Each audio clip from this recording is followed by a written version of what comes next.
फिर भी ये जो कॉलम है ये क्यों है, इसका उत्तर 2013 में देश के सर्वोच्च न्यायालय सुप्रीम कोर्ट के पटल पे मिला। एक इंडिविजुअल ने इस पे पीआईएल दाखिल किया था सुप्रीम कोर्ट में और कहा था कि जातीय और धर्म के आधार पर क्यों ये कॉलम होते हैं इंडियन आर्मी में। तो 2013 में ही एक सत्यपत्र अर्थात एफिडेविट सबमिट करके भारत की सेना ने सुप्रीम कोर्ट में अपने मत को स्पष्ट किया था और कहा था कि there is no role in the selection process as far as caste is concern. कोई रोल नहीं है, कोई भी इसमें धर्म और कास्ट के आधार पर सिलेक्शन का रोल नहीं है, किंतु एक प्रशासनिक अर्थात एडमिनिस्ट्रेटिव और संचालन या परिचालन, जिसको अंग्रेजी में ऑपरेटिव कहते हैं, यह एक ऑपरेटिव रिक्वायरमेंट है, यह एक प्रशासनिक या एडमिनिस्ट्रेटिव रिक्वायरमेंट है। 2013 में सुप्रीम कोर्ट में इंडिया की आर्मी ने कहा था। 2013 में किसकी सरकार थी? 2013 में मोदी जी की या भारतीय जनता पार्टी की सरकार नहीं थी। उस समय स्पष्टता सुप्रीम कोर्ट में दिया जा चुका था इंडियन आर्मी द्वारा। क्या ये माननीय सदस्य नहीं जानते? क्या ये कांग्रेस पार्टी नहीं जानती? क्या ये आम आदमी पार्टी नहीं जानती? फिर भी इंडियन आर्मी को अखाड़े में घसीट के लाना और उसके साथ दो दो हाथ करने की यह प्रवृत्ति उचित नहीं है। कहीं ना कहीं यह राजनीति करते करते देश की आर्मी को बदनाम करने का काम है। धर्म का जो कॉलम है क्यों मांगा जाता है?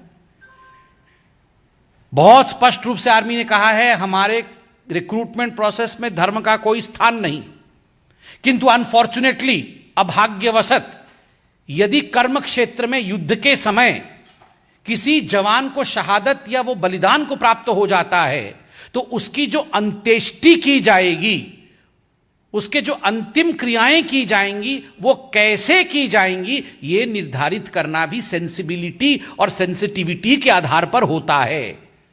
इसलिए धर्म का एक कॉलम होता है। उसके बावजूद ये जानते हुए संजय सिंह और आम आदमी पार्टी और कुछ और नेताओं ने जिस प्रकार का सवाल उठाया है, यह कुलक्षित सवाल है, यह मन को कष्ट देने वाला सवाल है। बंधुगण, इंडिया की आर्मी में रिक्रूटमेंट का एक प्रोसीजर है और यह जो रिक्रूटमेंट का प्रोसीजर है यह कोई आज का बना हुआ प्रोसीजर नहीं है। यह प्री इंडिपेंडेंस के समय, भारत स्वाधीन हो, भारत की स्वतंत्रता मिले, उससे पहले का यह प्रोसीजर चला आ रहा है। और यह जो पूरा प्रोसीजर है एक स्पेशल आर्मी ऑर्डर के अंतर्गत पोस्ट इंडिपेंडेंस के समय में इसे फॉर्मलाइज किया गया था और वही प्रक्रिया अभी भी चल रही है। जो special army order post independence के समय में फॉर्मलाइज किया गया, वही प्रक्रिया अभी भी चल रही है। उसमें किसी प्रकार का परिवर्तन, no change has been made by the Modi government, किसी प्रकार का परिवर्तन मोदी सरकार द्वारा नहीं किया गया है। किंतु फिर भी जानबूझकर यह आम आदमी पार्टी की चेष्टा है और कुछ राजनेताओं की चेष्टा है कि सड़क पे आगजनी हो। जो युवा हैं उनके अंदर कहीं ना कहीं एक अफवाह फैले, युवाओं के अंदर भ्रम की स्थिति फैले कि इंडियन आर्मी हमें रिक्रूट नहीं करना चाहती है। जाति के आधार पर देश को कैसे बांटा जाए और फिर आगजनी हो ताकि इनको राजनीतिक फायदा मिले, ये आम आदमी पार्टी, कांग्रेस पार्टी और कुछ लोग चेष्टा कर रहे हैं। ये वो लोग हैं, ये अरविंद केजरीवाल वह व्यक्ति हैं जिन्होंने सर्जिकल स्ट्राइक और एयर स्ट्राइक पे सवाल उठाया था। The people who doubted surgical strike by Indian army yet again have resorted to ways unbecoming of an Indian. ये तरीके जिसमें इंडिया की आर्मी के ऊपर संदेह उत्पन्न कराना, इंडिया की आर्मी को इंडिया के सिटीजन्स के विरोध में खड़ा कर देना, लोगों को अपनी ही आर्मी के खिलाफ भड़काना, यह काम अरविंद केजरीवाल और कुछ राजनीतिक दल के लोग अपने स्वार्थ के लिए करते हैं। किंतु हिंदुस्तान की जनता बुद्धिमान है, कभी भी इस स्वार्थ में नहीं पड़ने वाली है। वो जानती है कि हमें इंडियन आर्मी पर, हिंदुस्तान की सेना पर पूर्ण विश्वास है। बंधुगण बहुत बहुत धन्यवाद। कोई प्रश्न हो तो अवश्य पूछें। कोई प्रश्न? विनीत सर, इससे रिलेटेबल जो अलग हटके सवाल है, जीएसटी काउंसिल में जो फैसला। नीरज पांडे। सर, आप आम आदमी पार्टी और कांग्रेस पे सवाल खड़े कर रहे हैं, लेकिन आपकी पार्टी के सांसद वरुण गांधी ने भी सेम सवाल खड़े किए। उन्होंने ट्वीट करके बताया था। देखिए, हमने जो अभी सच्चाई यहां बयान किया है, the facts that we have stated here, ये उन सभी लोगों के लिए है जिनके मन में भारत की सेना के लिए किसी प्रकार का संशय है। For all those who feel that there is an iota of doubt against Indian Army, we have put the facts. The Indian Army has also issued a statement. Hindustan की सेना ने भी एक स्टेटमेंट इशू किया है। मुझे लगता है इसमें राजनीति करने की आवश्यकता नहीं है। धन्यवाद।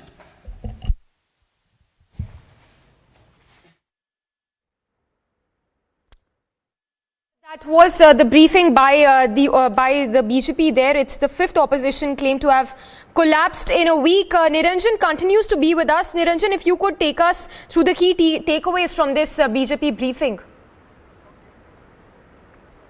Well, we'll go across to our executive editor again, but what we are given to understand is that it's the fifth opposition claim to have fallen flat. Our executive editor for politics, Aishwarya, is joining us. Aishwarya, if you could give us more details, the BJP there making it very clear about this caste spin which seems to have fallen flat of the opposition. You had first the Defence Minister of the country, Rajnath Singh, coming out and stating that this is an age-old process. Now you have Sambit Patra coming out and doing a special press conference. This was an unscheduled press conference, saying that what has been happening since 1949, because Rajnath Singh has basically also said that there is no change in the form of the recruitment process. And the process which has been on ever since 1949, that has been the process which is still being followed till date in 2022. So very clearly, whether it is Sanjay Singh and also Sambit Patra giving it clear that it is not for the first time that this issue is being raised. Earlier also, an RTI was raised, to which the Indian Army went to the Supreme Court and replied back that there is no use of the caste section in recruitment. Recruitment in the Indian Army, in either of the forces, is not based in any ways or under any circumstance on the caste issue. Yes. That is only and only for administrative purpose, and that is something which Sambit Patra was trying to explain in his press conference. But we've had the Aam Aadmi Party coming out and raising the question, and the Member of Parliament, Sanjay Singh. We are being told there is going to be an Aam Aadmi counter press conference to this. But at this point of time, BJP trying to say that there is no change. You have the Defence Minister and then BJP party doing a special press conference on it and saying that the process is on ever since 1949. That is something which the Defence Minister said right outside gate number 4 in the Parliament, and Sambit Patra doing a press conference at the BJP headquarters and saying that this is something which the Aam Aadmi Party is doing just to turn some eyeballs, when the facts are completely opposite. Yes, Aishwarya, thank you for that. Stay with us. Let's also listen in to what Rajnath Singh had to say. मैं यह स्पष्ट कर देना चाहता हूं कि यह पूरी तरह से अफवाह है। जो पहले व्यवस्था थी, माने आजादी के पहले से, वही व्यवस्था अब तक जो है चली आ रही है। उसमें कहीं पर कोई परिवर्तन नहीं हुआ है। लेकिन जाति की जो मांग की गई है सर, मैं जो कह रहा हूं, जो पुरानी व्यवस्था रही है वही व्यवस्था चली आ रही है। अब इसके आगे मुझे क्लैरिफाई करने की समझता हूं कोई जरूरत नहीं देना चाहता हूं कि यह पूरी तरह से अफवाह है। जो पहले व्यवस्था थी, माने आजादी के पहले से, वही व्यवस्था अब तक जो है चली आ रही है। उसमें कहीं पर कोई परिवर्तन नहीं हुआ है। लेकिन जाति की जो मांग की गई है सर, मैं जो कह रहा हूं, जो पुरानी व्यवस्था रही है वही व्यवस्था चली आ रही है। अब इसके आगे मुझे क्लैरिफाई करने की समझता हूं कोई जरूरत नहीं। And Major Gaurav Arya also joins us on the phone line. Sir, if I can get your response to the BJP, the centre there making it very clear about this caste spin that is being given by the opposition, and saying that it has been a long practice since the 2019, even the British era for that matter. No, these things about caste-based regiments, they started not even with the British, they started before that, during the East India Company time. Okay. There are many regiments of the Indian Army that are almost 200 to 250 years old. So my own regiment from which I hail is called the Kumaon Regiment. So similarly, there were this concept, British concept of martial races. So we have the Jats, we have the Marathas, we have the Punjabis, we have the Sikhs, we have the Siklai, we have the Rajputs. And we have so many others, and this is how the army has always functioned. It has nothing to do with BJP or Congress. Yes. Well, absolutely. Only a person- Yes. Yeah. Yes. Please continue. Yes. Only a person who has zero knowledge about the army will shoot off his mouth like that and try to make a controversy about it. This predates modern India. This system of the Indian Army, this predates, and this goes back to before 1857, the first war of independence that we all know. This predates that. It was there during the Anglo-Afghan wars, and it has been there ever since the First World War, the Second World War. We have fought these regiments. Now, of course, the regiments are no longer pure regiments in the sense that in the Sikh regiment, you'll have a lot of people who are not Sikhs and who are still there. There are so many people in the Kumaon regiment, like for example, my own regiment. We have a lot of Ahirs in our regiment, people who hail from the plains. So it's not like that any longer, but yes, these are an old construct, has nothing to do with BJP or Congress or something like that. Well, absolutely. Major Gaurav Arya, appreciate you speaking to us. So Major Gaurav Arya also making it clear.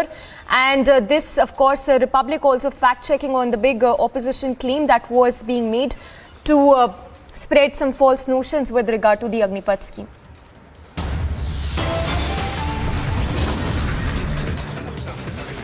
Slipping into a very short break. On the other side, we'll get you more details as the old army notification exposes the opposition claim.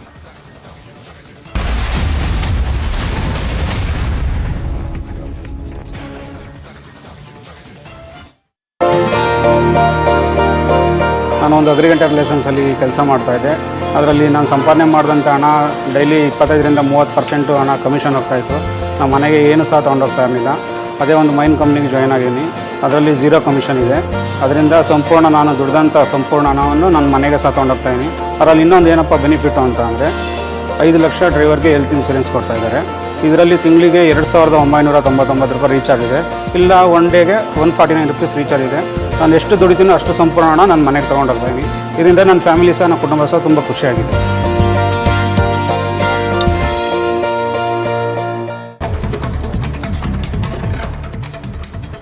And here's a look at some news in brief. Former Kerala Minister Thomas Isaac has received a summons by the ED that he went on to deny responding to, alleging that the summons had been leaked to journalists before it had reached his doorstep.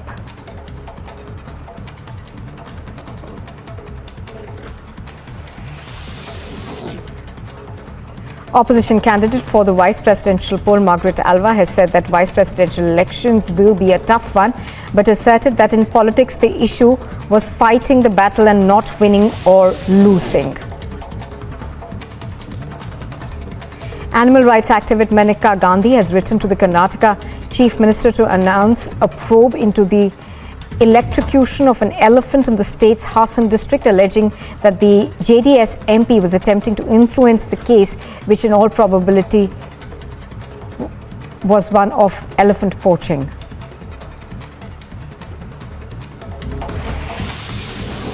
Police in Kerala have registered a case in connection with an alleged incident where young women and girls who appeared for the national eligibility cum entrance test were asked to remove their undergarments to be allowed to write the exam in the Kollam district.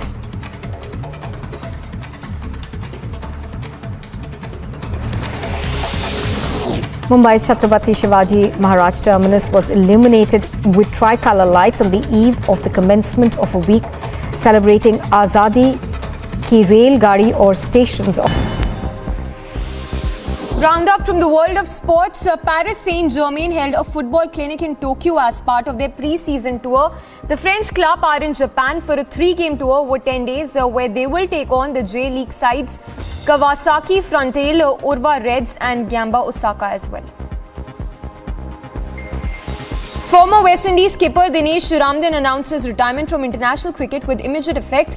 Ramdin played his last match for West Indies in a T20 in December 2019. 7th seed Karen Khachanov reached the second round of the European Open in Hamburg. The Russian went ahead with a break in the opening game. Khachanov will now face either Italy's Fabio Fognini or Aljaz Badin of Slovenia next.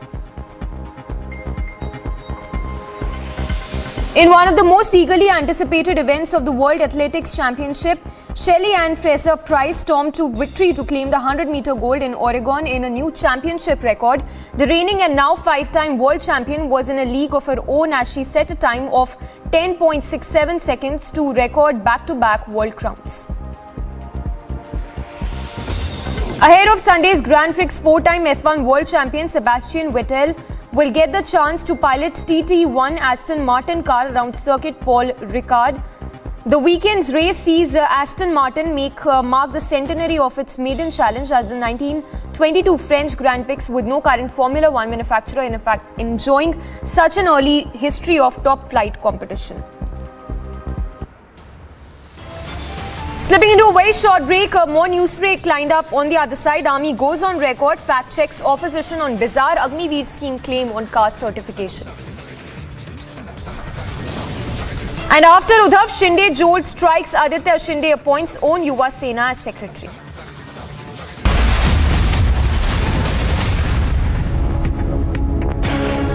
In the global employability rankings by Times Higher Education UK, only the following 6 institutions from India are ranked amongst the top 230 in the world for having the most employable graduates: IIT Delhi, IISc Bangalore, IIT Bombay, IIM Ahmedabad, IIT Kharagpur and Amity University.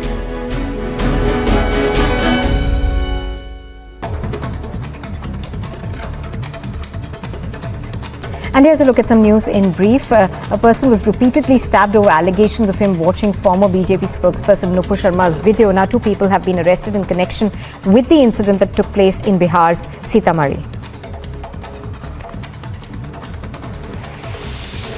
The centre has convened an all-party meeting on Tuesday to discuss the ongoing crisis in Sri Lanka. The Finance Minister Nirmala Sitharaman and the External Affairs Minister S. Jaishankar will brief floor leaders of all political parties in both houses of Parliament at that meeting.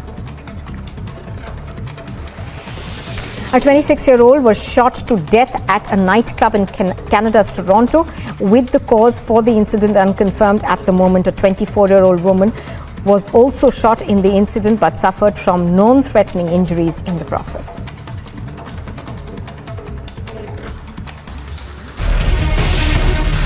As the tussle grows more intense between the Shinde and Uddhav camp, Shinde will meet the MPs of his faction, reaffirming their claim in the parliament. Shinde claimed that his camp has 18 MPs and denied the claim of having just 12 MPs. He also said that he has unwavering faith and trust in the judiciary with regards to Uddhav's plea in Supreme Court for the disqualifications of MLAs. अद्याप खासदार भेटले नाहीत, उद्या नक्की भेटतील. 12 कशाला 18 खासदार आहेत आपले, सगळे भेटतील. आणि आता मी भेटलो, वकिलांच्या बरोबर चर्चा केली. ओबीसीचा जो प्रश्न आहे अतिशय महाराष्ट्राच्या ओबीसी समाजाच्या दृष्टीने महत्त्वाचा आहे. राज्य सरकार ओबीसी समाजाला न्याय देण्यासाठी कटिबद्ध आहे, त्यामुळे तो विषय महत्त्वाचा घेऊन मी ते आले. Bureau report, Republic TV.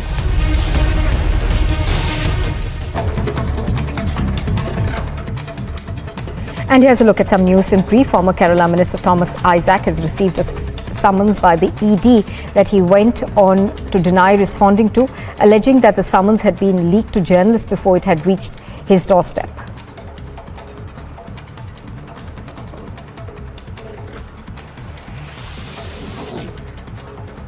Opposition candidate for the vice presidential poll, Margaret Alva, has said that vice presidential elections will be a tough one, but asserted that in politics the issue was. Army goes on record, fact checks opposition on bizarre Agniveer scheme claim on caste certification. After roaring lions, ban lions and dharna ban, yet another opposition claim falls flat.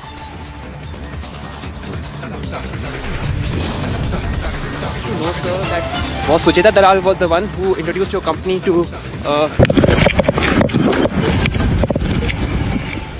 From Mumbai to Delhi, Republic leads phone tapping scandal investigation. Questions tainted ex-Mumbai top cop Sanjay Pandey.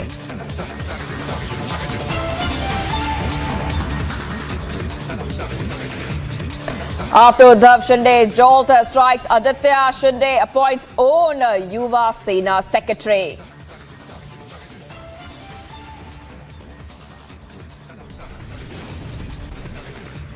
Yogi Adityanath sets record straight on Lucknow Mall Namaz controversy. Says no worship in public places. And India's weightlifting pride, Harshada bags gold at junior weightlifting championships.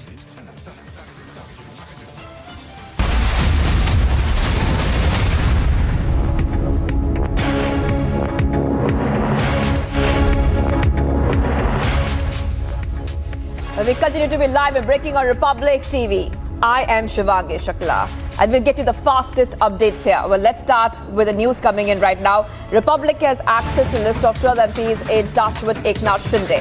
And these MPs are as follows. Shrikant Shinde is one of them. And then we also have Hemant Godse, Hemant Patil, Sanjay Mandlik, and a couple of others as well, like Krupal Tumane, Bhavna Gavli. Now, these are the list of MPs who are in touch with Shinde. That's what we have access right now. This is exclusive and news coming on Republic. And remember, this is coming in just before Eknath Shinde is likely to meet the Election Commission to stake claim of its faction as the real Shiv Sena. Well, that's what they're calling it. And while this continues, we have got the list of the MPs in touch with Eknath Shinde. Now, Alicia, take us through this list that of the MPs who are in touch with Eknath Shinde, including Shrikant Shinde.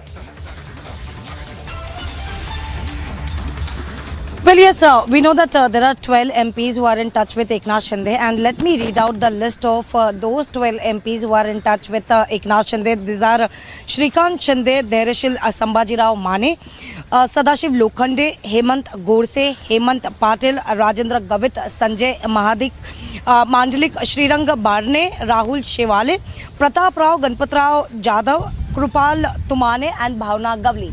So these are the 12 list of MPs, those who are with Eknath Shinde, and importantly we know there are a series of meetings because we are just waiting for the press conference. Press conference that is going to held at 2 p.m. at Maharashtra Sadan, where Eknath Shinde, the Chief Minister of Maharashtra, and the MPs are going to address media, and we'll get to know what exactly the reason is, because till now we know they were MLAs, they were corporators who were joining Shinde camp, but now these are the MPs who some of the way agreed with the legacy that has been taken forward by Eknath Shinde, the legacy of Bhaisab Thackeray of Hindutva ideology, which is why we even heard Ramdas Kadam. He clearly given a letter. He has resigned as the leader of Shiv Sena, but he has mentioned many of the things, clearly stating that Uddhav Thackeray, when he was the chief minister, has actually not given justice to his own leaders. So that is why he resigned, and he also requested, Ramdas Kadam also requested Uddhav Thackeray to get in touch with the BJP and go what the ideology of Bhaisab Thackeray is.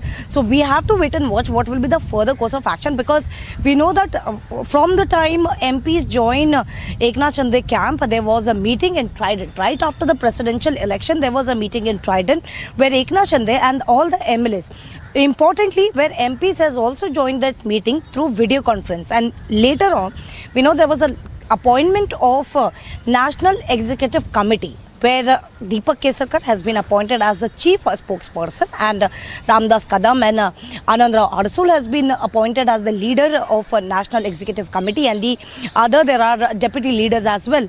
So after which Eknath Shinde left for Delhi late night itself, and today where he is having a meeting with MPs as well. There are MP who already met him, and these are the list. And right after those 12 MPs who extended their support to Eknath Shinde, the security has also been given to them. Wild level security has been given to them, and paramilitary personnel will be deployed at all those 12 MPs residence and offices. Moreover, there will be a meeting, is what we have been told, because Eknath Shinde is now all set to appoint Rahul Shevale as the Shiv Sena parliamentary leader, because till now we know that it's a Vinayak Raut who is a group leader in Lok Sabha, but being a largest majority where Eknath Shinde has already said that this is the real Shiv Sena, which is why he is also likely to meet the Election Commission to claim that this is the real Shiv Sena, because not only the MLAs but also there are MPs now who are in touch with Eknath Shinde, has extended their support to Eknath Shinde, and we have already Alicia, like you were just saying right now that they will meet the Shinde camp. The Shinde camp is going to meet. The Shinde camp is going to meet the Election Commission of India after fast and hectic developments which are happening in Maharashtra as well. Take us through what can we expect later in the day, Alisha. Well, yes, at this point of time, what left with Uddhav Thackeray is just a symbol, and that is where the fight has been going for. Because at certain point from the beginning, where Eknath Shinde has been saying that this is the real Shiv Sena because he has the number, there are the majorities of people who have been joining his camp. On the other hand, Uddhav Thackeray or whether it is Sanjay Raut, clearly mentioning whether it comes to the party or whether it comes to the symbol, we are ready to fight. But now with appointing National Executive Committee, because Eknath Shinde not only newly appointed this National Executive Committee, but also has withdrawn the previous National Executive Committee that was made by and constituted by Uddhav Thackeray. So it is very important which has been appointed, and now that is where to be informed to the Election Commission, because this is where the letter will be given to Election Commission stating that this is the real Shiv Sena, which is where for the coming elections, whether it is local body elections or the 2024 election, right, the symbol will be with Eknath Shinde. Alisha, just hold on for a second. Just hold on for a second, because Harsha is also joining us live. Harsha is also joining us live from the Maharashtra Southern. Thank you for joining us, Harsha. Give us a quick update on what can we expect from there.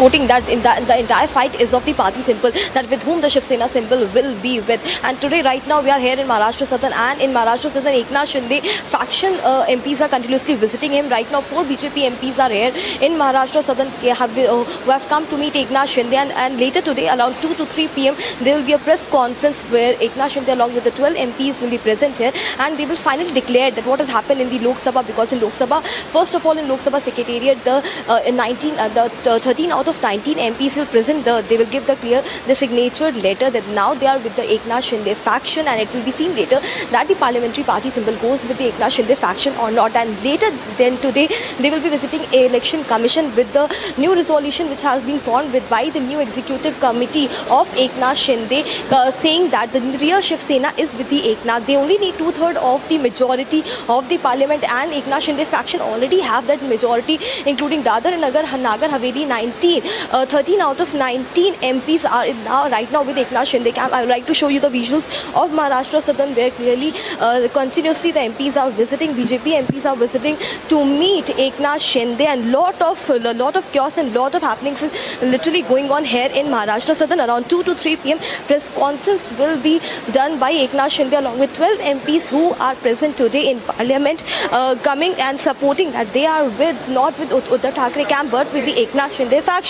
So there is too much to see and wait and watch today, because the suspense will be open at around 2 to 3 p.m. that finally they have got the parliamentary party symbol or not, because it entirely depends on the majority, and Eknath Shinde faction clearly has the majority which is being seen here. And again, like to show you the visuals, because continuously we see so many MPs who have come to meet, and so much of movement here in Maharashtra Southern, here where Eknath Shinde is having meeting with 4 BJP MPs.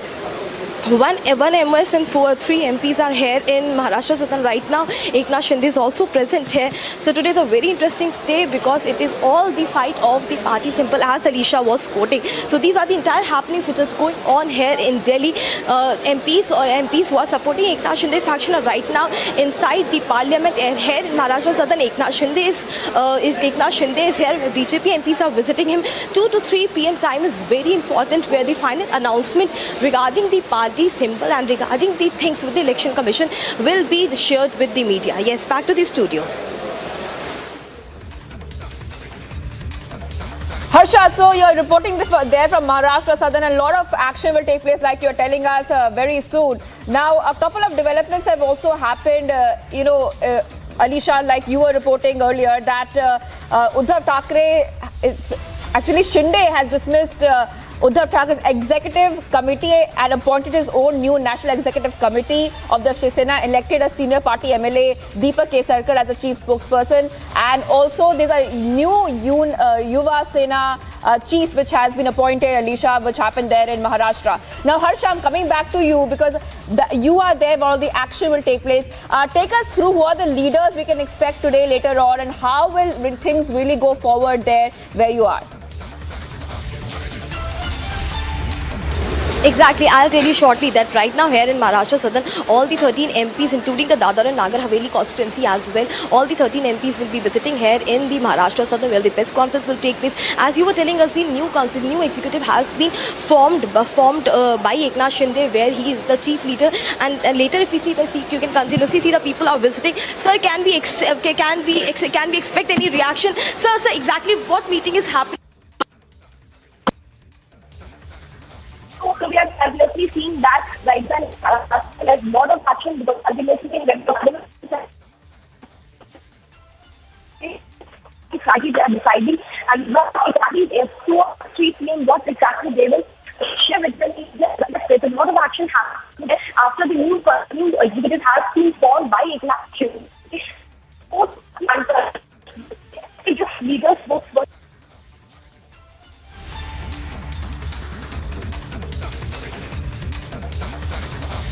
All right, so basically we're getting some audio trouble there, but that is where all the action will also happen, where Harsha is reporting from. That's Maharashtra Southern. We're getting you exclusive visuals there on your screen. A lot of action expected because also remember that Maharashtra CM Eknath Shinde will be meeting the Election Commission to stake claim of its faction as a real Shiv Sena. So essentially, there's a war for the real Shiv Sena as this time that we can tell you. And a lot of hectic developments have been also happening. Like Alisha, who has been covering Maharashtra politics for us, has been telling us, including that the Yuva Sena chief has now also been, in fact, replaced now. Now, that's a big jolt. Alisha, you're joining us back. That's a big jolt. And it kind of gives us a perspective about how things are going to move ahead in the next few days. But also, Alisha, if I am not wrong, that a 3-judge bench of the Supreme Court is scheduled to hear on July 20th. That is tomorrow. On, a batch of pleas regarding the recent political crisis in Maharashtra. So a lot of developments expected. So tomorrow is a very crucial day as well, Alisha.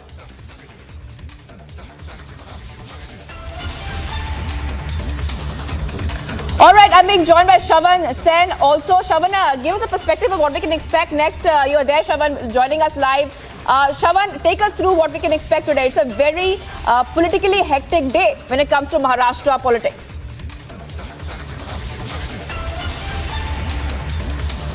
Well, I would say, Shivangi, this was certainly on the expected lines. For quite some time, it was well known that about 12 of the 18 parliamentarians of the Shiv Sena had basically moved towards the Eknath Shinde camp. It does appear that some of the senior leaders, like for instance, Rahul Shivale, who's had a lot of experience in Mumbai, particularly in the Brihan Mumbai Municipal Corporation. He's been the standing committee member for a very long time. Rather, he's been the standing committee chairman for a very long time. For a person like him to basically shift gears and actually come towards the Eknath Shinde camp gives you a sense of what's really wrong with the leadership of Uddhav Thackeray at this stage. Let's not forget, there's been a massive revolt with regards to even the role that has been played by Aditya Thackeray himself, with Eknath Shinde replacing the Yuva Sena chief. Remember, Aditya Thackeray has basically started off his political career as the Yuva Sena chief. Many would say that this was simply a gift by his father, Uddhav Thackeray himself. But the fact of the matter here is that Eknath Shinde is now taking full control of the party. What really lies ahead? Whether at all there are going to be certain challenges. The challenges particularly in the apex court. Remember, those hearings are supposed to take place, but till the time a status quo is to be maintained. The last hearing that took place in the apex court, they had made it abundantly clear that no further decisions are to be taken. Status quo is to be maintained. Till the time as the parliament session is basically underway, Shiv Sena's Eknath Shinde has now taken full control of it. With this, about 12 of the parliamentarians coming together, it has basically bolstered their position in the parliament itself. We're also getting in some more. Let's just hear in one.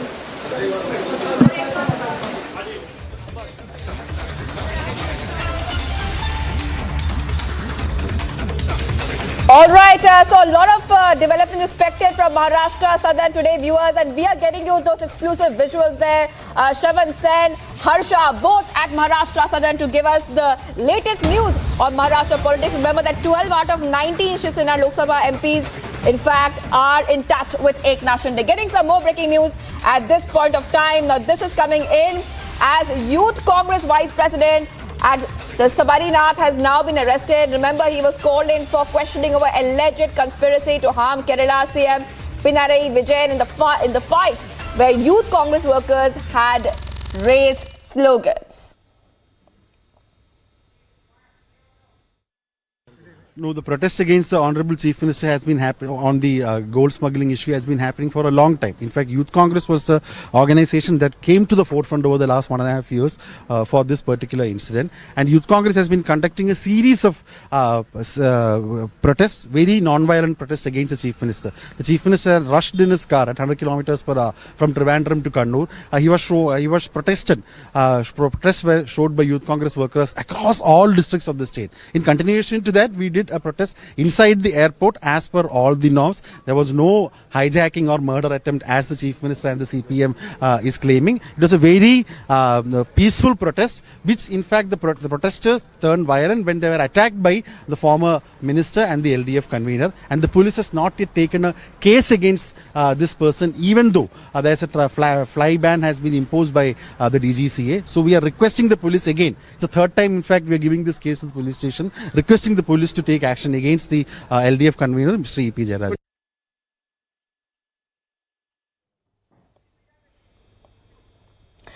All right, Ashwin is joining me live right now. This is one of the biggest leaks which are coming in. Now, the Youth Congress Vice President has now been arrested and he was called in for questioning over alleged conspiracy to harm Kerala CM Vijayan in the flight where Youth Congress workers had raised slogans. Ashwin, take us through what we can expect next now in this case. See, those are the visuals that has happened. We spoke to Sabarinath just moments before his arrest when we got him just outside the Shangamugam police station where he spoke exclusively to Republic. Now, the case is on June 13th. Two Youth Congress workers had raised slogans against Chief Minister during the time when there was a lot of allegations of Chief Minister's role in the Kerala gold smuggling case. And so these Youth Congress workers, after the flight had landed in the Thiruvananthapuram airport, had raised slogans stating that we protest, and they moved towards the front of the aircraft. Now, the LDF convener at that time stopped these protesters and had pushed them down. Now, a case was registered against these two Youth Congress workers stating they were trying to murder the Chief Minister of Kerala. Now, as the case progressed, just yesterday, WhatsApp chats had been leaked in which it is the WhatsApp chat belongs to the core committee members of the Youth Congress, in which the leaked chat message say where Sabarinath is giving instructions to the people saying that we must organize a protest inside the aircraft as well, maybe raise some black flag also. Now, based on these leaked WhatsApp chats which has come out, the police had called Sabarinath for questioning. What is so interesting about the fact is that today the magistrate court had given an order to the Kerala police stating no arrest shall be made of Sabarinath till 11 o'clock. But breaking that, it seems now the arrest has been made by the ACP of Shangamugam in police station, and the Vice President of Youth Congress, Sabarinath, has been taken into custody. The arrest has been marked, and what the Congress is now alleging is that this is a fake arrest. There is no case registered against LDF convener E.P. Jayarajan, who has been prosecuted by the Indigo Airlines for and 3 weeks ban has been imposed against him. Yet not a single case has been filed against the LDF, but for conducting a protest, the Congress worker as well as the Vice President of the Youth Congress has been taken into custody. Now, this is the breaking update from Thiruvananthapuram. Back to you. Right, so this is the big news coming in that the Youth Congress Vice President has now been arrested. This is definitely big. But the police also accessed crucial WhatsApp chats of Youth Congress members where Sabarinath has texted. Now, how exactly are these WhatsApp chats, Ashwin, helping in this case? See, the WhatsApp chat belongs to the Youth Congress Workers Core Committee members across the state. There are, as per reports, there are 109 members only, where these are the key decision makers. So when these large-scale protests was conducted by the Youth Congress across the state, it seems that somebody within this group has leaked out this particular message, which Shabrinath is said to have said that we must organize a protest inside the aircraft and maybe raise a black flag against Chief Minister Pinarayi Vijayan in the flight. Now, similar such conversation has been leaked. Now, the Congress, on the other hand, is also shocked that from within their highest realms, a leaked message has put their own Vice President of the Youth Congress in a jeopardy. Now, they are also probing independently who must have given this information. Remember, the WhatsApp chat group are the top members of the Youth Congress in the state, which essentially means that somebody within the Congress itself wanted trouble for their own Vice President. So it really looks like the Congress, from within the Congress, there are people who are trying to work against Shabrinath to ensure that he gets into trouble. That is one side of the case. But the other side of the case is that he has been arrested, and the charges, he has been put as a co-accused, and the charges levied against him is the attempt of murder of Chief Minister Pinarayi Vijayan. These are grievous charges that has been leveled against him. Back to you. All right, hold on, Ashwin, hold on. I just want our viewers to have a look at the reaction which has come in. Let's hear it up.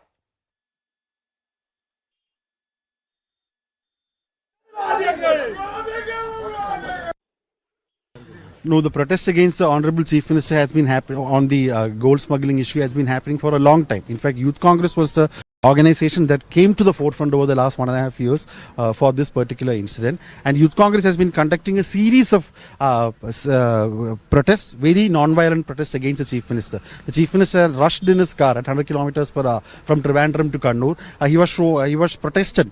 Protests were showed by Youth Congress workers across all districts of the state. In continuation to that, we did a protest inside the airport as per all the norms. There was no hijack. All right, joining me on the phone line is Tom Vadakan. Thank you for joining us from the BJP. Now, what is the first reaction coming in? What exactly do you think is happening? Because now the Youth Congress Vice President has been arrested. Of course, the case will now continue. Where do you see this going? Well, there should be a level playing field for everybody involved. I mean, there's no, if somebody is some important VIP, creating ruckus in an aircraft has to be taken very seriously. And I think the law will take its own course. The airlines has taken a position. We support it because essentially this kind of ruckus we have seen elsewhere, the streets and parliament and what have you, but not in an aircraft, endangering the passengers who are traveling. This kind of issues cannot be encouraged, and I think should be with a firm hand.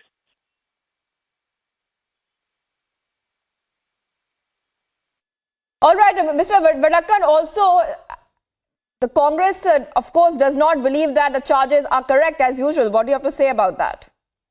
Well, naturally, everybody who are accused will always say the charges are not correct. Let the matter be investigated and the guilty punished. And why not?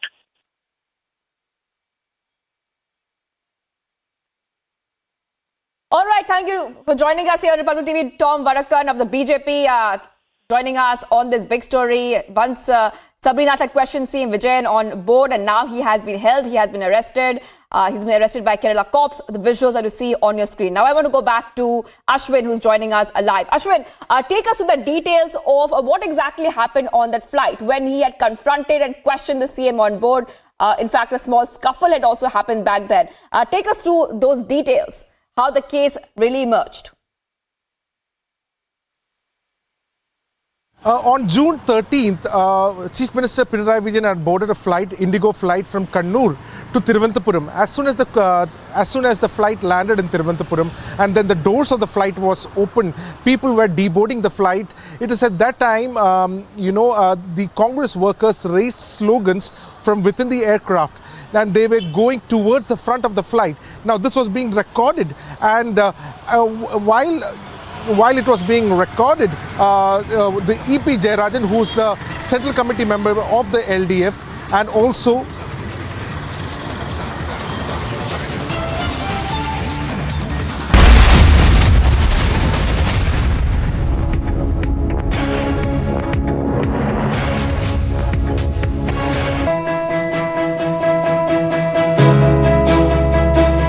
Getting a cab these days is nearly impossible because half the time you don't get rides. Even if your cab gets booked, you're not sure when it is going to get cancelled or how much you're going to pay. Now, answering all this, Mind has come up with beautiful solutions whereby we don't have a surge rate here because they go by government prescribed rates. Not just that, Mind has a beautiful feature where you incentivize the driver, ensuring that he will come and pick you up on time. So, thanks Mind.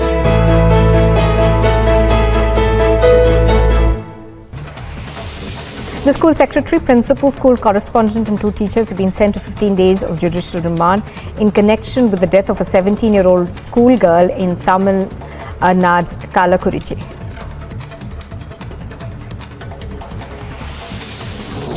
Taking a dig at the central government for the latest round of goods and services hikes on various essential food items, the former Karnataka Chief Minister and the current leader of the opposition, Siddaramaiah, said that the government is trying to burden people with more taxes instead of helping them. He went on to term the tax as the Gabbar Singh tax, just as many others in the opposition.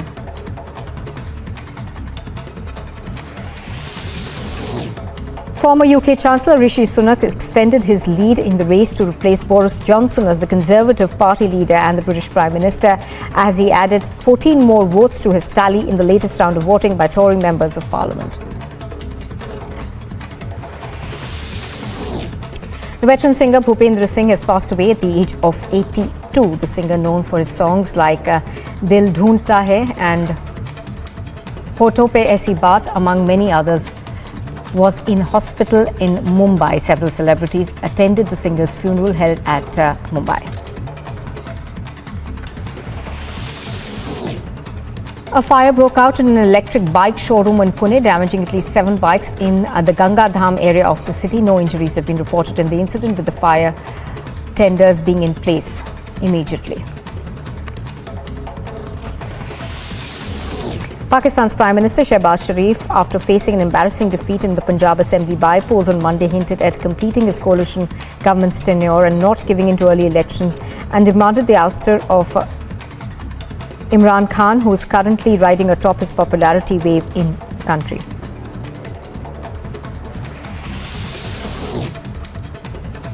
Senior TMC leader Abhishek. Top headlines at 1:30. Army goes on record, fact-checks opposition on bizarre Agniveer scheme claim on caste certification by the opposition. After roaring lions, banned lines and dharna ban, yet another opposition claim falls flat. Sir, I just want to know, sir, that was Sucheta Dalal was the one who introduced your company to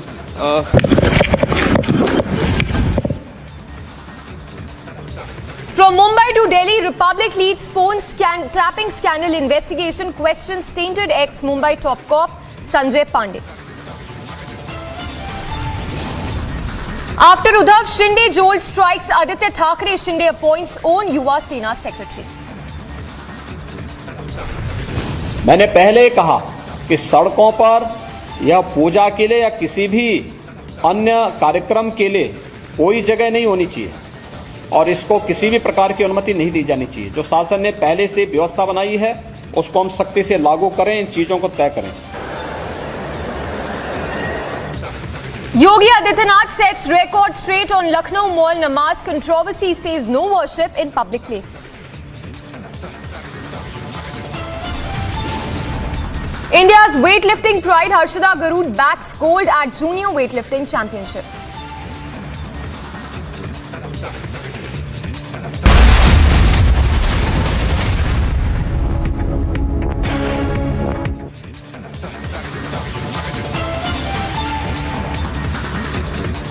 Good afternoon, viewers. Thanks for staying tuned. We are live and breaking, and I'm Samiksha Srivastava.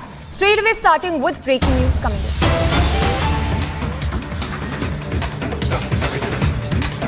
And tracking the big story coming in from Kerala, where Youth Congress Vice President Sabrinath has been arrested. Remember, he was called in for questioning over alleged conspiracy to harm Kerala Chief Minister Pinarayi Vijayan. In fact, we have the soundbite as well. Let's listen in.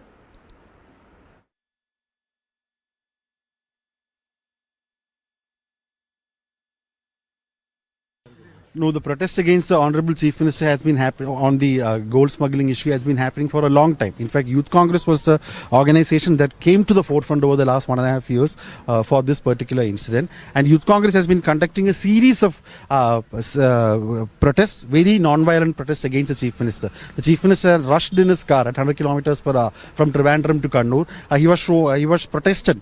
Protests were showed by Youth Congress workers across all districts of the state. In continuation to that, we did a protest inside the airport as per all the norms. There was no hijacking or murder attempt as the Chief Minister and the CPM is claiming. It was a very peaceful protest, which in fact the protesters turned violent when they were attacked by the former minister and the LDF convener, and the police has not yet taken a case against this person, even though Well, we have joining us on the broadcast is Hibi Edin, or the Congress MP. Sir, if I can get your quick reaction to the Congress leader, in fact, Youth Congress Vice President Sabrinath, who's been arrested. We have some WhatsApp. In fact, the police has accessed some crucial WhatsApp chats as well. If you could give your reaction to this. There is no difference between Mr. Narendra Modi, the Prime Minister of India, and the Chief Minister of Kerala, Shri Pinarayi Vijayan, because they're misusing the entire system and process and their majority, brutal majority, to make sure that the attention is diverted. The former MLA and the present Youth Congress State Vice President, Mr. K.S. Shabrinathan, has been charged of conspiracy for the protest done inside the Indigo flight by the Youth Congress activists. Two of them. But I am saying that the conspiracy is by the left government, Chief Minister and the LDF convener against Shabrinathan. Actually, there is a flying ban which is being imposed by the Indigo authorities, after which they conducted an internal inquiry in which the Youth Congress activists were given a 2-week flying ban, and Mr. E.P. Jayarajan, the LDF convener, was given a 3-week ban. So it is very clear the aviation norms were violated by the Youth Congress. We accept that. It was a very peaceful protest. You can just check the video, which was taken by a passenger. Okay.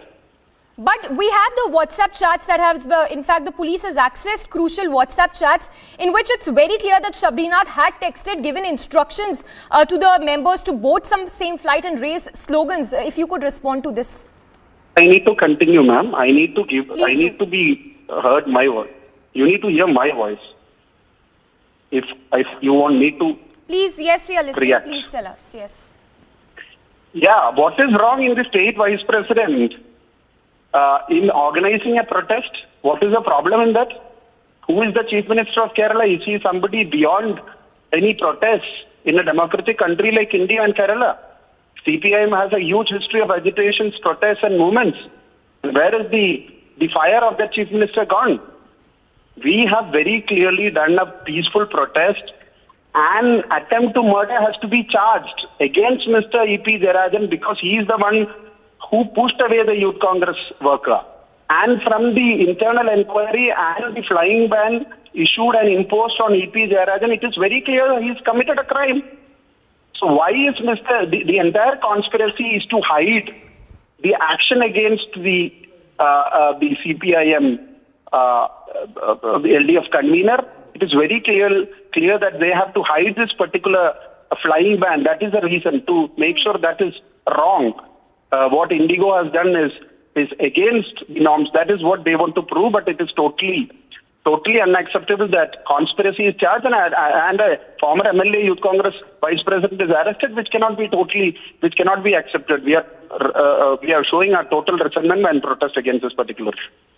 So, are you accepting that this is definitely not acceptable, because the WhatsApp chats clearly mention that how there were instructions given to raise slogans inside the flight? What justifies protesting and raising slogans inside the flight, sir? Ma'am, there is a rule and a norm and there are certain rules in the Indian Penal Code as well. So myself and the former Chief Minister and the present opposition leader and MLAs, we conducted a metro yatra in the Kochi Metro Rail. According to the Metro Act, we were charged cases. We fought that in the court. Aviation rules very specifically say that such manners are not accepted, and we are ready to take that flying ban. We have accepted that. We did a protest which was necessary for the hour in a democratical way. We didn't make any kind of violence. And what is wrong in having a protest? All right. We accept the flying ban. Okay. Why can't Mr. Jayarajan accept that? All right. We'll have to leave it at that. Thank you so much for speaking to us. A Congress reaction coming in, Congress MP responding to the Congress worker, the Youth Congress Vice President, who's now been arrested. Yet another incident of cloudburst was reported from Himachal Pradesh's Kinnaur district. Shalkar village of the Kinnaur district is now reeling under the wrath of cloudburst, and the entire village has been swept under flood. Local road and highway has been closed and movements of vehicles has been stopped towards Shalkar village. Remember, the National Highway number 5, which connects Firozpur in Punjab to the Sino-Indian border of Shipkila, passes through Kinnaur. Traffic has been halted at the highway as rescue operations is underway of a similar incident of a flash flood following a cloudburst in the district of Kinnaur. Meanwhile, there have been several reports of cloudbursts and flash floods in several districts of Himachal Pradesh as India faces wrath of monsoon with civic apathy taking a toll. Bureau Report, Republic TV.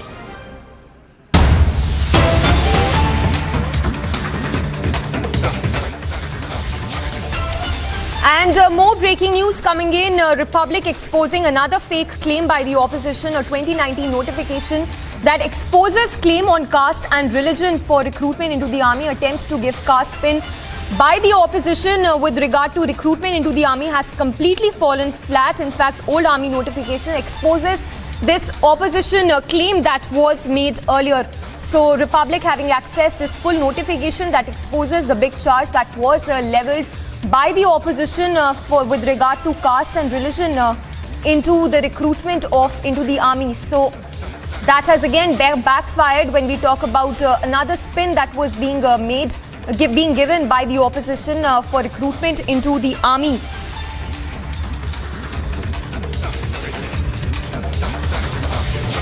Well, we'll go across to our reporters as well. So one more attempt by the opposition to give a bizarre, to give a spin to the recruitment into the army has fallen completely flat. We've accessed the full notification as well that exposes this fake claim that was made by the opposition. In fact, it's the Fifth Republic back-to-back national fact-check, a British-era practice which was being said by the opposition that it is being done by the central government, but there a notification that dates back to years completely exposes the big charge that was being made by the opposition. So the Agniveer caste spin that has fizzled after the roaring lions attempts that was being made by the opposition there. Agniveer caste spin having fallen flat after banned word flop as well. Back-to-back claims, such false claims that were being made by the opposition. In fact, it was the fifth opposition claim that has fallen completely flat in matter of just 1 week.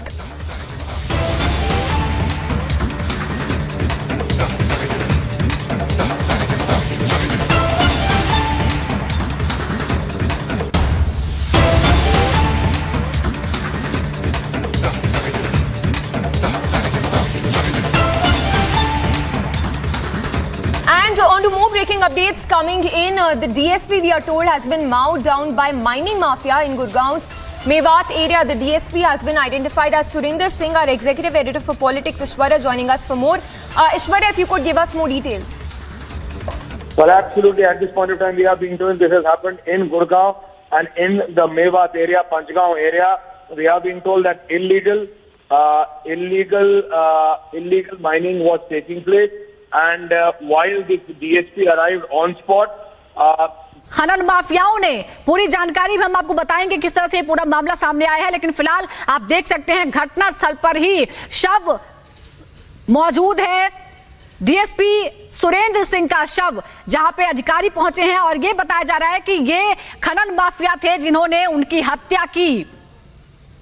Detail इस बारे में हम आपको बताएंगे। Exclusive तस्वीरें हम आपको दिखा रहे हैं। खनन माफियाओं ने डंपर से कुचल दिया डीएसपी सुरेंद्र सिंह को, जिससे मौके पर ही उनकी मौत हो गई।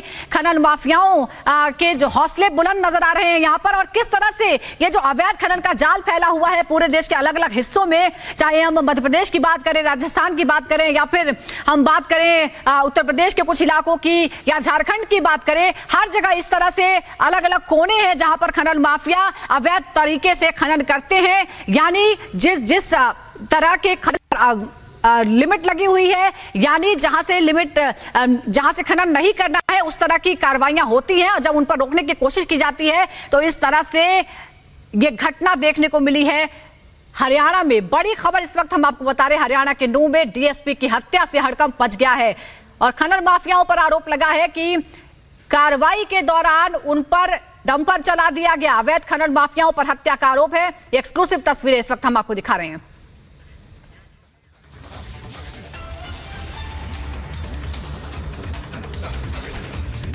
Well, these are the first visuals that we are getting to you of the tragic news coming to light. This one from Gurgaon, where the DSP who was on the job mowed down in Gurgaon. Ishwara continues to be with us. Ishwara, if you could share more details with us. Very tragic incident coming to light. Well, absolutely. And as we are saying, these visuals are self-explanatory. These visuals clearly explain that what has been happening in this area. We are being told that the DSP who went there, Surendra Singh Bishnoi, he got a tip that there is illegal mining happening in this area of Mewat. And as soon as he arrived, he saw this dumper, this truck moving, which was not marked, which did not have the complete authority to move with mining stones from this area. And as soon as he tried to stop this, he was literally mowed down. The dumper, the truck driver drove his truck or dumper mercilessly over the top. And that's when he succumbed to his injuries there and then. Yes. Yeah. Well, Ishwara, if you could share more details with us with respect to this mining mafia, because we understand that the DSP, like you're telling us, was on the job. He was trying to crack down on this illegal mining that was going on. Talk to us about this mafia.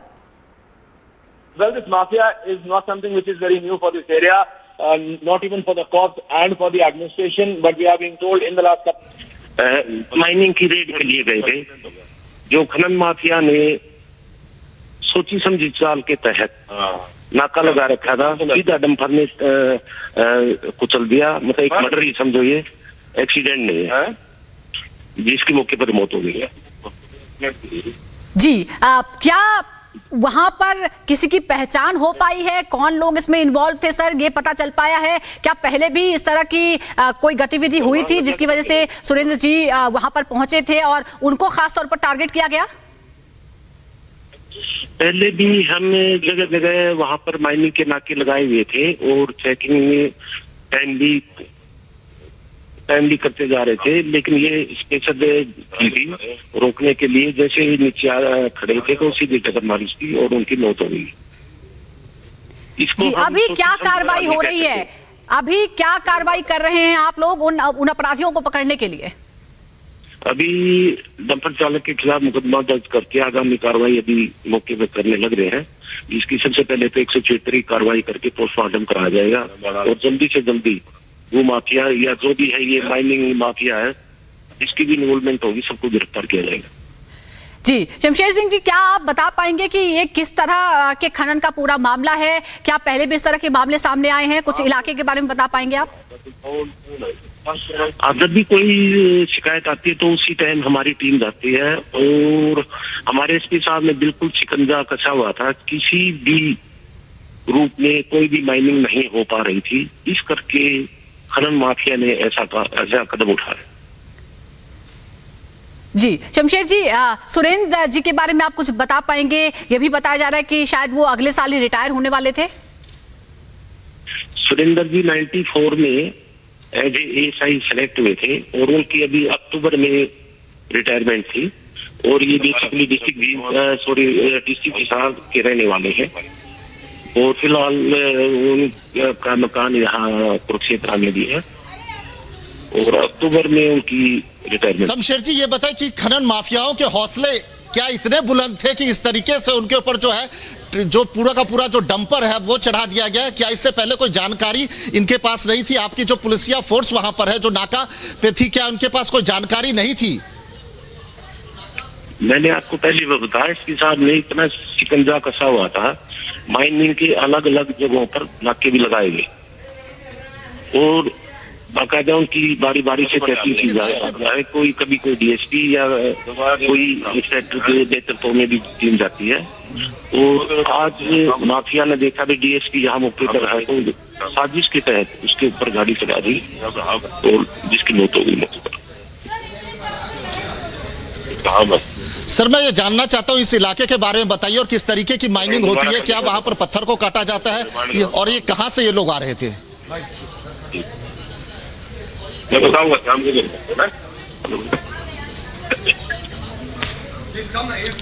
Sir मैं एक चीज और भी जानना चाहता हूं कि यहाँ पर एक और चीज की पुलिसिया बंदोबस्त क्या था कि वहां पर उन्होंने सीधे डीएसपी को क्या, तो इसमें क्या किसी की गिरफ्तारी हुई है? जो डंपर का जो ड्राइवर था उसे पकड़ लिया गया या वो फरार हो गया?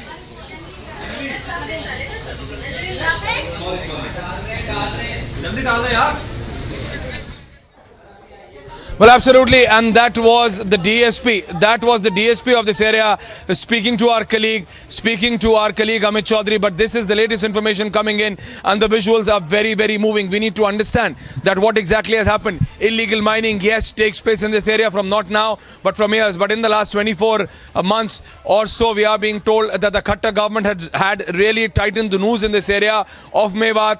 And that is why we are being told when DSP Surendra Singh, and I repeat, when DSP Surendra Singh went in this area to check the papers of this dumper, of this lorry, that how and why are you carrying the stones when you don't have the requisite amount of documents and permissions for mining in this area. He tried to stop, and then these drivers of this dumper who are right now missing, very clearly, mercilessly mowed down this DSP of Haryana police. And right now 4 teams, and I repeat, 4 teams of Haryana police have been formed. We are being told that Haryana police is now working closely with the Haryana STF, which is on the spot. Our teams are also reaching on the spot.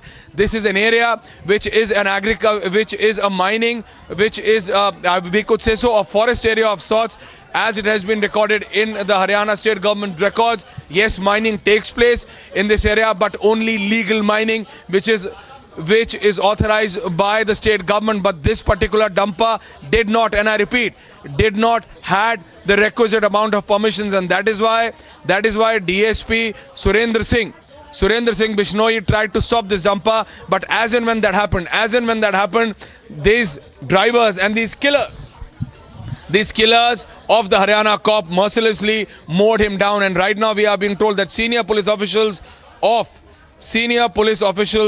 Haryana cops of Haryana police are there right now. We are being told that even Gurgaon commissioner has basically arrived there on the spot. Our teams are also reaching within the next few minutes. We are going to get you a ground zero report, because the topography, we need to understand the topography of this area as well. There is no residential or any kind of development in and around 20-kilometer radius area of this area. It is a mining area. It is a semi-forest area where mining takes place, but only legal mining. I repeat, only legal mining. But this dumper was completely illegal. So illegal mining, that is mining mafia, was active. And as soon as the Haryana police got a tip-off, as soon as this DSP Surendra Singh Bishnoi got a tip-off of the same, he arrived and he tried to stop. The only issue is, why wasn't he there with his team? Why was he alone? Was he alone first? If yes, why? Why didn't he have backup? So all of these questions will be answered within the next few minutes. But we are being told initially 4 teams of the Haryana police alongside the Haryana STF has been formed. We are going to be speaking with the Haryana DGP soon enough and getting more details in it. If we could just go to my colleagues, I'm just getting more and more details on this. Yes, back to you in the studios. All Right, Aishwarya, stay with us. We also have a guest, I'm told, former UP DGP Vikram Singh is also with us. Sir, if I can get your quick reaction, a very chilling incident to have happened. Murder in broad daylight, a DSP who was on the job mowed down by the mining mafia in this area. But yes, I would take a strong exception.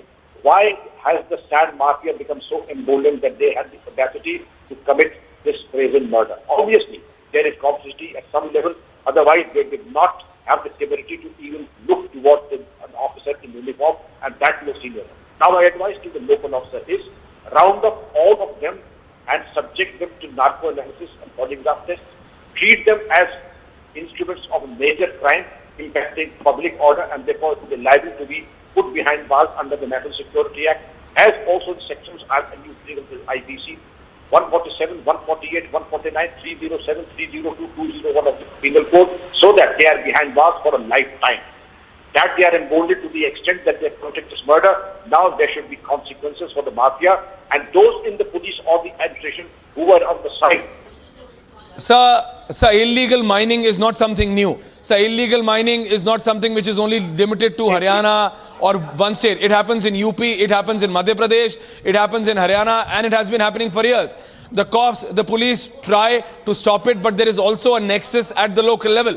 Let's accept it today, sir, that yes, illegal mining happenings, but we are being told initially that yes, the Khattar government had tightened the noose, but not completely, and that's why when this DSP arrived on the spot to stop these particular trucks or dumpers, we are now being told that there was more than one dumper which was doing illegal mining. Sir, they were emboldened to the point that they mercilessly mowed down, literally mowed down. The pictures are really graphic. Mowed down the Haryana police officer, sir. From where do they get this power? I mean, they have to indeed atone for the sins committed by anyone in the department, and therefore come down like a ton of bricks on all the perpetrators in the government and outside. Sir. Right, thank you so much for speaking to us. Well, absolutely. So that was Mr. Vikram Singh, former DGP of Uttar Pradesh, talking to Republic. And as we were just getting more and more details in this very regard, a Haryana police officer, a deputy SP, has been mercilessly mowed down by the mining mafia in Gurgaon, Mewat area. This is Mewat area. Yes, mining takes place. Yes, we are being told that the Haryana government tried to tighten the noose, but the reality is there for all to see.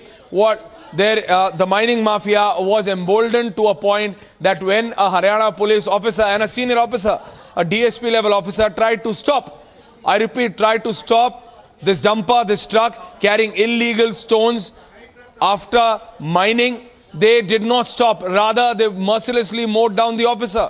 Now you have the senior officers coming down on the spot. Why were they not there prior? All of these questions need to be answered. But yes, we are being told 4 teams being formed. Haryana STF is on a lookout of the individuals of these merciless killers. Yeah. Yes. Aishwarya, stay with us. From what it appears, does it look that this mafia was very much active in this particular area, because this incident happening in broad daylight? Talk to us more about what you're learning from your sources. Well, it's very clear at this point of time. We are being told that Haryana Home Minister, we are being told, who was already in Surajkund area, could basically go there, because there is a BJP meeting which was taking place. So he was in Surajkund and he might go to the spot. That is what we are being told. Initially, we are trying to get a confirmation on the same. Our teams are reaching there as we speak. But then Haryana Home Minister and then the Chief Minister Manohar Lal Khattar really need to see. There is a mass manhunt for the killers of the Haryana cop. But the DGP and the ADGP would need to answer that how can the mining mafia be so emboldened? So emboldened that they can run over and mercilessly kill, mow down a Haryana police DSP. And also there is an answer which the police force would have to give, that why was a DSP alone? First, was he alone? And first, why? And secondly, if you are going to stop illegal mining, the whole team will go. So all of these answers would be coming in from the Haryana police, but the Chief Minister would really have to answer that what steps are being taken to literally for a complete clampdown on illegal mining. Because as we were just saying and discussing with the former DGP of Uttar Pradesh, illegal mining takes place not only in one state but in multiple states. And what is being done? And I repeat, what is being done to stop and curtail it completely? Tightening the noose. But what has happened in Mewat is for all to see. They are being emboldened to a point that they can mercilessly mow down a Haryana police DSP. His body is still laying there. Yeah, back to you. Aishwarya, does it look like tip of the iceberg when we talk about how active the mafia has been in this particular area where the incident happened? Well, at this point of time, mining takes place. Yes, illegal mining has been happening, but we are being told that only and only because in the last 24 to 36 months, the Khattar government had been trying to tighten the noose. But how successful or unsuccessful they were, it is... we can see, because when a police officer arrives on the spot to just stop, and I repeat, to just stop an illegal mining truck, a dumper carrying illegal mining stones, he's mowed down. So what tightening of noose is the Haryana government talking about? So all of these questions would have to be answered, but at this point of time, the ADG and the DGP of the state would have to answer that why was that DSP alone? Why wasn't there complete cavalry of the Haryana police clamping down on illegal mining? Why did Surendra Singh Shekhawat, first and foremost, was he alone? The Haryana police need to answer. First, was he alone? Second, if yes, why? And why wasn't there a complete clampdown? And if there was a tip-off? If there was a tip-off, then Surendra Singh must have informed his seniors or his team or his police station or his division that yes, he's moving. Yes. So all of these details are coming up, and while we arrive at this very spot, beg your pardon, I am joined in by my colleague Amandeep. Amandeep is joining in. Amandeep, Manohar Lal Khattar and also the top cops of the state. It is not only the Chief Minister but also the DGP and the ADGP Law and Order would have to answer that what exactly is happening in Nu. Amandeep.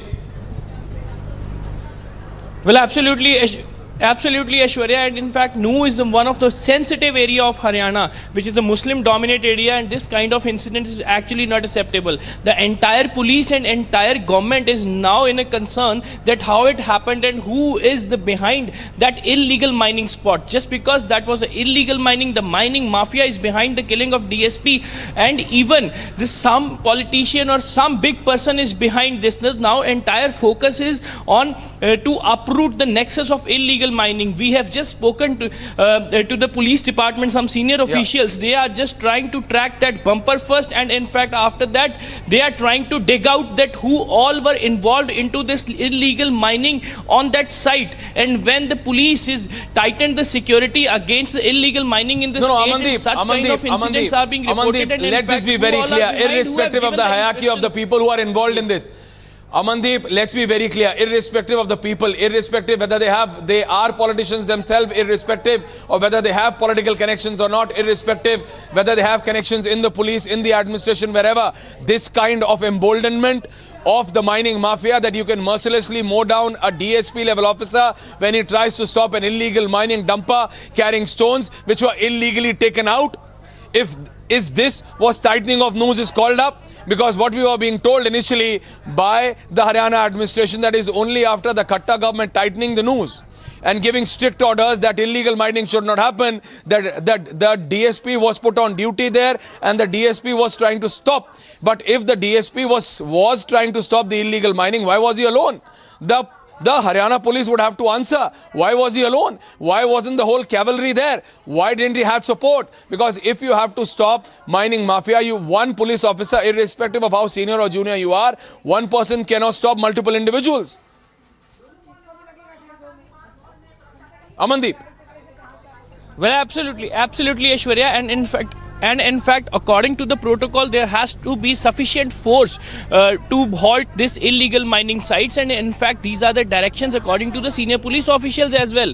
And alone or DSP or single person cannot visit the site and stop the illegal mining. In fact, there should be a sufficient force, and even now the SP, the local SP first should be justify this position of the police, that why DSP alone was trying to stop that truck and checking the documents. Why he was alone? Why there was not sufficient force when the place is completely isolated? When the police knows that illegal mining is happening, this is a mining site. Right. And these mining sites are completely isolated. But who will answer this? Aishwarya, Where you is the can see DGP? there was Where is no the local ADGP support, LO? no Where is local Commissioner individual. Gurgaon? Where is the local SP? Where is the commandant officer? Where is the CEO of NU? As you said, Amandeep, this is a very sensitive area, and mining in this area takes place. But that is legal mining with permissions, mining with requisite permissions. But this was a truck which was a part of the illegal mining mafia. But why was this DYSP alone? Why wasn't the Haryana police present there? Who will answer? Who will answer? The local commissioner, the CEO, DSP, all of that have to be put answerable. Yes, Amandeep, all of those senior officers have now arrived on the spot. But now it's too late, because the mining mafia has been emboldened to a point that you will mercilessly mow down. And I repeat, mercilessly mow down. And we have those visuals on air. Amandeep, mercilessly mowing down the DYSP of Haryana police. That is the level of confidence these killers, the mining mafia killers, must have had, that they literally mowed down a Haryana police cop in broad daylight. And now the senior Haryana police officers arrive, but it's too late. Amandeep.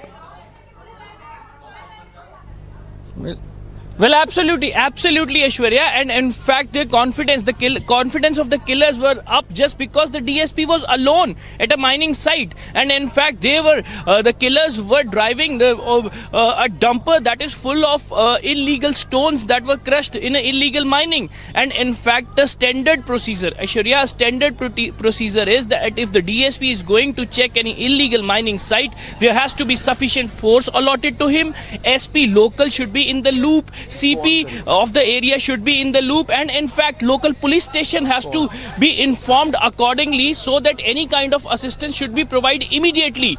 And obviously a raid would be conducted under the guidance of the gazetted officer, that is the DGP, I beg to pardon, DSP. And in fact that DSP was alone at an illegal mining site, and SP, SHO, IG, CP, nobody was in the loop. And in fact now when he was mowed down, he lost his life on the spot while stopping the illegal mining. And now every single senior police officer is on the spot to investigate the matter. No, but it's too late. That is what we are saying. We are joined in by the BJP. No, Amandeep, now the IG is there, and we have Raman Malik of the BJP. Raman Malik, can you please answer this? Can you please answer this to me, Raman Malik, that when you say that the Khatta government, that your Haryana government was tightening the noose on illegal mining, then why did the Haryana police did not back the decisions of the Haryana CM? I will accept your point when you say that the Haryana CM orders. But what was the police doing? Now you have the IG on the spot. Now you have the SP on the spot. But Raman Malik, you would have to answer that the mining mafia was that emboldened that they literally mercilessly mowed down a DYSP when he tried to stop an illegal truck. Raman Malik, the people of Haryana and the people of this country are asking. Let me answer. Please answer. Okay, so first of all, you must understand that most of the attempts, the kind of illegal mafia that is there on whether it is land or mining, both mafias in Haryana, especially in the Nu area and the Jind Hisar belt and Mahendragarh belt, were running their empires before Mr. Khattar took reins of the power. Especially if How long ago? 2014. Why can't you ask your own police? Raman Malik, I am saying we are standing in 2022. Raman Malik. Yes, I'm answering. Raman Malik, no. On facts. 2 years. Why will your police not listen to your chief minister? Last 2 years, this government has been tightening all screws on any and every illegal activity. Is this what you call tightening? Is this what you call tightening? Is this what you call tightening, Raman? Raman, we have been part of several debates together, but you answer this. Is this what you call tightening? You need to accept that your police officers are not listening to your chief minister. Your chief minister might be ordering, but the police officer is not following it. Answer now then. Listen to this. The police has been doing its best job, and most of the times we are successful in apprehending people point blank. Sending Please a understand single the number of DYSP fines, alone. the number Raman, of very calmly I am vehicles asking you, please impounded, answer this. the Raman Malik, I am asking you, please answer this to me. Please answer this to me. No, Raman. Sending a single DYSP. Sending a single DYSP. Raman Malik, you would have to answer. Sending a single DYSP to stop illegal mining in Noo. That is what he was there. That is what he was there. He was alone. He was mowed down. If the whole cavalry, if the IG would have been there, do you feel? You tell me, Raman Malik, as a political leader, you tell me if the IG, if the SP, if the commissioner would have been there, could that dumper Raman Malik, could that killer mowed down that DYSP? No. Surrender saying, who is the unfortunate DYSP who died in this? Absolutely, I have with me ADGP. I have with me. Raman Malik, hold on. Raman Malik, hold on. Raman Malik, hold on. I have senior police officer of the Haryana police. I have senior police officer of the Haryana police joining me. Sir, what exactly happened? If you could just explain for our viewers, sir. Over to you. Look, I will not be able to share very intricate operational details. But all I can say right now is that we are all very saddened by the loss of a very brave officer who laid down his life in the course of duty. And Haryana police is, we have a firm resolve that we will bring the offenders to justice very soon, so that in whatever little measure we can bring some sense of closure to the family, bring the offenders to justice. And we shall also be taking such measures so that such incidents do not happen in the future. Right? Thank you. No, sir, just one question. Sir, just one question. Was he alone? Was he alone, sir? Was the DYSP alone? Or did he have the complete backup with him, sir? Look, he had his team of officers. Exact size of the component, I will not be able to share right now. We are gathering more details. Right. But as and when we get more details, we will share with you. But yes, we have lost a very brave officer, and we are very saddened by that loss. And we will take every step to ensure that the offenders are brought to justice. Thank you. So the illegal mining mafia would have to be curtailed. So that was ADGP Haryana saying that he was not alone. So that clarity has come in, that there were backup. And then Raman Malik, now you answer that he was not alone. In presence, absolutely, I have with me Mr. Ashok Tawar.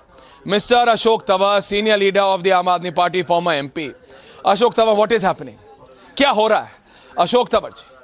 The mining mafia इतना ज़्यादा ताकतवर हो जा रहा है. Mining mafia is totally controlling the government in Haryana. Mining mafia, what are you saying? Drug mafia, and first of all, we pay tribute to the police officer who has been martyred today. At least he dared to challenge the illegal mining, which was happening for a very, very long time. And this is happening across Haryana, whether it's Yamuna River, whether it is other rivers in Haryana and the Aravali Hills. But I did not hear the Aam Aadmi Party raising this issue up. But Ashok Tawar, the people of this country will ask that why... No, Ashok Tawar, just let me ask the question, sir. Why don't... But why do I wait? Raman Malik, I am asking you also and Mr. Ashok Tawar. Ashok Tawar, you would have to answer today. Why do you wait for such an incident? Why do you wait for such an incident to raise this issue? Why don't you raise this issue normally and ask leaders of the BJP like Raman Malik that if you say and if you claim, Mr. Tawar, that there is mining mafia prevailing in Haryana, why do you wait for such an incident to raise that issue? Why don't you raise it in the assembly and then in the parliament? Why? My dear Aishwarya ji, I have been raising this issue for last 6-7 years, and we have conducted yatras, we have challenged, we have time and again complained. Mr. Tawar, you should remember Dipinder Hooda This is Raman Malik. This is Raman Malik of the BJP. People like this. Raman Malik is answering you. Ashok Tawar ji. Ashok Tawar. Raman Malik of the BJP is answering. There are people given patronage by Mr. Tawar who are into illegal mining in his area. Raman Malik, one by one, calm down. Raman Malik, calm down. One by one, both of you. Let me tell you one thing. Both of you. The police and administration both have been given a very clear order by the Chief Minister, and they have been conducting these kind of raids and search operations everywhere in the state. You are a leader of the state. You can find out the Raman Malik, Ashok the number of Raman Malik, Ashok Tawar. Raman Malik, you are in power. Ashok Tawar, you are in opposition. Hold on. Raman, hold on. Hold on, Raman. You need to understand. I cannot take your word for it that your Chief Minister is doing. Raman, what is happening on ground? A DYSP is mowed down, and he was not alone. The ADGP has just made it on record. It's not. It is unfortunate, but you understand can you understand the power these murderers are running with? They are in a state of frustration Raman Malik, how emboldened and they must be. The kind of operations that have been going on right now, they have been in a kind of fear. This is in fear? You must understand. In fear, you mow down a police. Raman, what are you saying? Raman, what are you saying? Raman, you need to pull up the cops. We are curtailing them. Raman, it's time to call a spade a spade. Pull up the cops. Pull up the local cops. Raman, pull up the cops. If your Chief Minister is saying and if the cops are not following it, you need to pull up the cops. I am saying 99% if a DISP of the time, is being my mowed down. police, my administration, my Chief Minister is doing a wonderful job. 1% of time, unfortunate incidents can is happen. mowed down, Raman. One such, and you need to accept it, Raman. One such incident ridicules everything else. The number of fines collected has more than doubled. Raman Malik, Ashok Tawar. Do I still have Ashok Tawar there? Ashok Tawar, BJP is saying, Ashok Tawar, BJP is saying that they have taken several steps. I say, if you have taken several steps, then give me one reply. How can one dumperwala, one mining mafia, mowed down a DYSP who was there with the team? The ADGP of Haryana is saying on record to me while talking to me that the DYSP Ashok Tawar was not alone. So from where are they getting this power?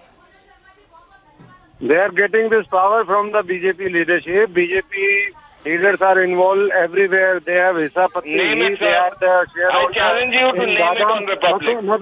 Bhai, Ramanji, you also know. I also know. I am from Haryana. I have... अरे नाम किसका आप जाके पूछा मैं कह रहा हूँ ना पूरी सरकार इसमें इन्वॉल्व है नाम किसका ले ले 50 नाम ले क्या अब वो लोगों के पास अरे भैया मैं तो सारी जगह यमुना से लेकर के हमने तो यात्रा करी है इसके खिलाफ I can only say one thing. Please don't fight one by one. Raman Malik, learn to listen. It's a somber moment. Raman Malik, learn to listen. कुछ नहीं कर पाती आपकी सरकार खुद में नहीं हुई है Ashok Tawar, Raman Malik, both of you. I'll just say one thing to both of you. Please listen. If this discussion, Ashok Tawar, Raman Malik would have happened a week before, both of you, the complete political class of Haryana would have been able to save Surendra Singh Bishnoi. Raman, you said you had met this DYSP prior. Am I right or wrong, Raman? You said it right, that you have met this many DYSP. Times. And I can tell you should have saved him. Even if 4 minutes. Then you should have saved him.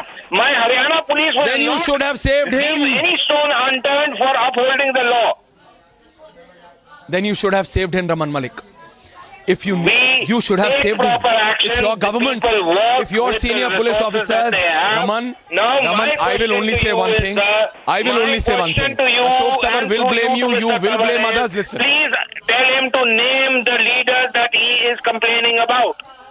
That they are from BJP and they are into mining mafia. Name them. Complaining the whole government. Without the government involvement, this incident can never happen. And they can control. They are there in the power for last 8 years. They could have controlled it very well. They don't have willpower. Raman Malik, where is your Home Minister? Raman Malik, where is your Home Minister? Raman Malik, where is the Home Minister of Haryana? Where is the Home Minister of Haryana? The Home Minister is doing. Where is the Home Minister of Haryana? Already on it. Sir, is this what is doing the job is called? Any media? Is this what you call doing your job? Is this what you call? He is a suo moto. If the job would have been, that is what I am saying. Except that the police officers, the senior officers are not listening, sir. Raman Malik, sir, please. You need to understand, if directions are being given, they are not being followed on ground. Don't make me shout, please listen. Raman Malik, if the orders, first, even if I agree with you for a minute, that the orders are being given, even if I agree with you, Ashok Tawar, hold on. Ashok Tawar, please hold on. Raman Malik, if the orders are being given, first I really doubt that the orders are being given. Raman Malik, you need to listen. जो mining mafia में involve है, जिसका तथ्य आपके पास हो, आप सामने रखिए, मैं I'll only say one thing. What are you saying, Raman Malik? A DYSP has been mowed down in broad daylight in Haryana, and you are talking Namlo. What Namlo? Raman Malik, what are you discussing about? Raman Malik, now you calm down. Calm down, Raman Malik. Ashok Tawar, please. I have with me the mining minister of Haryana. Mr. Nupur Sharma. Mr. Nupur Sharma, you are the transport and the mining minister. आप transport और mining minister दोनों हैं. Nupur जी, जरा बता दीजिए. Nupur जी, ये कैसे हो गया? Mining भी आपका है, transport भी आपका है. एक डंपर DYSP को दोपहर में, भरे दिन में, सूरज में कुचल के चला जाता है. Nupur जी, सबसे दुखद घटना है जी, बताइए मूलचंद।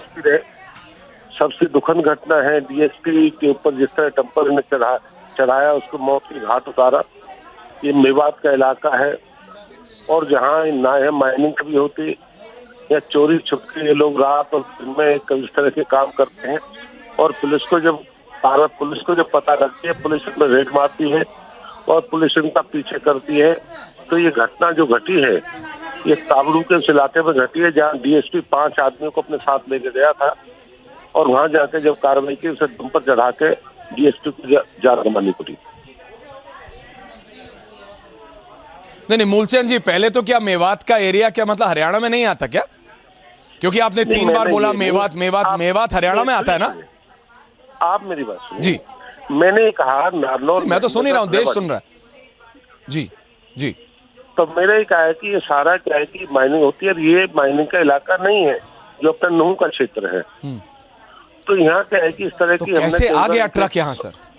100 FIR दर्ज हुई है, इनके खिलाफ समय समय पर हमने कार्रवाई करी है।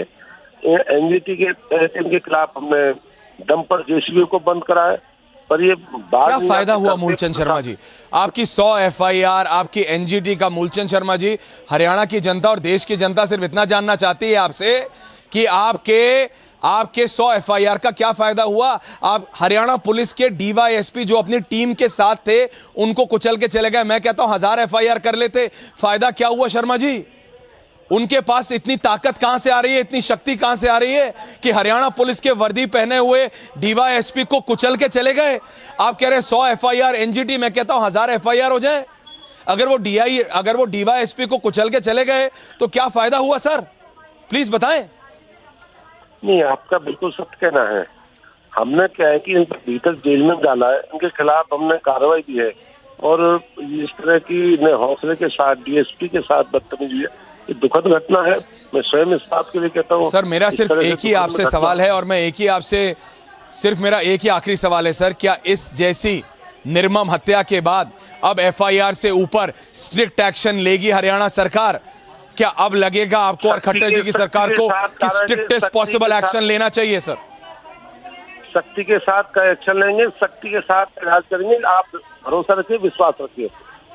सर, इनके कातिलों को कितनी देर में पकड़ेंगे आपकी सरकार इनके कातिलों को, हरियाणा पुलिस के कातिलों को? हम जल्दी, आप ये मान के चलिए, जल्दी इसकी गिरफ्तारी जल्दी करेंगे हम। बिल्कुल। और एक सवाल आपसे आम आदमी पार्टी के पूर्व सांसद अशोक तंवर पूछना चाह रहे हैं, अगर आप 30 सेकंड और दें हमको, क्योंकि इसमें ब्लेम गेम नहीं होना चाहिए। मैं चाहता हूं आप सब एक साथ आके काम करें। अशोक तंवर जी। हेलो जी, मूलचंद शर्मा जी, तो बस यही आपसे उम्मीद है कि आप जल्दी से जल्दी एक्शन लेंगे। बिल्कुल। मूलचंद शर्मा जी, आप कॉन्फिडेंट हैं? आप कॉन्फिडेंट हैं कि आप एक्शन ले पाएंगे?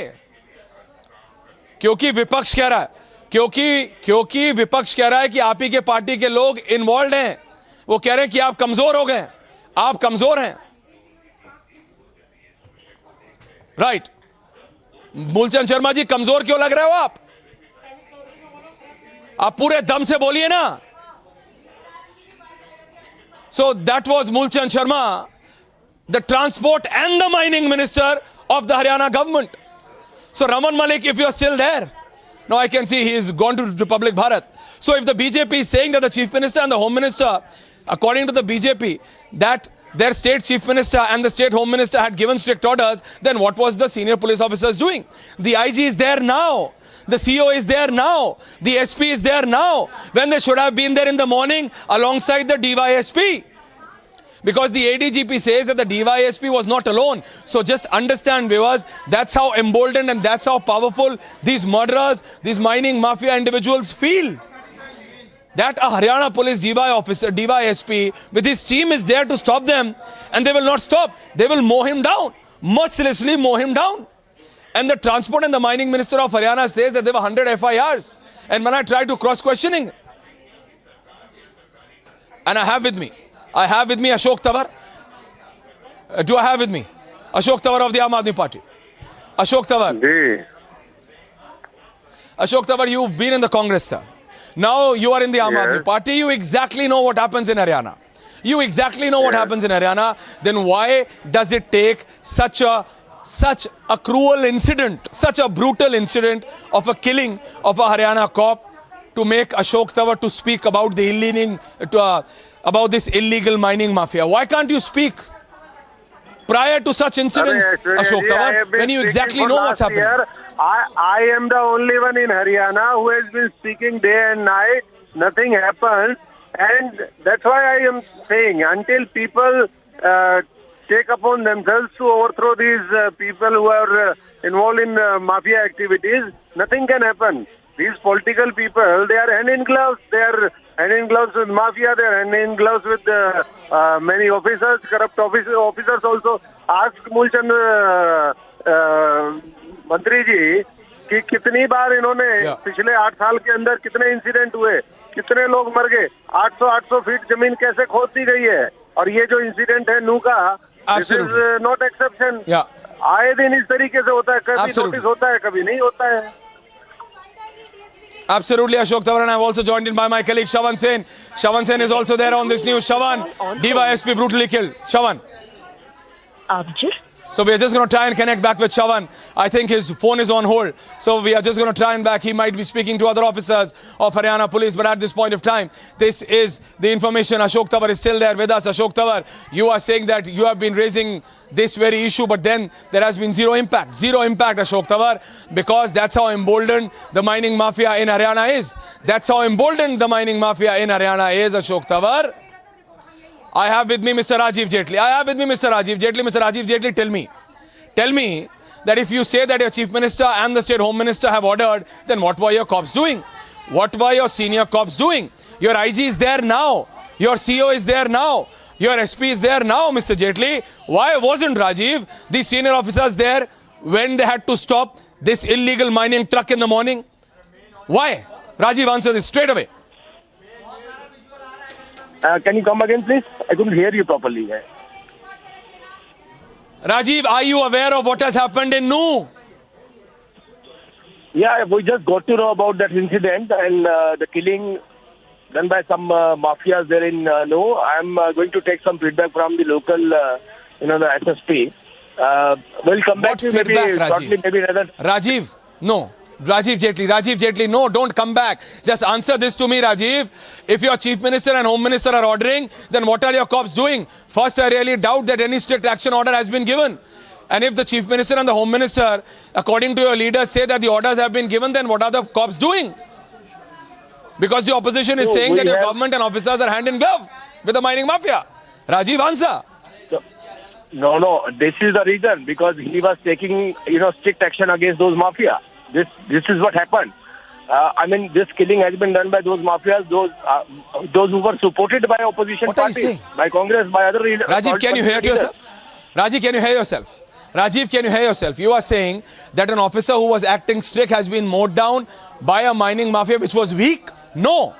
If this mining mafia would have been weak, they would not have got the strength to mow down a Haryana police DYSP who was present with his team. I'm asking a basic question. Can't you understand from where are these murderers getting their power from? From where are they getting this strength? Rajiv, you also understand what I'm saying?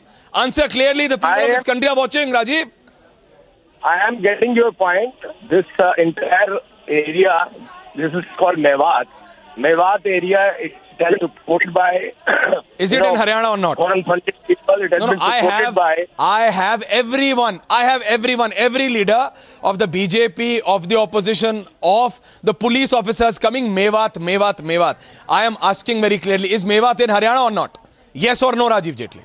Is Mewat in Haryana or not? It is. Yeah, then it is your responsibility. Then it is the responsibility of your government. Say yes, it's the responsibility of your government, and you need to take onus of what has happened in Mewat.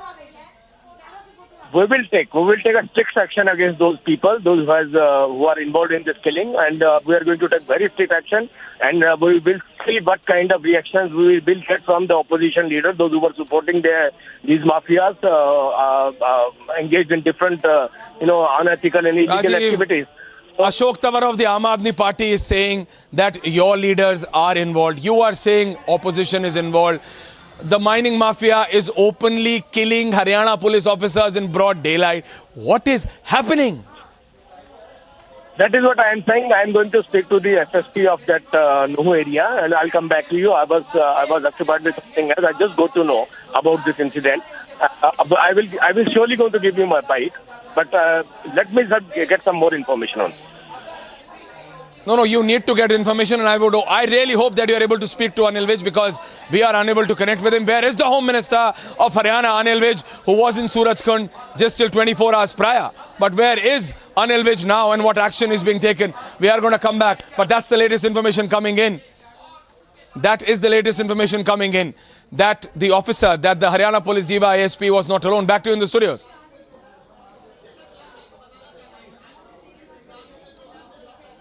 All right, this is the big news coming in, viewers. A shocking news coming in from this Haryana, where a DSP mowed down and killed by alleged mining mafia near Gurgaon. Viewers, a shocking incident coming in. We're getting many reactions as well. Our executive editor, Ashura Kapoor, has been speaking to many people from the police, from the political spectrum as well on this big news. Now, let's tell you what exactly has happened. A shocking incident. Surendra Singh, a DSP, was crushed to death by the illegal mining mafia which mowed him down. And this is a place which is also close to Gurgaon. And the DSP has died on spot. His body was found in an open dumpster, viewers. Indeed shocking. The DSP has died on spot. The visuals you see on your screen are from the crime scene. The cop was run over by a truck there in Mewat. And a manhunt right now has been launched for the killers. Now, there's a suspicion also, viewers, that more than one truck was involved in the murder. And in the visuals from the crime scene, which are there on your screens, the area is right now swarming with police officials who have now reached the spot. And this continues to be a top story, viewers. Much more coming up after a short break. In the global employability rankings by Times Higher Education UK, only the following 6 institutions from India are ranked amongst the top 230 in the world for having the most employable graduates. IIT Delhi, IISc Bangalore, IIT Bombay, IIM Ahmedabad, IIT Kharagpur and Amity University.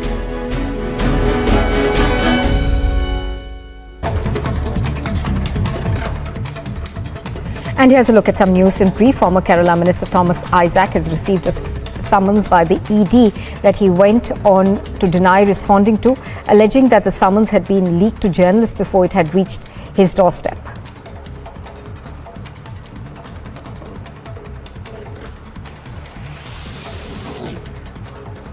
Opposition candidate for the vice presidential poll, Margaret Alva, has said that vice presidential elections will be a tough one, but asserted that in politics the issue was fighting the battle and not winning or losing. Animal rights activist Maneka Gandhi has written to the Karnataka Chief Minister to announce a probe into the electrocution of an elephant in the state's Hassan district, alleging that the JDS MP was attempting to influence the case, which in all probability was one of elephant poaching.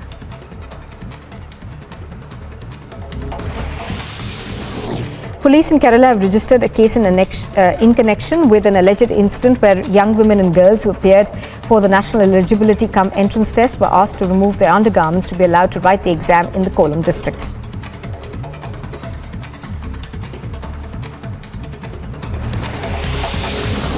Mumbai's Chhatrapati Shivaji Maharaj terminus was illuminated with tricolour lights on the eve of the commencement of a week celebrating Azadi Ki Rail Gadi or stations.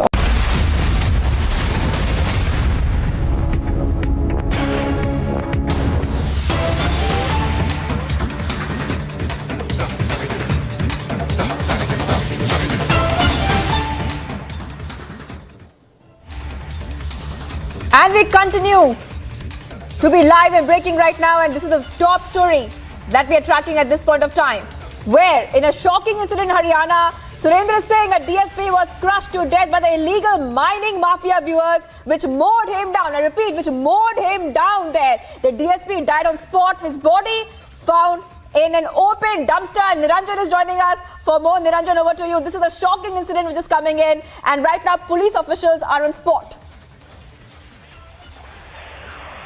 Well, you have the mining minister. Truck driver. Mining minister trying to make an argument saying that his government has done everything, including filing FIRs.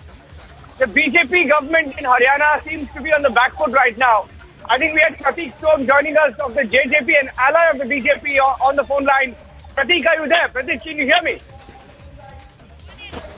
Pratik, can you hear me? Okay, while we try and get to that reaction, let's once again play out what the minister said. The mining minister's first reaction was on Republic TV. Aishwarya confronted him, asked him the uncomfortable questions on how the mining mafia was allowed to get a free run in Haryana. It's not one district, it's not two districts. Several districts of Haryana are rampant with mining mafia. There is a huge presence of mining mafia across different districts of Haryana. Who the killers are is not known, but the government is saying we'll go after the killers, we'll nab the killers. They haven't been caught, they haven't been nabbed. But let me tell you, in the last few years, some of the districts that have been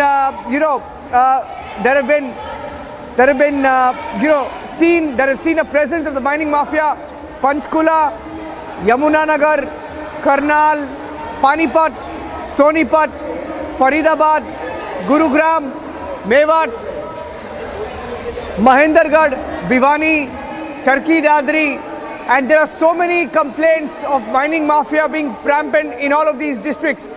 Let me tell you some of the stats that we pulled out here, from our the research team.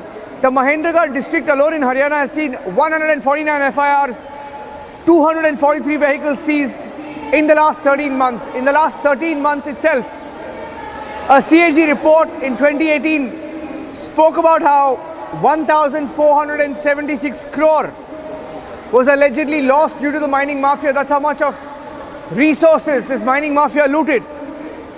In Yamunanagar district, mining mafia has illegally excavated about 50 acres in one particular area. The National Green Tribunal, or the NGT, says that inadequate and not expeditious action has been taken on illegal mining, which means the state has a lot to answer for as far as illegal mining and the mining mafia in Haryana is concerned. And you're looking at the pictures right now. Let's go across to the pictures once again of the officer who was mowed down. Surendra Singh, DSP Surendra Singh, was mowed down by the mining mafia. I'd like to play out what the minister said. We confronted the government of Haryana, the minister who says they've done everything. They've done everything. That's what they claim. Every time you ask them a question, they say we've done everything. We've filed FIRs. We've tried to take action. We've cracked down. But you ask them, why did this officer die? Why was this officer killed by the mining mafia? They have no answers, absolutely. Now, as far as this particular incident is concerned, we are hearing that DSP Surinder Singh was accompanied by at least 5 officers. If he was accompanied by 5 officers, what did those 5 officers do to try and stop the murder in Mewat, Haryana? Let me once again play out the reaction of Nupur Sharma, who is a mining minister. I'd like to play that. Mining mafia द्वारा, और ये mining mafia बेकाबू होता जा रहा है। वैसे तो हरियाणा में सारा कानून व्यवस्था बिल्कुल चरमरा गई है। रोज इतने कत्ल, भाई विधायकों को धमकी, तो आज ना तो विधायक सुरक्षित हैं, ना पुलिस अपने आप को सुरक्षित महसूस करती है। और जब तक अगर यही सुरक्षित नहीं है तो आम आदमी कैसे सुरक्षित होगा? आम आदमियों का विश्वास उठता जा रहा है। तो सरकार को तुरंत ऐसे कदम उठाने चाहिए ताकि आम आदमी में विश्वास कायम हो और कानून व्यवस्था चुस्त दुरुस्त हो। सर, जो ये कहा गया है कि लगातार वहाँ पे कंप्लेंट्स दी जा रही थी, कहीं ना कहीं एक्शन नहीं किया जा रहा, आपको लगता है कि कहीं ना कहीं पैट्रोनाइज किया गया है गवर्नमेंट के द्वारा, तभी इतनी? देखिए डाडम में हुआ, मैं स्वयं गया था वहाँ। मैंने कहा जिस प्रकार से पहाड़ की खुदाई की गई है 90 डिग्री पर, और वहाँ कुछ आदमी मजदूर भी मरे, बड़े शर्म की बात थी, लेकिन वो वहीं की वहीं रुकी, आगे कोई कार्रवाई नहीं हुई। तो जिस प्रकार से एनजीटी ने कहा कि यमुना का रास्ता बदला गया, तो किसी न किसी की संरक्षण प्राप्त है इनको। सर, एक और बात, साहब मौके पे जा रहे हैं, क्या लगता है कि डीजीपी साहब भी मौके पे जा रहे हैं? कौन? DGP sir, Haryana. डीजीपी, हाँ जाना चाहिए, उनकी जिम्मेवारी है और तुरंत एक्शन लेना चाहिए।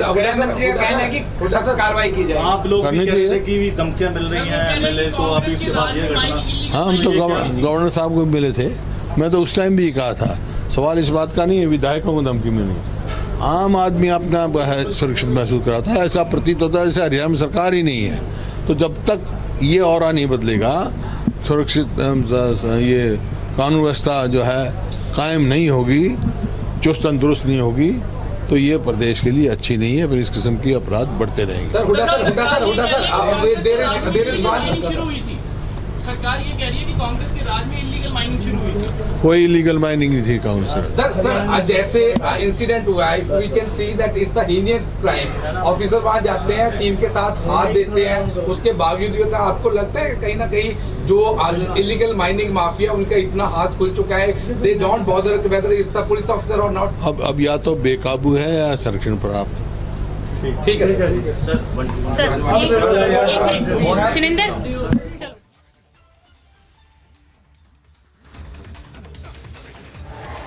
That's the first reaction coming in of the Congress Party. Let's go back and get you the reactions coming in right now. The breaking news update right now.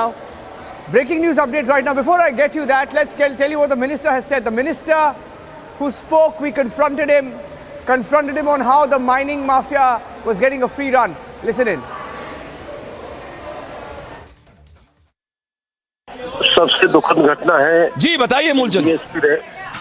सबसे दुखद घटना है डीएसपी के ऊपर जिस तरह टम्पर ने चढ़ाया, उसको मौत की घाट उतारा। ये मेवात का इलाका है और जहाँ ना है माइनिंग कभी होती या चोरी छुपके ये लोग रात और दिन में इस तरह के काम करते हैं। और पुलिस को जब पता लगती है, पुलिस में रेड मारती है और पुलिस इनका पीछे करती है। तो ये घटना जो घटी है, ये ताबड़ू के उस इलाके में घटी है जहाँ डीएसपी 5 आदमियों को अपने साथ लेके गया था और वहां जाके जब कार्रवाई की, उसे दम पर चढ़ा के डीएसपी को जान गंवानी पड़ी। नहीं मूलचंद जी, पहले तो क्या मेवात का एरिया क्या मतलब हरियाणा में नहीं आता क्या? क्योंकि आपने 3 बार बोला मेवात हरियाणा में आता है ना? आप मेरी बात सुनिए जी। मैंने कहा नारनौल, मैं तो सुन ही रहा हूँ, देश सुन रहा है। जी। तो मैंने ही कहा है कि ये सारा क्या है कि माइनिंग होती है, ये माइनिंग का इलाका नहीं है जो अपना नूह का क्षेत्र है। तो यहाँ क्या है कि इस तरह की कैसे आ गया ट्रक यहाँ सर?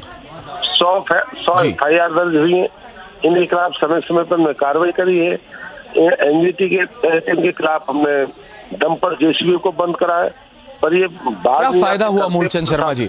आपकी 100 FIR, आपकी एनजीटी का, मूलचंद शर्मा जी, हरियाणा की जनता और देश की जनता सिर्फ इतना जानना चाहती है आपसे कि आपके 100 FIR का क्या फायदा हुआ? आप हरियाणा पुलिस के DYSP जो अपनी टीम के साथ थे, उनको कुचल के चले गए। मैं कहता हूं 1000 FIR कर लेते, फायदा क्या हुआ Sharma ji?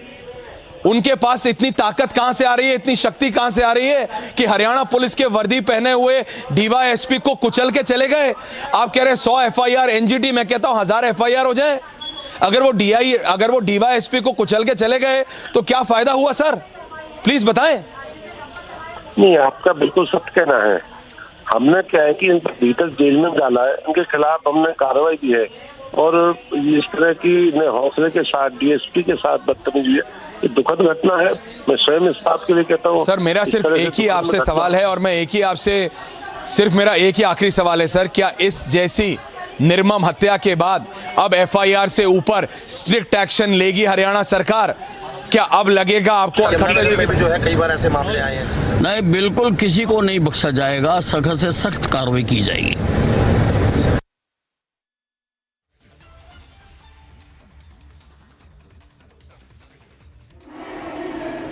The first reaction coming in from Minister Anil Vij there. Let's go back. We're getting in some more breaking news updates right now of how the circumstances under which he was killed.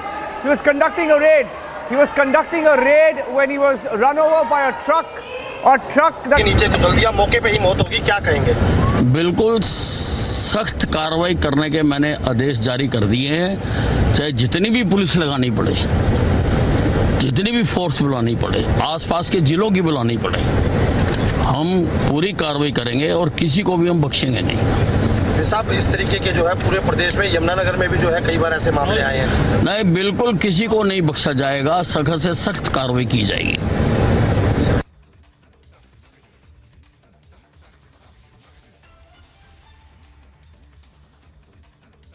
They will arrest the killers, they will take action, and that's the only word coming in from the government of Haryana, saying again and again that they will do what they have to, but so far the killers haven't been caught.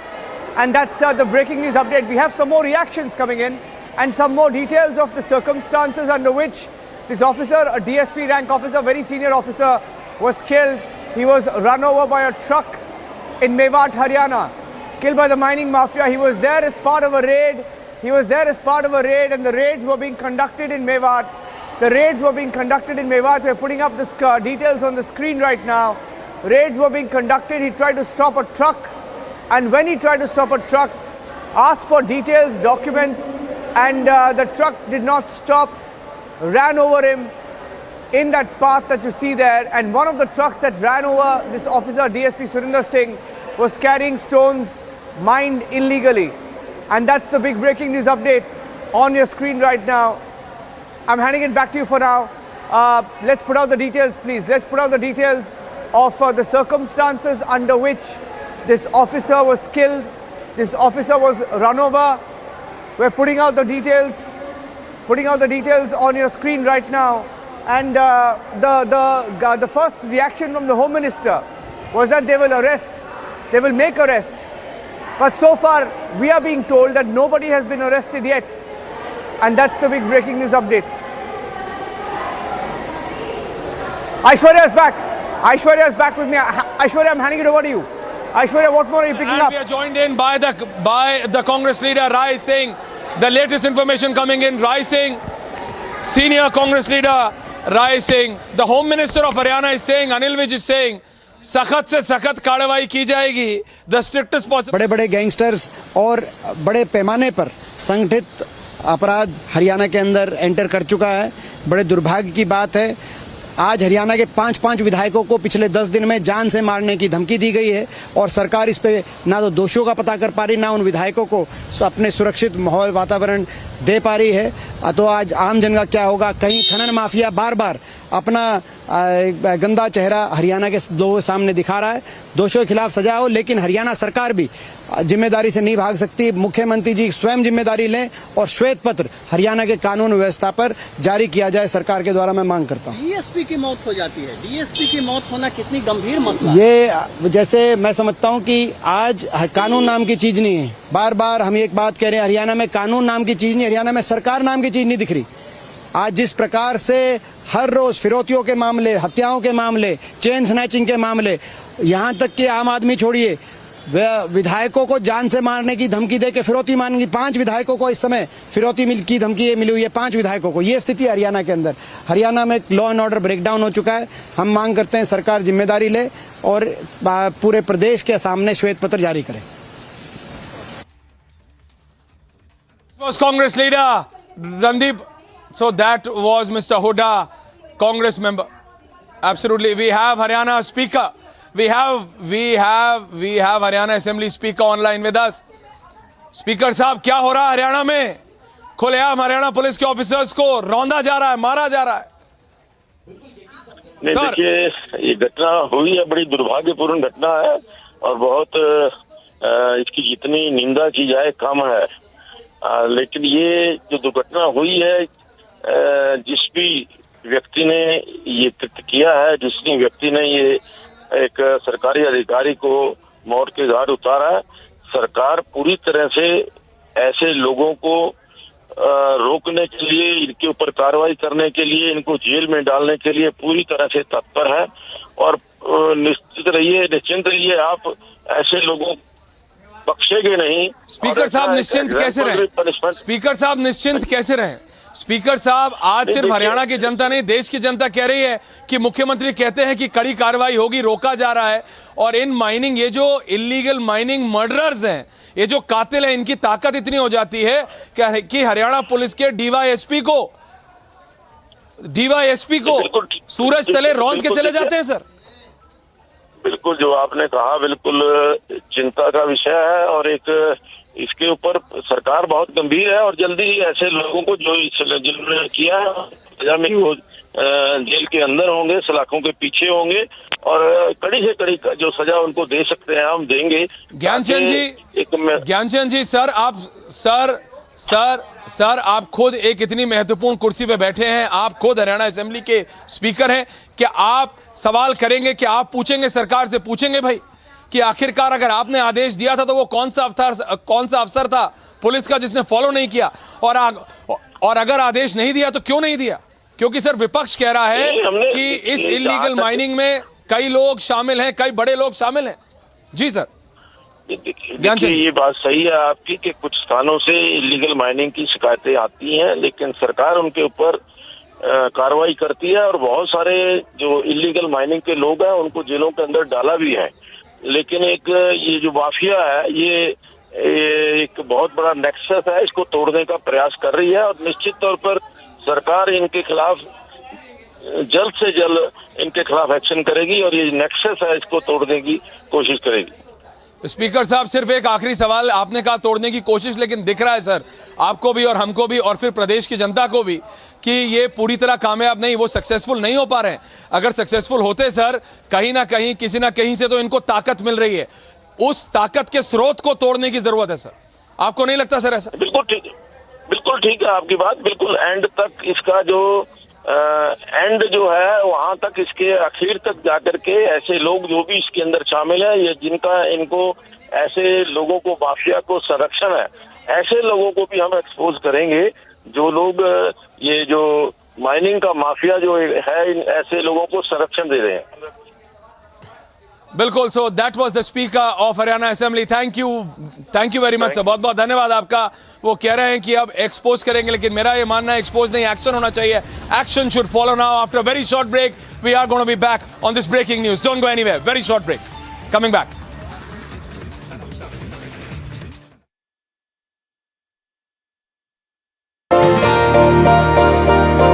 ನಾನು ಒಂದು agriculture ರಿಲೇಷನ್ಸಲ್ಲಿ ಕೆಲಸ ಮಾಡ್ತಾಯಿದ್ದೆ.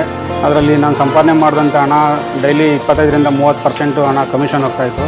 ನಮ್ಮ ಮನೆಗೆ ಏನು ಸಹ ತೊಗೊಂಡೋಗ್ತಾ ಇರಲಿಲ್ಲ. ಅದೇ ಒಂದು ಮೈನ್ ಕಂಪ್ನಿಗೆ ಜಾಯ್ನ್ ಆಗಿದ್ದೀನಿ, ಅದರಲ್ಲಿ 0 ಕಮಿಷನ್ ಇದೆ. ಅದರಿಂದ ಸಂಪೂರ್ಣ ನಾನು ದುಡ್ದಂಥ ಸಂಪೂರ್ಣ ಹಣವನ್ನು ನನ್ನ ಮನೆಗೆ ಸಹ ತೊಗೊಂಡೋಗ್ತಾಯಿದ್ದೀನಿ. ಅದರಲ್ಲಿ ಇನ್ನೊಂದು ಏನಪ್ಪ ಬೆನಿಫಿಟ್ಟು ಅಂತ ಅಂದರೆ 5 ಲಕ್ಷ ಡ್ರೈವರ್ಗೆ ಹೆಲ್ತ್ ಇನ್ಸೂರೆನ್ಸ್ ಕೊಡ್ತಾಯಿದ್ದಾರೆ. ಇದರಲ್ಲಿ ತಿಂಗಳಿಗೆ 2999 ರೂಪಾಯಿ ರೀಚಾರ್ಜ್ ಇದೆ, ಇಲ್ಲ ಒನ್ ಡೇಗೆ 149 ರೂಪೀಸ್ ರೀಚಾರ್ಜ್ ಇದೆ. ನಾನು ಎಷ್ಟು ದುಡಿತೀನೋ ಅಷ್ಟು ಸಂಪೂರ್ಣ ಹಣ ನನ್ನ ಮನೆಗೆ ತೊಗೊಂಡೋಗ್ತಾಯಿದ್ದೀನಿ. ಇದರಿಂದ ನನ್ನ ಫ್ಯಾಮಿಲಿ ಸಹ, ನನ್ನ ಕುಟುಂಬ ಸಹ ತುಂಬ ಖುಷಿಯಾಗಿದೆ.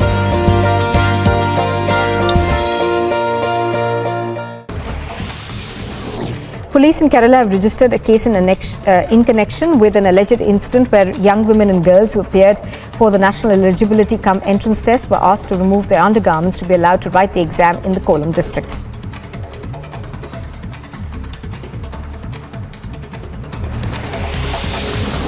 Mumbai's Chhatrapati Shivaji Maharaj terminus was illuminated with tricolour lights on the eve of the commencement of a week celebrating Azadi Ki Rail Gadi or stations organised as part of the Azadi Ka Amrit Mahotsav.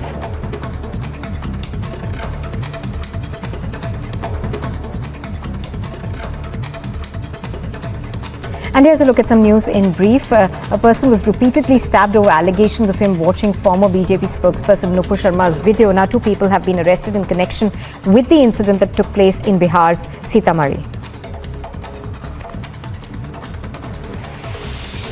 The centre has convened an all-party meeting on Tuesday to discuss the ongoing crisis in Sri Lanka. The Finance Minister Nirmala Sitharaman and the External Affairs Minister S. Jaishankar will brief floor leaders of all political parties in both houses of Parliament at that meeting. A 26-year-old was shot to death at a nightclub in Canada's Toronto, with the cause for the incident unconfirmed at the moment. A 24-year-old woman.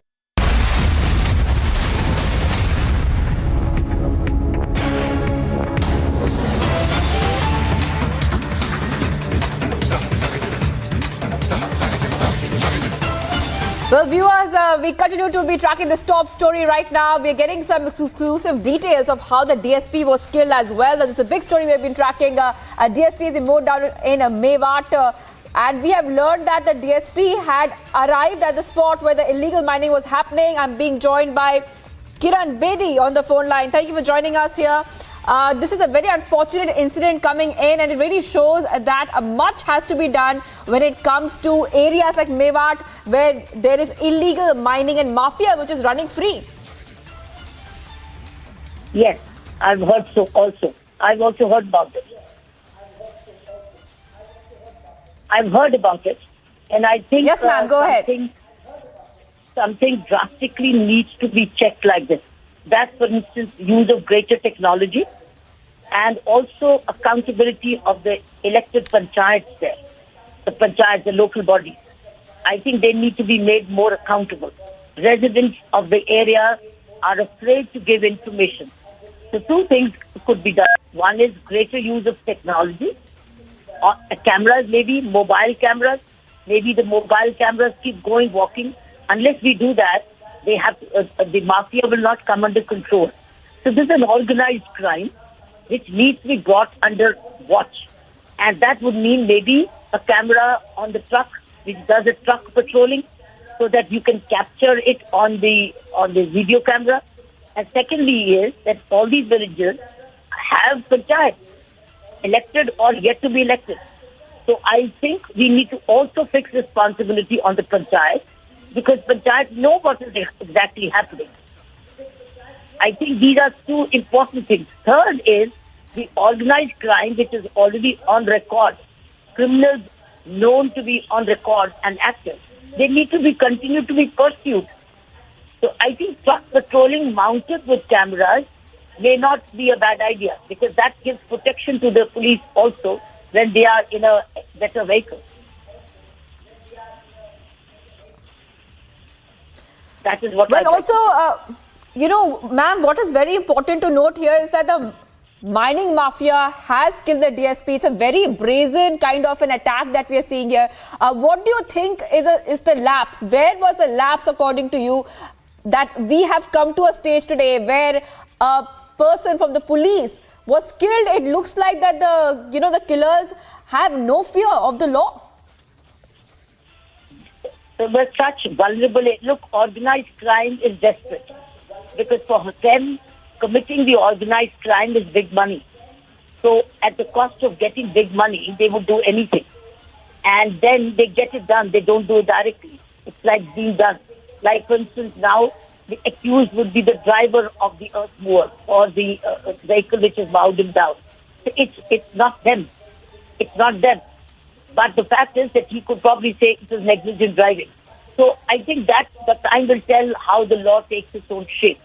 But I personally feel in such areas, we need truck patrolling with cameras which shoot if there's any such activity around. And not a jeep. Not a jeep. I say not a small vehicle. Not a small vehicle, but a big vehicle. So I think we need to change the way we patrol these areas, And secondly, as I've already said, we need to make the residents of the area more accountable. And all these areas come under some panchayat locality, etc. And the panchayati officer who's in charge of the panchayati raj needs to be the area SDM, the area SDM, the area SDPOs, right, ma'am, and the area panchayats. I think they all need to work together in normal time so that such a situation doesn't happen. Right, ma'am. Yes, ma'am. That was Kiran Bedi, former IPS officer. She's saying that this is a move which should have been, in fact, could have been avoided if certain measures were taken in place. Now, viewers, this continues to be a top story. A manhunt has been launched for the killers, and we will get you every update after this news which has come in. The DSP killed for doing duty in Mewat. Stay tuned. And here's a look at some news in brief. A person was repeatedly stabbed over allegations of him watching former BJP spokesperson Nupur Sharma's video. Now 2 people have been arrested in connection with the incident that took place in Bihar's Sitamarhi. The centre has convened an all-party meeting on Tuesday to discuss the ongoing crisis in Sri Lanka. The Finance Minister Nirmala Sitharaman and the External Affairs Minister S. Jaishankar will brief floor leaders of all political parties in both houses of Parliament at that meeting. A 26-year-old was shot to death at a nightclub in Canada's Toronto, with the cause for the incident unconfirmed at the moment. A 24-year-old woman was also shot in the incident but suffered from non-threatening injuries in the process.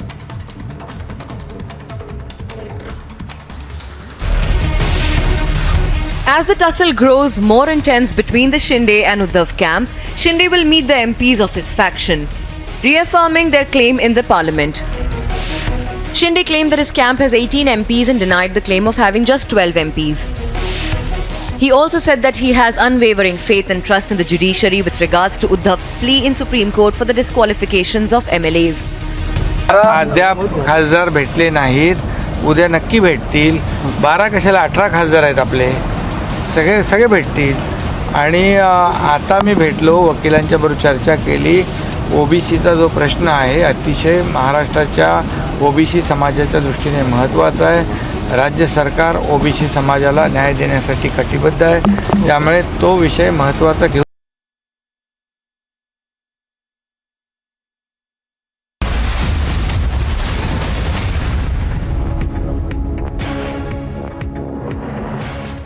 All right, we're getting some visuals coming in right now from Kerala. This is regarding to the NEET frisking case that we have been tracking all this while. Visuals coming in there on your screen. This was in fact a very shocking incident, which remember we had told you about, where in fact a couple of students were frisked. They were frisked. And this is coming in there.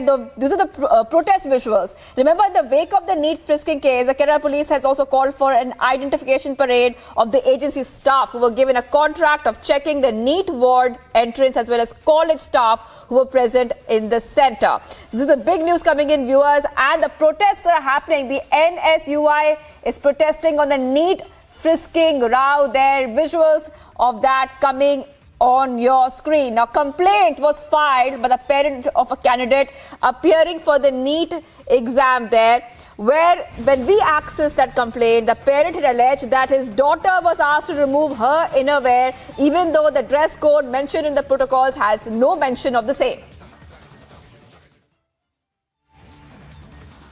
Stay tuned.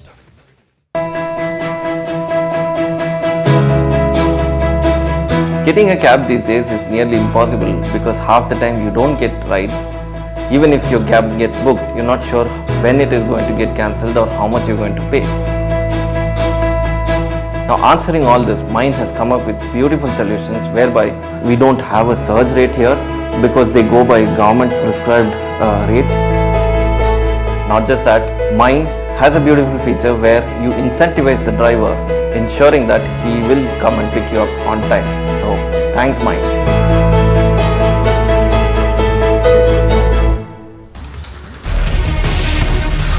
As the tussle grows more intense between the Shinde and Uddhav camp, Shinde will meet the MPs of his faction, reaffirming their claim in the parliament.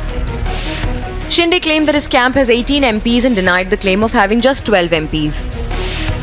He also said that he has unwavering faith and trust in the judiciary with regards to Uddhav's plea in Supreme Court for the disqualifications of MLAs. अद्याप खासदार भेटले नाहीत, उद्या नक्की भेटतील. 12 कशाला 18 खासदार आहेत आपले, सगळे भेटतील. आणि आता मी भेटलो, वकिलांच्या बरोबर चर्चा केली. ओबीसीचा जो प्रश्न आहे अतिशय महाराष्ट्राच्या ओबीसी समाजाच्या दृष्टीने महत्त्वाचा आहे. राज्य सरकार ओबीसी समाजाला न्याय देण्यासाठी कटिबद्ध आहे, त्यामुळे तो विषय महत्त्वाचा घेऊन मी ते आले. Bureau report, Republic TV.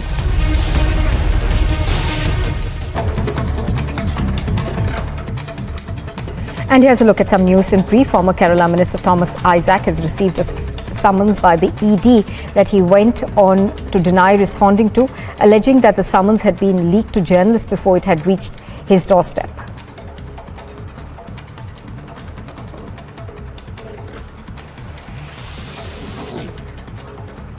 Opposition candidate for the vice presidential poll, Margaret Alva, has said that vice presidential elections will be a tough one, but asserted that in politics the issue was fighting the battle and not winning or losing. Animal rights activist Maneka Gandhi has written to the Karnataka Chief Minister to announce a probe into the electrocution of an elephant in the state's Hassan district, alleging that the JDS MP was attempting to influence the case, which in all probability was one of elephant poaching.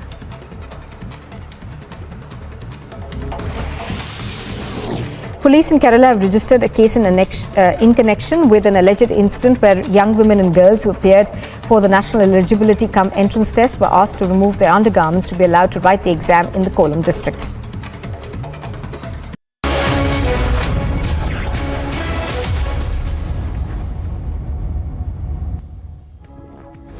Let's get started with Superfast 50. The national spokesperson of BJP, Sambit Patra, hits back at opposition on Agnipath scheme, saying in 2013 the Indian Army had submitted an affidavit in the Supreme Court stating that there is no role of caste as far as the selection process is concerned. This comes after the opposition party said the BJP is trying to create Jati Veers using Agni Veers.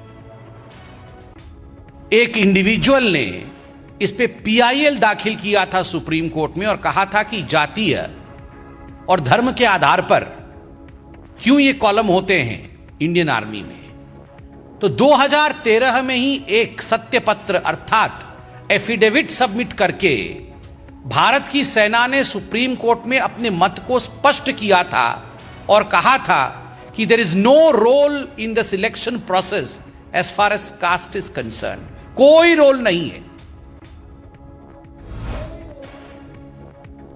Addressing senior officials of the state via video conferencing, UP CM Yogi Adityanath said roads were for people to commute and that no religious activities should be allowed to hinder traffic. Adityanath also asked officials to ensure that there was no display of firearms in religious yatras and processions and issued directives to establish health posts on the Kanwar Yatra routes. मैंने पहले कहा कि सड़कों पर या पूजा के लिए या किसी भी अन्य कार्यक्रम के लिए कोई जगह नहीं होनी चाहिए और इसको किसी भी प्रकार की अनुमति नहीं दी जानी चाहिए। जो शासन ने पहले से व्यवस्था बनाई है उसको हम सख्ती से लागू करें, इन चीजों को तय करें। Four arrests have been made in connection with the prayers offered at the Lulu Mall in Lucknow, while 3 of the individuals were from Lucknow. One of the arrested hails from Sitapur and were arrested on the basis of the video footage. A cop was run over by a truck near Mewat in Haryana, bringing about speculations of the mining mafia of the state being involved in the killings. Ministers of the state government were questioned by the public as they maintained ignorance in the matter. With Maharashtra's CM Eknath Shinde in New Delhi holding a meeting with at least 14 MLAs from the Lok Sabha ready to change their sides, it looks to be that several MLAs of the Shiv Sena wish to see themselves a faction separate from that of the Uddhav camp, with the reports coming about the party wishing to approach the Speaker for the same. The war for the Shiv Sena grows intense by the day as Maharashtra's Chief Minister made a significant power change to the Yuva Sena, the youth wing of the Shiv Sena. Undermining Yuva Sena President Aditya Thakere's position in a manner, CM Shinde resigned the current secretary of the organization and appointed a secretary. Security was beefed up at the house and office of Shiv Sena MP Hemant Patel of Hingoli Lok Sabha, who joined the Eknath Shinde faction recently in Maharashtra's area of NEET.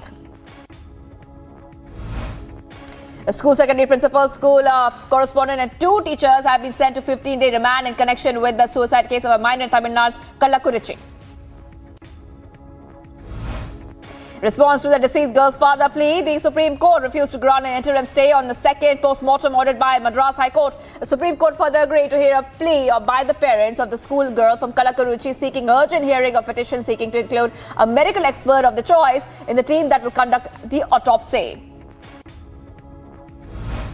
National Testing Agency has said that there was no complaint to anyone during or immediately after the examination, and further stated that as far as dress code for NEET is concerned, it does not permit any such activity alleged by the parent of the candidate.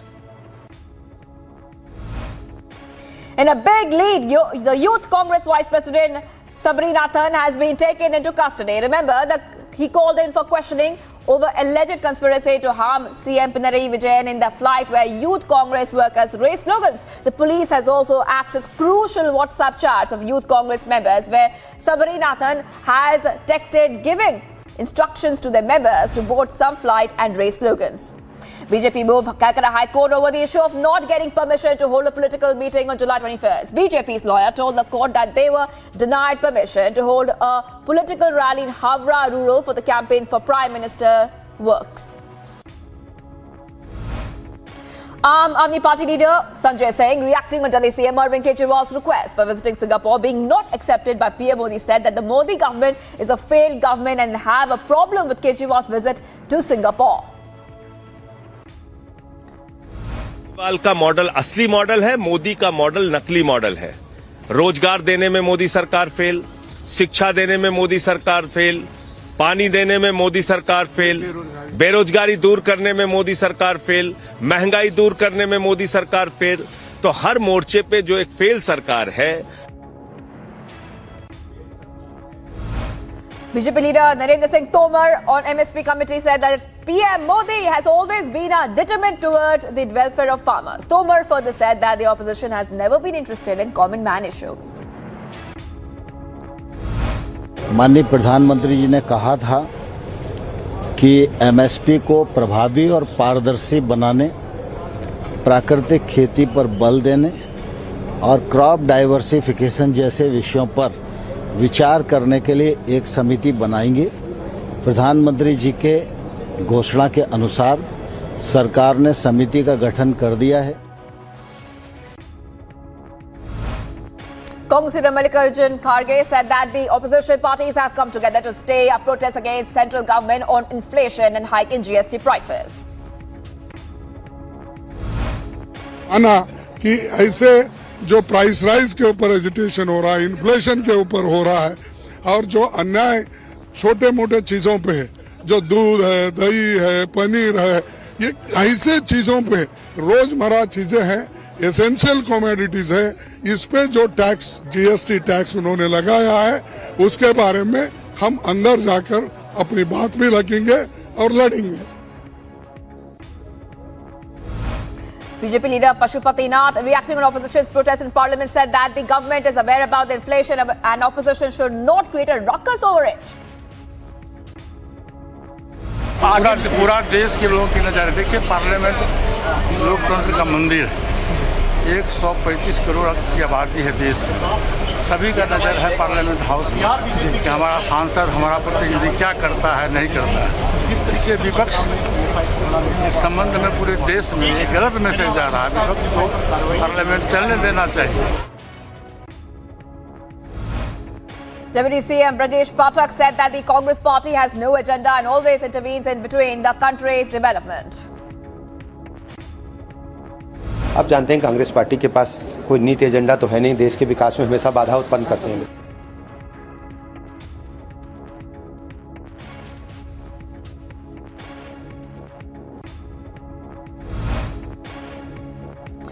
Congress leader Shakti Sena Goyal on a central government Agnipath scheme said that the BJP is playing with the youth's future.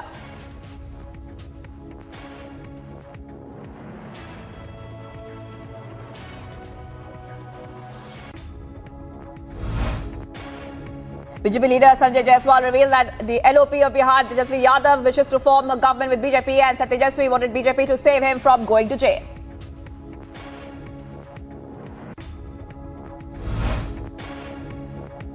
Individual was repeatedly stabbed over the allegations of him watching former BJP spokesperson Nupur Sharma's video. 2 people have been arrested in connection with the incident that took place in Bihar's Sitamarhi.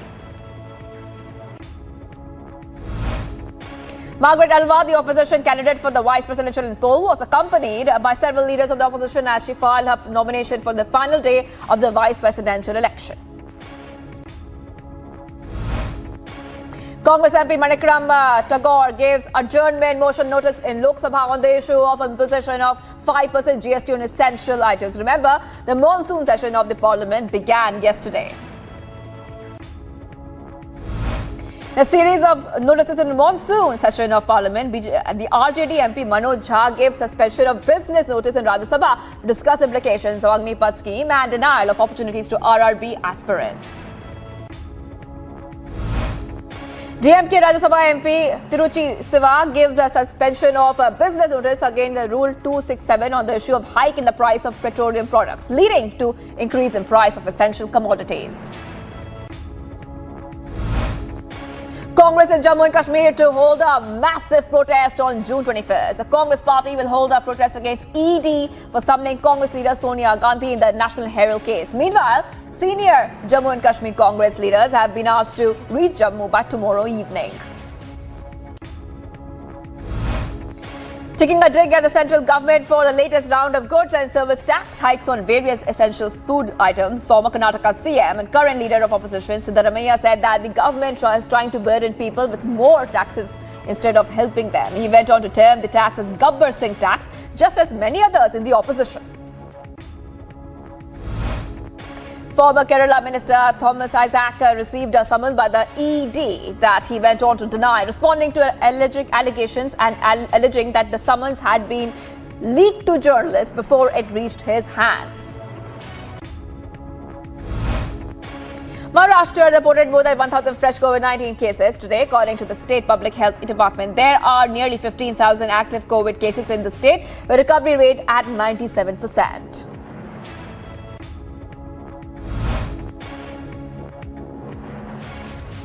Senior TMC leader Abhishek Banerjee mocked the BJP over its decision to put its West Bengal MLAs in a Kolkata hotel instead of ahead of the presidential elections, apprehending cross-voting, and claimed that the party's resort politics was back to haunt it.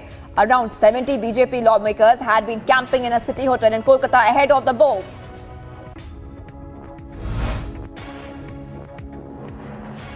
A cloudburst over the India-Tibet border flooded a few villages in Himachal Pradesh's Kinnaur district, but no loss of life was reported. The cloudburst occurred in Chambo and the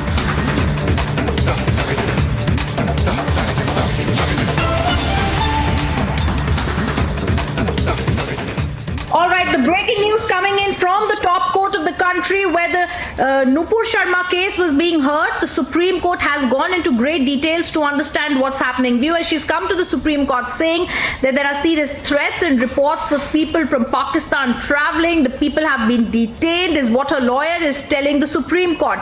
Justice Khan says these are matters which happened after 1st of July. After filing the MA, the threat is continuing. Maninder Singh, Nupur's lawyer, says there's a genuine risk of life in this to her. Justice Khan says to what extent we are correcting, we did not intend that you have to go to all places. Let me tell our viewers, Justice Kant and Justice Pardewala's bench that is hearing the Nupur Sharma case today says, have they understood correctly, you will be willing to go to one place of your choice. Maninder Singh says, yes, Delhi is the first FIR, wherever the first FIR, that is the law. Justice Surya Kant says, will you go to the Delhi High Court? Maninder Singh, lawyer for Nupur, says, yes, I will. He refers to previous judgments to show the place where the first FIR is registered, cases are clubbed. Viewers, the entire case is really about Nupur Sharma saying there are several FIRs being filed against me. The first one was filed in Delhi, hence only that one should be taken and the others should be also seen to be going to Delhi. Her lawyer is arguing in the top court of the country. Justice Surya Kant says, on the same analogy, you want to challenge all FIRs in Delhi? All FIRs should be stayed the same, telecast to the subject matter of all FIRs is what is being said in the court. Justice Suryakant says to the lawyer for Nupur Sharma, our main concern is you were relegated to alternative remedies. How have you said in the MA that the subsequent incidents are preventing you from availing the other remedies? And then her lawyer says it's impossible for me to go to the other alternative remedies that have been given by you.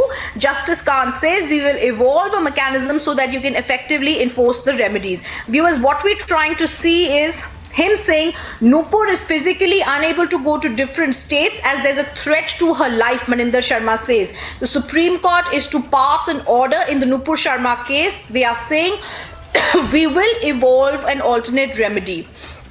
All this, remember, is coming as the Supreme Court is hearing the fresh modification application filed by ex-BJP spokesperson Nupur Sharma seeking clubbing of the FIRs registered against her in various states over her alleged controversial remarks. The bench assembled and senior advocate Maninder Singh appeared for her and said that there is a serious grave threat to the life of Nupur Sharma.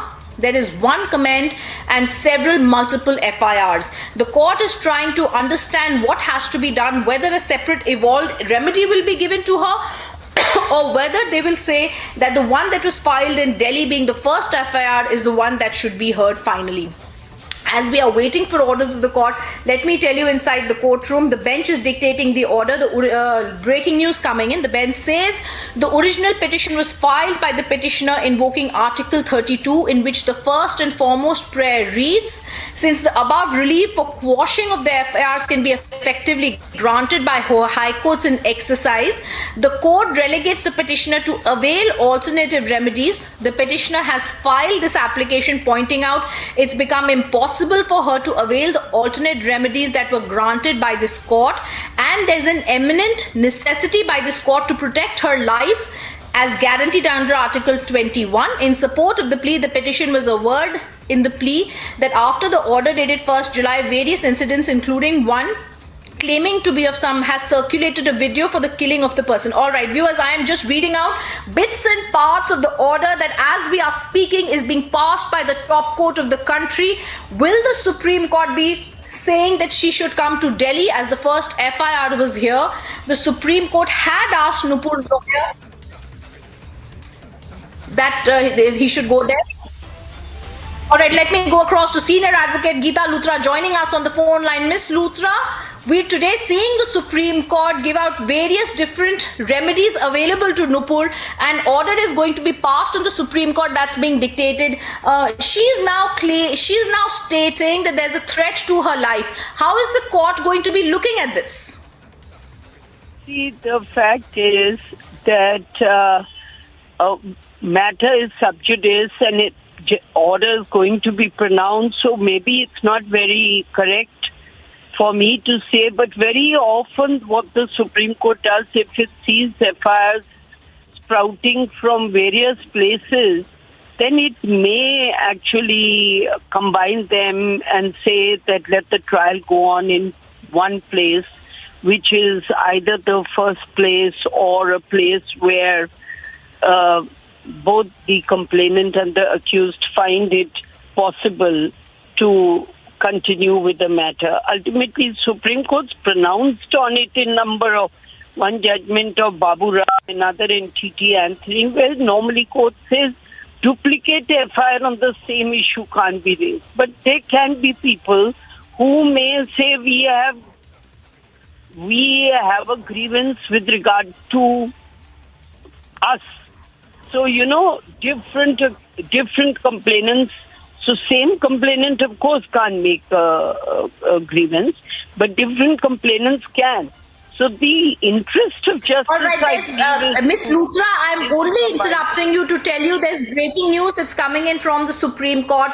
The Supreme Court is giving out an order in the Nupur Sharma case, and the case they are now saying shall be heard on the 10th of August. So that's the breaking news that's coming in as we are seeing that the Supreme Court says this case will now be heard in order to explore this. So the court's order is in light of the subsequent events, some of which have been noticed above. The concern of this court is how to ensure that the petitioner is able to avail the alternative remedy as permitted by the court on 1st of July.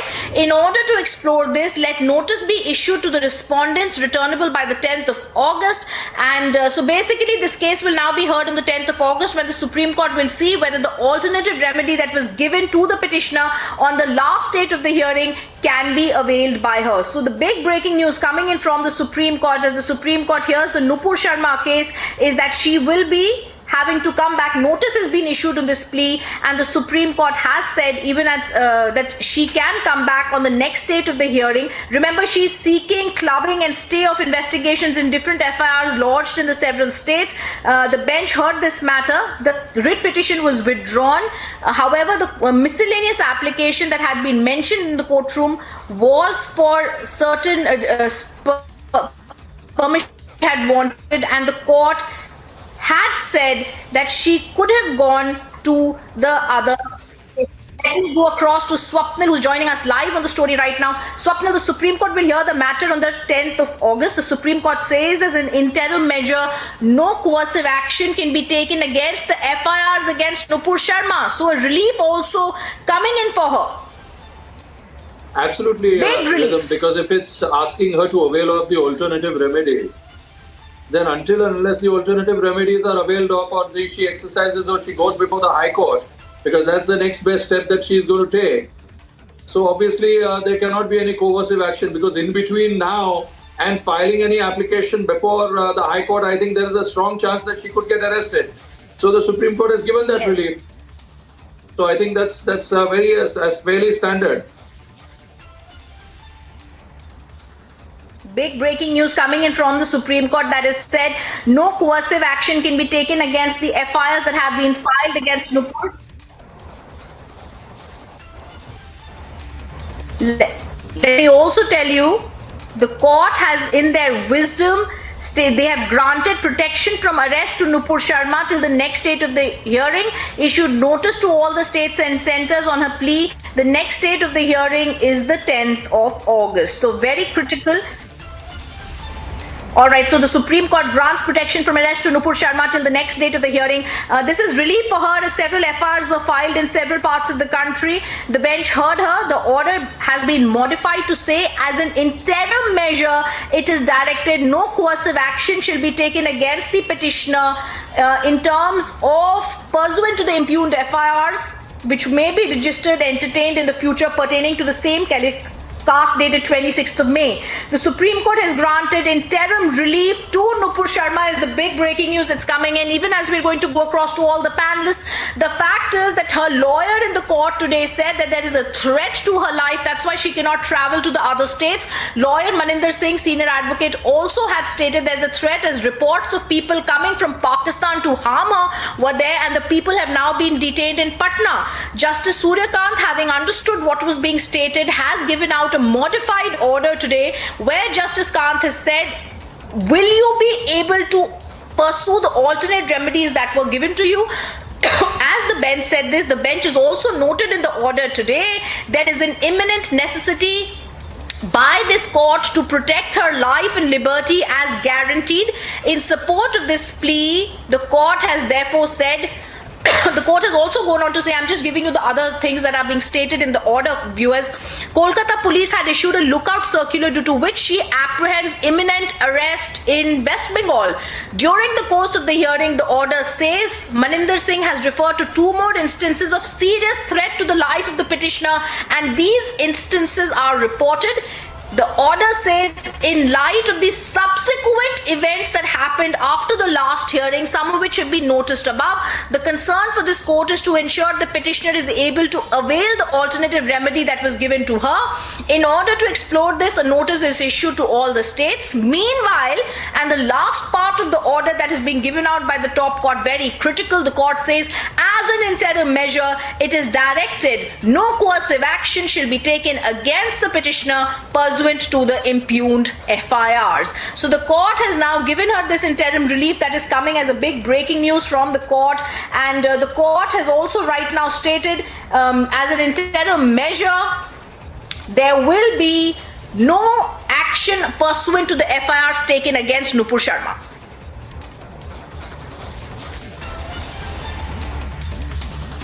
Let me go across to Swapnil, who's been to be with us. It's an order of the court to maintain, status to ensure that all sides justice is met. When Nupur Sharma tells the court that there's a threat to her life if she has to travel to West Bengal for this case, and they are giving out details about how there's a threat to her life and people travel from Pakistan, Swapnil, this is going to be seen as justice and relief coming from the top court. Well, absolutely, Rhythm. There is no question, Rhythm, that this is a great relief for Nupur Sharma, and that's the way it has to be. It should have been right there on 1st of July itself, rather than waiting for all those incidents that happened pursuant or there after that order. So, nevertheless, the Supreme Court, in its appropriate wisdom, has considered the plea of the petitioner and has granted appropriate relief, and has also directed her to avail of alternative remedies. And this is fairly standard procedure because normally, even when you approach under Article 32, then in that event, usually the Supreme Court has the jurisdiction or the discretion to say, sorry, you have an alternative remedy, which is under Article 226 before the High Court, and try to get all your matters clubbed there rather than coming to us. So this is very often that the court takes a view if it deems fit in its wisdom. But I believe that any High Court, if she approaches, which I believe will be the Delhi High Court, will be more than happy to club the FIRs, because I don't see any reason dependent on the tests of sameness and test of consequences. And let me explain that for the benefit of your viewers, that the sameness means if there is the same incident before, on which several FIRs have been filed, obviously the courts have the power. Let me first go across to Swapnil. I'll only interrupt you for a minute to go across to BJP leader, Rajya Sabha member and senior advocate of the Supreme Court, Mr. Mahesh Jethmalani, joining us on the phone line. Mr. Jethmalani, an order coming from the court in its justice saying no coercive action will be taken against Nupur Sharma in any of the FIRs that had been filed or could be filed against her. This is justice coming from the top court, sir. Yes, absolutely. I think, long overdue, because she was facing a number of FIRs all over the country. And multiple FIRs always have to be consolidated in any event. And after, the kind of death threats she's receiving, right, it doesn't make sense. It would be highly irresponsible for anyone to suggest that she travels all over the country, to seek judicial redress for her FIR. So I think the Supreme Court has, the step is welcome, it is sagacious, and it's in conformity with justice. Yes, absolutely. Mr. Jethmalani, also, other than being a politician, we've seen you in several other cases now, especially, giving advice in Maharashtra as a top criminal lawyer of the country. I need to ask you, is this the law that if several FIRs are filed, then they need to be clubbed together and heard in one place where the first FIR had been filed?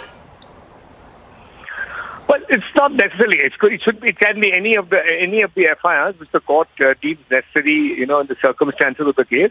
Generally, yes, one basis could be the first FIR that is filed. And Rhythm, who should know this better than the first person to face so many multiple FIRs and who got it consolidated by the Supreme Court than the famous anchor, Mr. Arnab Goswami. Yes, and sir, I also want to say you're absolutely right. This is something that has to be taken into consideration. The Supreme Court today, when it protects Nupur Sharma from arrest in the FIRs registered against her across the country, has also gone into details of where she's facing threats from. They've also mentioned that she says there's a threat to her life if she's called to West Bengal. They've also mentioned that there were people from Pakistan who were coming here and have been detained at Patna. Yeah, I mean, obviously the threats are serious, and that for somebody who merely supported her, the tailor in Udaipur, what happened to her. It cannot but be taken seriously, and any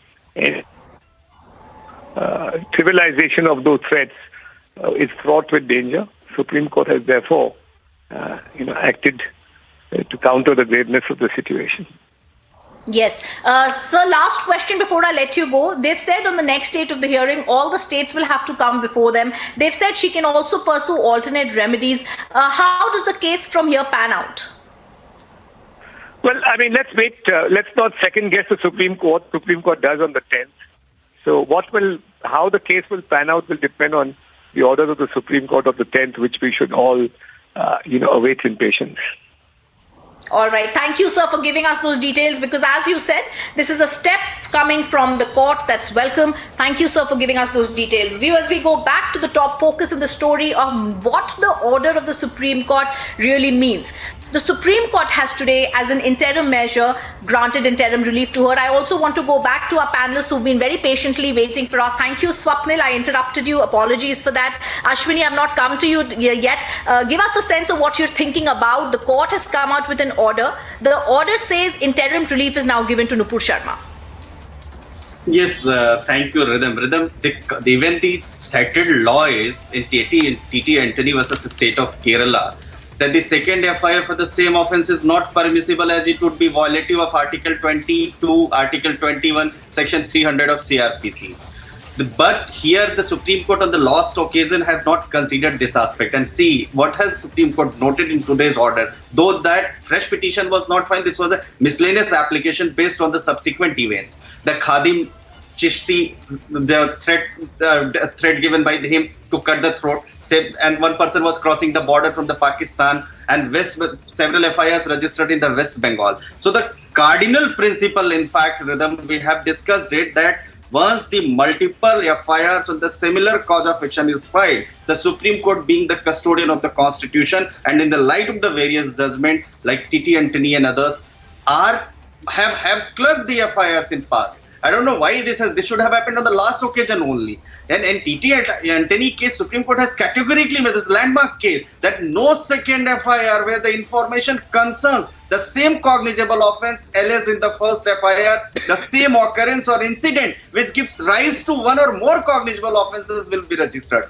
And if it is registered, then that will be violative to the law of the land. But this has happened, but Supreme Court on last occasion did not consider. But now the Supreme Court has considered it. And in past also, you see in Rohit Ranjan's case, Supreme Court has come forward and Supreme Court has taken that no further FIRs you should not register on the same cause of action. So when the state start patronizing the offences, when the offences are being registered at the instance of the state in order to please the political masters, then the problem comes in the way. Here exactly what has happened. Multiple FIR on the similar cause of action in various states. She was called upon to appear. Various death threats were issued. So really it was her personal liberty which was in danger. Over to you, Rhythm. Yes. Let me also go across to BJP leader joining us on the phone line. And as I'm trying to get across to Dilip Ghosh. Dilip Ghosh, how are you looking at of the BJP National Vice President? Mr. Ghosh, today the court has said that looking at the kind of threats to her, there is interim relief granted, no coercive action can be taken. How are you looking at these words from the top court? देखिए, इसको हार जीत में हम नहीं देखते हैं, क्योंकि जिस प्रकार एक वातावरण बनाया जा रहा था नुपुर शर्मा के खिलाफ, यहाँ तक कि जो न्यायाधीश भी इस मामले में जो कमेंट किए थे उसका भी आलोचना पूरा देश भर में हुआ था, जिसका हियरिंग नहीं हुआ, उनको पक्ष रखने का मौका भी नहीं दिया गया, उनको दोषी करार दिया जाता है, ये हमारे कानून में ठीक नहीं है। और उसका प्रतिक्रिया में जिन लोगों ने इस प्रकार हरकत की, घिनौना कार्रवाई की, जो सरकलम किया, जिन लोगों का जिन्होंने Let me also go across to Satyapal Jain. Yes, Dilip. तो उनके बारे में क्या है, तो इसलिए सवाल ये है पूरा जनमानस में उनके बारे में मैंने भी खुल करके बोला था कि जो तर्क हुआ था, जिसमें डिबेट हुआ था, डिबेट में उसका समाधान होना चाहिए।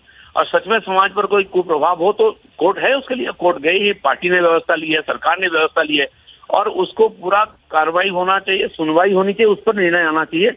मुझे लगता है कि सही दिशा में सही कदम है, जिन लोगों ने बहुत ज्यादा इस पर प्रतिक्रिया दिया। Thank you, Dilip Ghosh, for giving us those details. I also want to go across to Additional Solicitor General in India, Senior Advocate Mr. Satyapal Jain, joining us on the phone line. Mr. Jain, today the court has said in its wisdom that no coercive action can be taken against Nupur Sharma. They'll also hear this matter now on the 11th of August. I think the order passed by the Supreme Court is totally on the expected lines as per the criminal law jurisprudence. Whenever there are more than one or two cases registered against any person in different parts of the country or the state, ordinarily they are all clubbed together. And since she is facing threat to her life, for the last so many days, open threats have come. Not only that, even some people who are not at all concerned with her, they are being threatened. One of them has already been murdered. I think it's a very right decision that Supreme Court has taken. And once again, judiciary has proved that judiciary can come up to the expectation and can save the life and property of a common citizen. Yes. I also want to, Mr. Jain, ask you one question. The court has said that there is, her lawyer, Mr. Maninder Singh, senior advocate, told the Supreme Court that there is an imminent threat to her in the several places where she faces an FIR, whether it's West Bengal. He also mentioned that people came in from Pakistan and they were going to attack her. They were detained at Patna. Court has said, seeing and noting the serious threat to the life of Nupur Sharma, they will now say no coercive action should be taken. This is something that is also, Mr. Jain, as one of the leading lawyers, you can guide us the law that if there are several FIRs, they should be clubbed together. But now this relief coming in as a welcome step from the top court. You see, Supreme Court is the highest court of the country. And the Supreme Court, whenever takes any decision, they take a decision keeping in view all the facts, all the circumstances of the case. These are facts, hard facts, that she is under severe threat. There are various agencies who are threatening her and threatening to behead her. People are announcing awards that if you bring her tongue, we will do this much and all that. Secondly, there are many states which are totally against her. In those states also certain FIRs have been registered. Incident is same. It's not that something else has been done in different states. It was on a TV debate, but different states FIRs have been lost. I think Supreme Court has taken a very wise decision, and that will do justice to her also. And the police will also be saved from going and prosecuting the cases in different states and different police stations. All will be clubbed together, and the state has also to ensure safety of the person. And I think it is a very welcome decision by the Supreme Court today. Yes. All right. Thank you. Additional Solicitor General of India, Satyapal Jain, senior advocate, joining us on the phone line. Thank you for giving us those details. And viewers, today the Supreme Court has said in a modified order there can be no coercive action taken against her. Swapnil Kothari, senior lawyer, Ashwini Dubey, advocate on record in the Supreme Court, continue to be with us. Swapnil, if I can get a sense of what you make out of the Supreme Court's hearing today. Well, I think, Rhythm, she will have to approach the High Court. I think she shouldn't wait till August 10th. That would be my advice to her. The very fact that if there is alternative remedy, and that's what the Supreme Court has spoken about, and reiterating that that's what they spoke about even on the 1st of July or the previous order, whatever the date was, I think, they're indicating to her that we do not wish to club the FIRs. And, for reasons, I mean, they have in their wisdom, they believe that she should be approaching the High Court, and it's not too uncommon that the highest court does it and says that you have Article 226. Why don't you approach that? And they had made that comment also that that it seems that the petitioner seems too high-handed so as not to approach the magistrates or the judges of the High Court and comes directly to the Supreme Court to avail of its remedy under Article 32 when there is an alternative, efficacious remedy available. So this is something, this is the writ jurisdiction of the courts, and the writ jurisdiction of the Supreme Court has complete discretion. True. Now, if it deems fit, Rhythm, you and I know, you and I have done hundreds of debates together, and I think this is where the Supreme Court has granted the interim protection of not being arrested. So she should avail of this opportunity. She should go before the High Court and get it clubbed and make her life easy. Let's see if that actually happens, Swapnil. That's very rightly said. Let me also go across to Priyanka Tibrewal, lawyer, joining us on the phone line. Priyanka, developments coming from the Supreme Court where non-coercive action has been granted to Nupur Sharma. How are you looking at the occurrences today in the Supreme Court hearing? See, I agree with the approach of the Supreme Court because it has its discretion. It has complete discretion, and it has spoken on this that there are a number of multiple FIRs filed in different various police stations. So for the time being, that relief has been given to Nupur where there should not be any coercive action. But in the meantime, what I believe is that she should proceed to the High Court under 226 because if any major relief which she is seeking, that would be provided by the High Court. And now that everyone has seen that, they have made a mountain out of a molehill. And that also only in case of Nupur Sharma, because similar comments were given by other people with regard to some other religion. But there we have seen that there have been no actions. So why in this case? So similarly, I believe that if she proceeds to the High Court, she will get a relief from the High Court.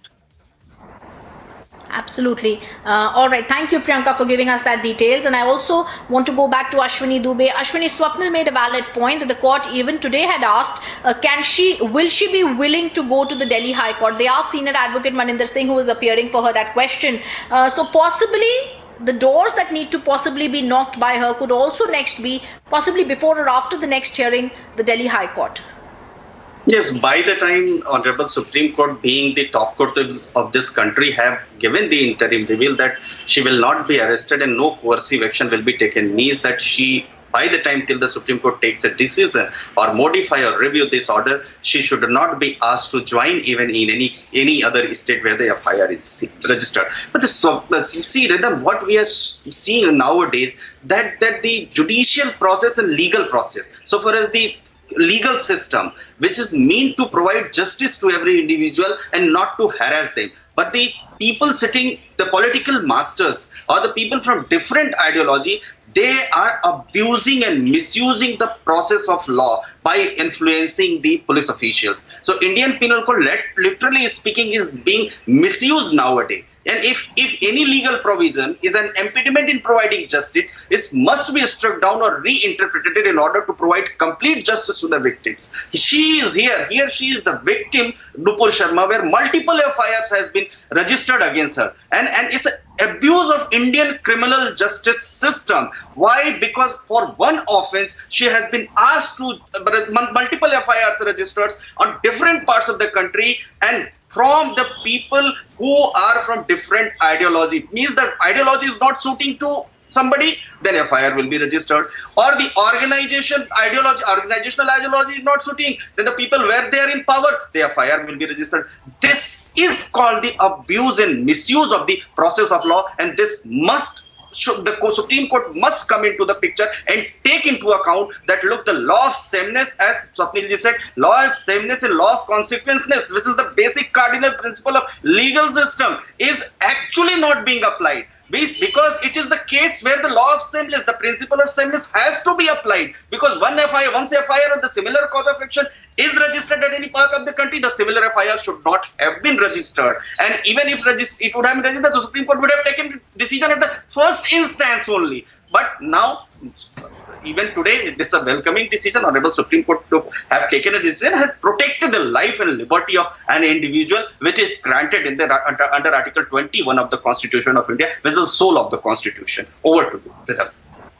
Absolutely, Ashwini Dubey, giving us those details. Swapnil, I also ask you, like you said, this is possible that she can be approaching the different courts and that available remedy. But if we actually also go to what was argued by her counsels in the courts, Maninder Singh, who argued that she needs protection in light of what's been happening. The Kolkata police had issued a lookout circular against her. So like Ashwini did say, several times we are noticing states now have this option which they exercise very freely without keeping in mind that there are serious offences that they are putting against a person only because it's possible that they are being vendetta filled. Well, that is bound to happen in a democracy, and especially when comments center around religion from either side. The states do take political brownie points and try to harass the people who are there and who get caught into that sort of a whirlpool of politics there, or political chicanery, as you would say it. But be that as it may, that's the reason why the Supreme Court is, I think, forewarning and conveying a message to all the panelists across the country that who appear on these debates, that please measure your words when you speak, even if it's in provocation, even if it's as a reciprocal comment, or even if it's a voluntary comment. Just be mindful, because the last thing that the Supreme Court wants, in fact, as lately Justice Ramana also over the weekend pointed out, that the Supreme Court is completely cluttered with, 5.5 crore cases overall across the country that are there, and the judiciary is cluttered. So the last thing we want is some stray comment leading up to several FIRs and several other cases which very well could have been avoided. I'm not saying that Nupur Sharma has definitely made a comment which she should not have made. But nevertheless, this is something which I think we all as panelists have to be mindful of. And the Supreme Court could have granted the relief to her. But I think somewhere the Supreme Court feels that doesn't feel inclined to give her that relief herself and is making her go to to the High Court, because I think Arnab Goswami's case was an entirely different case. Even if it was sameness and consequence, I think I think people were more aware. And given the gravity of the situation which was there, and given the great amount of injustices that the entire channel was facing, so I think the Supreme Court, in its wisdom, thought that it's best for them to club the FIRs rather than making him go to the High Court. But in this case, somewhere the Supreme Court centers this around a certain sense of modicum of measured speech that it wants to convey that the panelists ought to have, as opposed to the anchor. Because if you notice, the Supreme Court made that comment saying that the freedom of press is entirely different, where the anchor asks you all sorts of questions, and as opposed to the freedom of the panelists. So the panelists have to be a little bit more watchful. Now, be that as it may, I would have possibly, if I am the Supreme Court judge, I would have looked at it differently. But nevertheless, this is the judiciary. The judiciary does look at things differently, and 32 cannot always be invoked. You can go under Article 226 as well, and avail of the remedies. And that's where the Nupur Sharma is standing as of now, because twice she's approached the court, and twice she's been told with a modified order today that the interim protection from arrest is granted to you. But I think she needs to avail of the High Court remedies straight away, without any further ado, and do not wait till August 10th. That is what my, I'm sure Mr. Marinder Singh, being the senior advocate, he also would have advised her the same thing. Because I don't think August 10 is, some fateful day where she's going to get some relief from the Supreme Court. I don't think so. She should have got it right away. If the court would have granted it, it would have granted it today itself. It doesn't take more than 2 minutes to do that and finish it off. But you've been given only interim relief. So I think the message from the court is very clear that there is an alternative remedy available, and please avail of the same. And it's and not every case is that of an Arnab Goswami's case. It draws a distinction there because Arnab stands in a totally different footing altogether, given the surround sound that it had at that time, than this case. So it's very clear. Yes. Ashwini Dubey, I also want to say, when the Supreme Court was being told about the case, Justice Kant had said, on the same analogy, you want to challenge all the FIRs in Delhi, because Maninder Singh, senior advocate, had said that I've come to you looking for two reliefs. One is, of course, that I want the FIRs to be clubbed, and the second is that there needs to be no coercive steps relief to be allowed. Justice Kant had therefore asked about the FIRs, and then he said one FIR is allowed to proceed and others are stayed. Justice Kant had then said, Mr. Singh, our main concern is you were given certain alternate remedies. How have you said in the miscellaneous application the subsequent incidents are preventing you from availing those alternate remedies? What should now be done on this aspect? See, the miscellaneous application can be filed and any given change circumstances at any point of time. When the question comes of protecting the liberty, protecting the peace, protecting the right, constitutional right of any individual at a given circumstances, then the Supreme Court comes into the play. Normally, if we see the miscellaneous application and a decided case is not heard or looked into, but this was the peculiar situation where the law was being misused, where the authorities were being misused, the police authorities were being misused, and various threats, open threats were issued on social media from the people from different ideology. So Ashwini, in a sense that what I'm getting from all the panelists is that as the court has given a no coercive action to Nupur Sharma, as Mr. Jethmalani said, it's a welcome step. She now on the 10th of August needs to avail the other remedies to her. The court will also, having issued a notice to all the states, be hearing the case next on the 10th of August. I thank our panelists for being with us on this. We slip into a quick break, but on the other side, News in Action continues on India's #1 news channel, Republic TV. Stay on with us.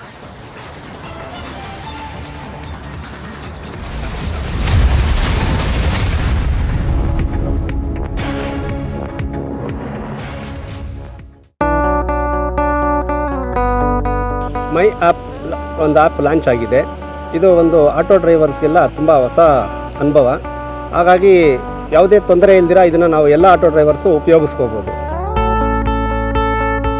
ದಿನಕ್ಕೆ 29 ರೂಪಾಯಿ ಹಾಗೂ ತಿಂಗಳಿಗೆ 499 ರೂಪಾಯಿ. ಯಾವುದೇ ಒಂದು commission 30% commission ಇಲ್ದಿರ ಇನ್ನೊಬ್ಬ ಅಗ್ರಿಗೇಟ್ಸ್ಗೆ ನಾವು ಕೊಡ್ದಿರ ನಮ್ಮ ಸಂಪಾದನೆ ಹಣನ ನಾವು ತೊಗೊಂಡೋಗ್ಬೋದು. ನಾವು ಕಷ್ಟಪಟ್ಟ ಹಣ ನಮ್ಮ ಹತ್ರನೇ ಇರುತ್ತೆ. ನನ್ನ ಸಂಪೂರ್ಣ ದುಡಿಮೆ ನನ್ನ ಹತ್ರ ಇದೆ, ನಾನು ಖುಷಿಯಾಗಿದ್ದೀನಿ.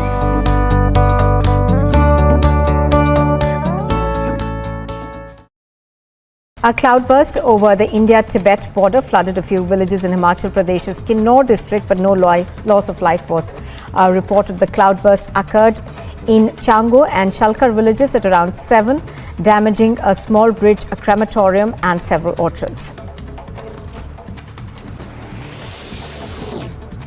The former athlete P.T. Usha will take oath as the Rajya Sabha MP. P.T. Usha and legendary music composer Ilaiyaraaja could not be present in the Rajya Sabha yesterday for unknown reasons.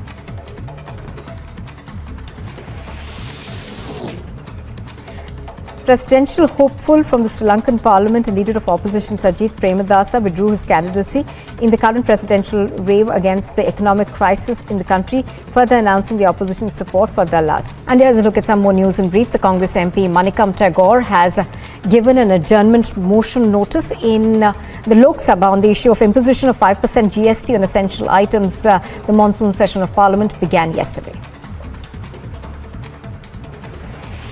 The RSP MP N.K. Premachandran has also given an adjournment motion notice in the Lok Sabha on the incident of forcing girl students to remove innerwear before entering the examination hall during a NEET examination in Kollam yesterday. In a series of notices to the monsoon session of Parliament, the RJD MP Manoj Jha has given a suspension of business notice in the Rajya Sabha to discuss implications of the Agnipath scheme and denial of opportunities to RRB aspirants. The DMK Rajya Sabha MP Tiruchi Siva has given a suspension of business notice under Rule 267 on the issue of hike in the price of petroleum products, leading to increase in price of essential commodities. As the tussle grows between Uddhav Thackeray and the Shinde camp, Maharashtra's Chief Minister Eknath Shinde is likely to meet the Election Commission to claim they are the real Shiv Sena. This move comes after the Chief Minister Shinde appointed a new party National Executive Committee. Now, this also comes ahead of the Supreme Court's hearing, which is set to be held tomorrow. Meanwhile, the BJP MLA Parag Shah has also held a meeting with the MNS Chief Raj Thackeray at his residence.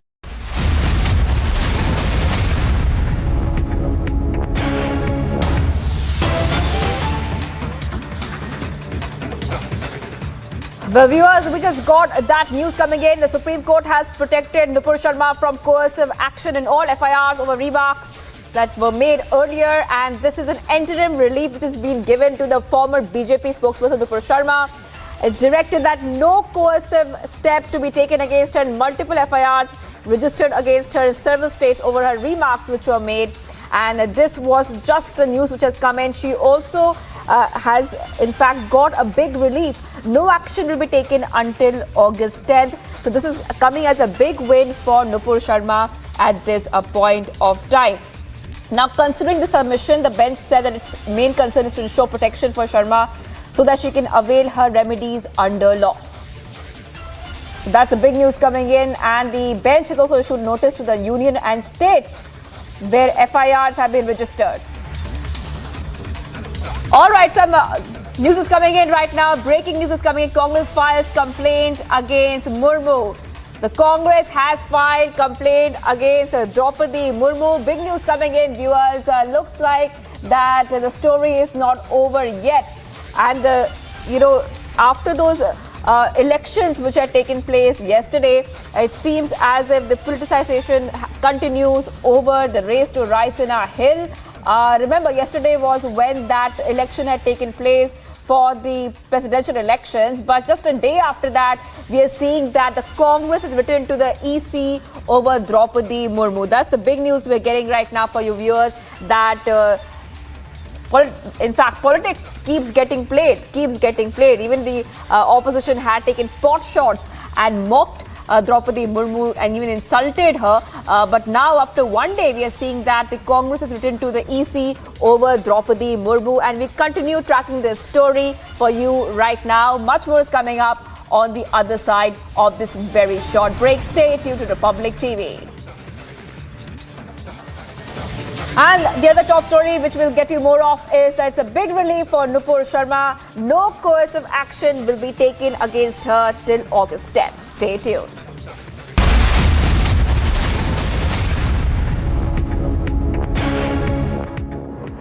In the global employability rankings by Times Higher Education UK, only the following 6 institutions from India are ranked amongst the top 230 in the world for having the most employable graduates. IIT Delhi, IISc Bangalore, IIT Bombay, IIM Ahmedabad, IIT Kharagpur and Amity University.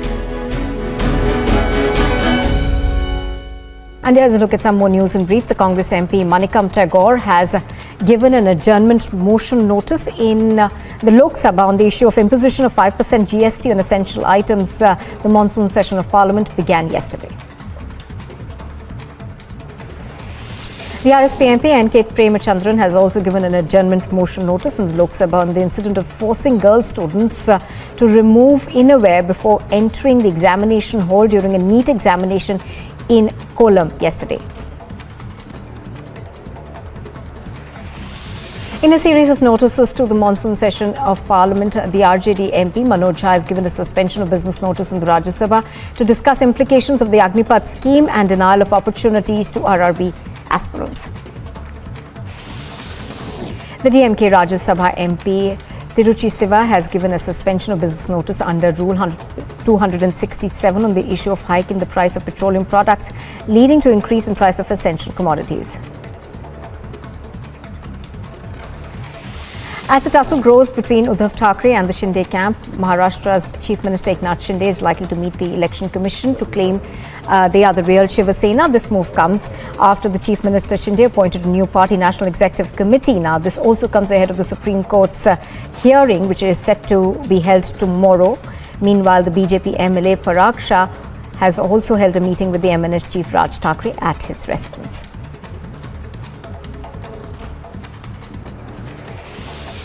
The Kerala Youth Congress Vice President K.S. Sabrinathan will appear before the Assistant Commissioner of Police Shagumugam at 10 would have appeared by now, of course, in connection with the alleged protest against Chief Minister Pinarayi Vijayan inside a flight.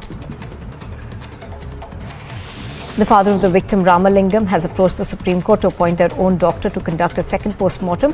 He's also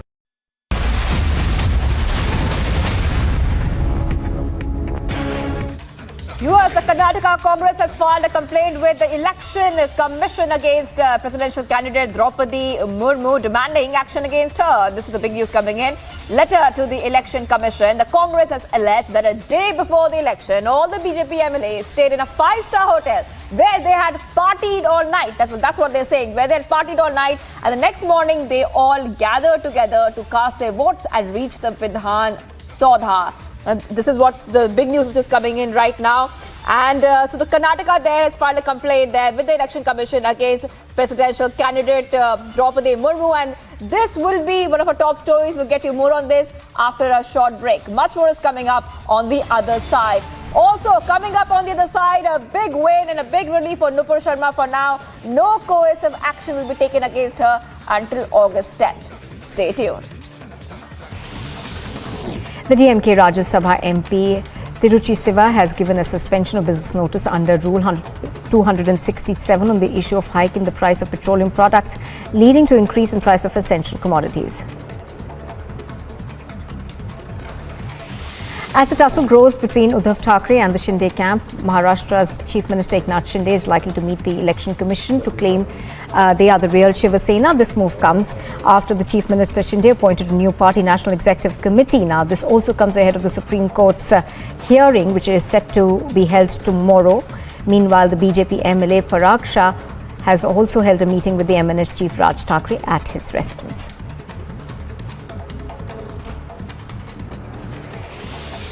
The Kerala Youth Congress Vice President K.S. Sabrinathan will appear before the Assistant Commissioner of Police Shagumugam at 10 would have appeared by now, of course, in connection with the alleged protest against Chief Minister Pinarayi Vijayan inside a flight.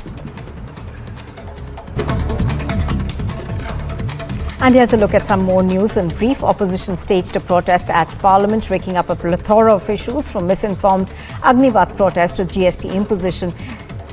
The army then went on record fact-checking the opposition of the bizarre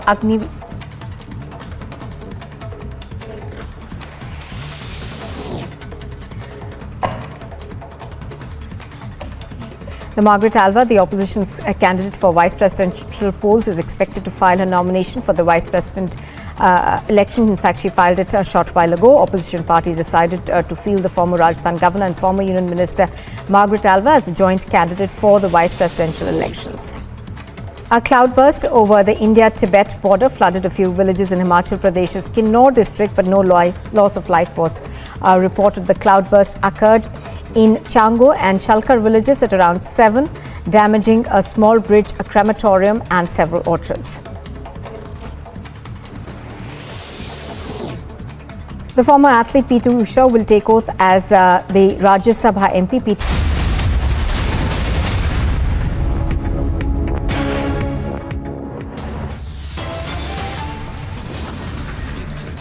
Mewat, a top cop crushed to death by mining mafia. Big concern over security lapse.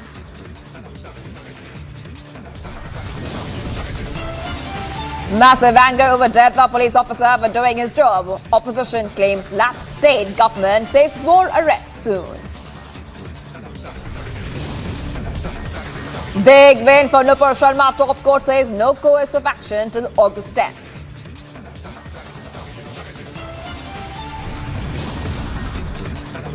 Opposition's faux streak continues after roaring lions, banned words and dharna ban claim on Agnipath flops.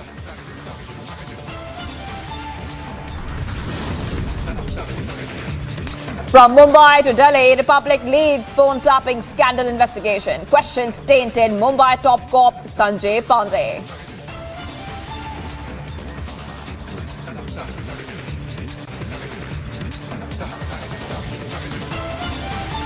Viewers, we continue to be live in Breaking on Republic TV. I am Shivangi Shakla. Well, the big news coming in at this point of time. The Karnataka Congress has filed a complaint with the Election Commission against presidential candidate Draupadi Murmu, demanding action against her. Now, the details are as follows. In a letter to the Election Commission, the Congress has alleged that a day before the election, all the BJP MLAs stayed in a 5-star hotel where they had partied all night. And the next morning, they all gathered together to cast their votes and reach the Vidhan Sauda.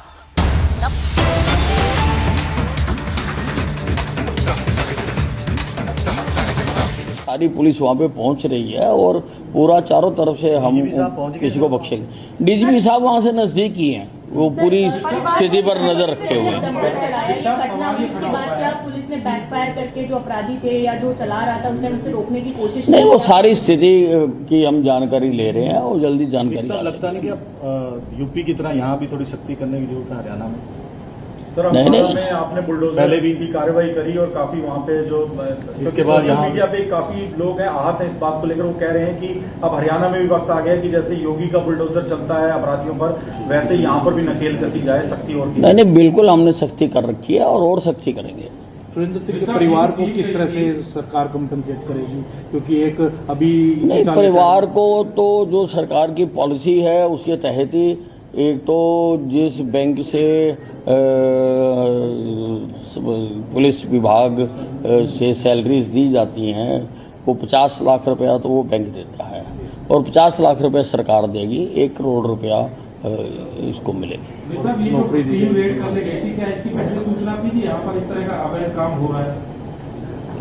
हाँ, सूचना मिली होगी, अभी पूरी जानकारी हम एकत्रित कर रहे हैं। पता चल बैठक बुलाई कोई बैठक बुलाई पूरी जानकारी हासिल कर रहे हैं। कौन थे यहाँ पे, कुछ पता लगा कौन लोग थे ये? वो लोग पकड़ रहे हैं तो नहीं पता लगा। ठीक है, चलो जी, ठीक हो गया, 1 minute.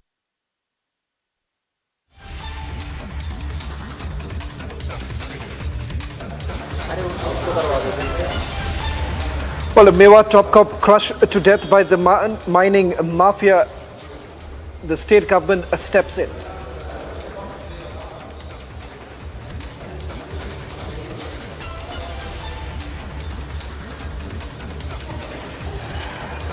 Top cop crushed to death by the mining mafia.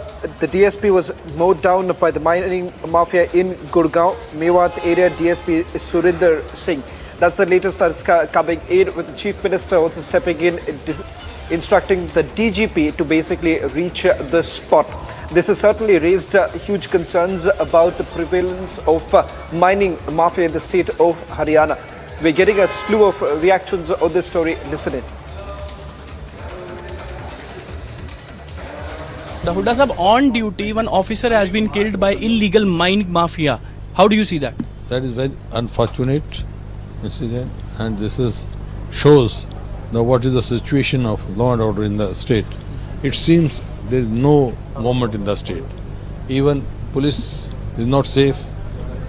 MLAs are representatives of people are not safe. And how common man will feel safe? Everybody is feeling unsafe in the state.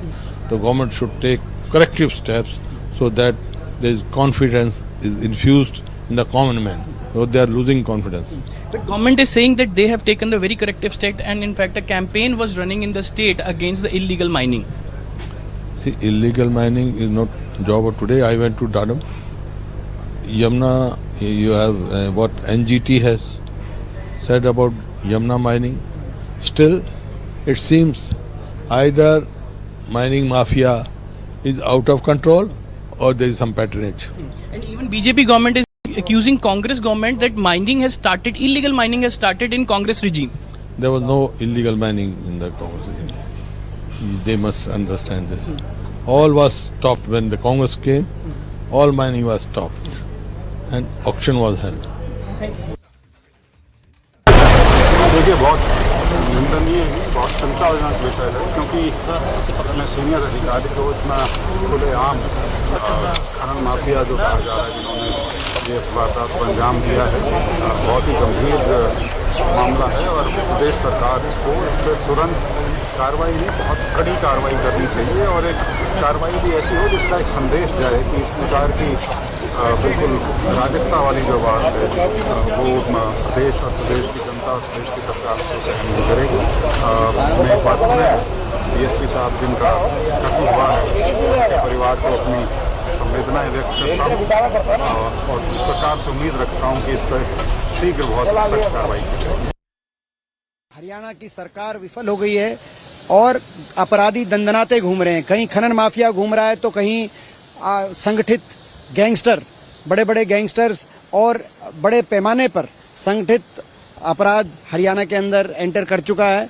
बड़े दुर्भाग्य की बात है, आज हरियाणा के 5 विधायकों को पिछले 10 दिन में जान से मारने की धमकी दी गई है और सरकार इस पे ना तो दोषियों का पता कर पा रही, ना उन विधायकों को अपने सुरक्षित माहौल वातावरण दे पा रही है। तो आज आम जन का क्या होगा? कहीं खनन माफिया बार बार अपना गंदा चेहरा हरियाणा के लोगों के सामने दिखा रहा है। दोषियों के खिलाफ सजा हो, लेकिन हरियाणा सरकार भी जिम्मेदारी से नहीं भाग सकती। मुख्यमंत्री जी स्वयं जिम्मेदारी लें और श्वेत पत्र हरियाणा के कानून व्यवस्था पर जारी किया जाए, सरकार के द्वारा मैं मांग करता हूँ। अवैध माइनिंग जिसका नाम करें, ये चोरी करते हैं, ये सारी माइनिंग बंद है। और ये क्या है कि रात में, दिन में, खेत में, खलियान में छिप के ये इस तरह की चोरी करते हैं। और कई बार हमारे पुलिस के प्रशासन, जैसे आज भी DSP 5 आदमी लेके साथ अपने गया, जिस तरह डंपर चढ़ाने का काम करा। कई बार ये डंपर खाली करके भाग जाते हैं, पत्थर बरसा देते हैं टीम पे और समय समय पर इन पर कार्रवाई करते हैं, इनके खिलाफ मुकदमे दर्ज करके इनको भीतर डालते हैं। तो सर एक सवाल है कि जो जिस साइट पे ये घटना हुई है, क्या वो लीगल माइनिंग की साइट थी या इलीगल माइनिंग? नहीं, वो तो माइनिंग है, वहाँ माइनिंग नहीं। ना माइनिंग का इलाका ही नहीं है। माइनिंग तो हरियाणा में अपने भियाणी, रेवाड़ी, नारनौल, महेंद्रगढ़, दादरी, ये तो सारा लगा के जब जानकारी ली है तो हम शहीद सुरेंद्र सिंह के परिवार को 1 करोड़ रुपए की राशि सब उसको सहायता के लिए देंगे और उसके परिवार से एक किसी व्यक्ति को जो नौकरी है वो भी जरूर देंगे।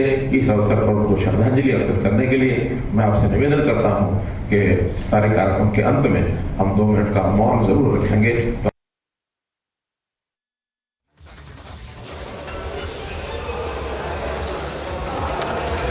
The latest reactions are now coming in on this shocking story. Once again, politics being played over it, with some blaming that the mining mafia existing from the Congress route. The Congress, on the other hand, has rejected, saying that they had ensured that the mining mafia comes to an end, but it is perhaps the BJP government in Haryana that needs to do the answering. The question that is being raised right now, the existence of this mining mafia and the fact that you have a serving officer who was mowed down, this while he was basically conducting raids, what we are given to understand when this incident has actually taken place. That's the latest details coming in. We'll also go across to some of our reporters getting us all the details and the reactions that are pouring in at this point in time, raising questions about what sort of an action has been taken so far as the mining mafia exists in the state of Haryana and the NCR region. This particular incident has taken place करना चाहिए और उस परिवार की भी जिसकी क्षति हुई है उसके साथ भी खड़े हैं। डीजी साहब से मैंने बात की है तो हमारी जो अलग-अलग योजनाएं हैं उन योजनाओं में एक योजना तो पुलिस की अपनी योजना है जिसके अंतर्गत हम सरकार की ओर से उसको कुछ मॉनिटरी कुछ योगदान करते हैं उनके परिवार के लिए। एक योगदान हमारे HDFC बैंक ने दिया हुआ है कि अगर सैलरी का अकाउंट उनके बैंक के अकाउंट में होगा तो उनको मिलेगा। एक बेनिफिट उनको शहीद का दर्जा अगर मिलता तो वो मिलेगा और कुछ पुलिस की ओर से अपने जो वेलफेयर फंड भी जो है उसमें से भी योगदान।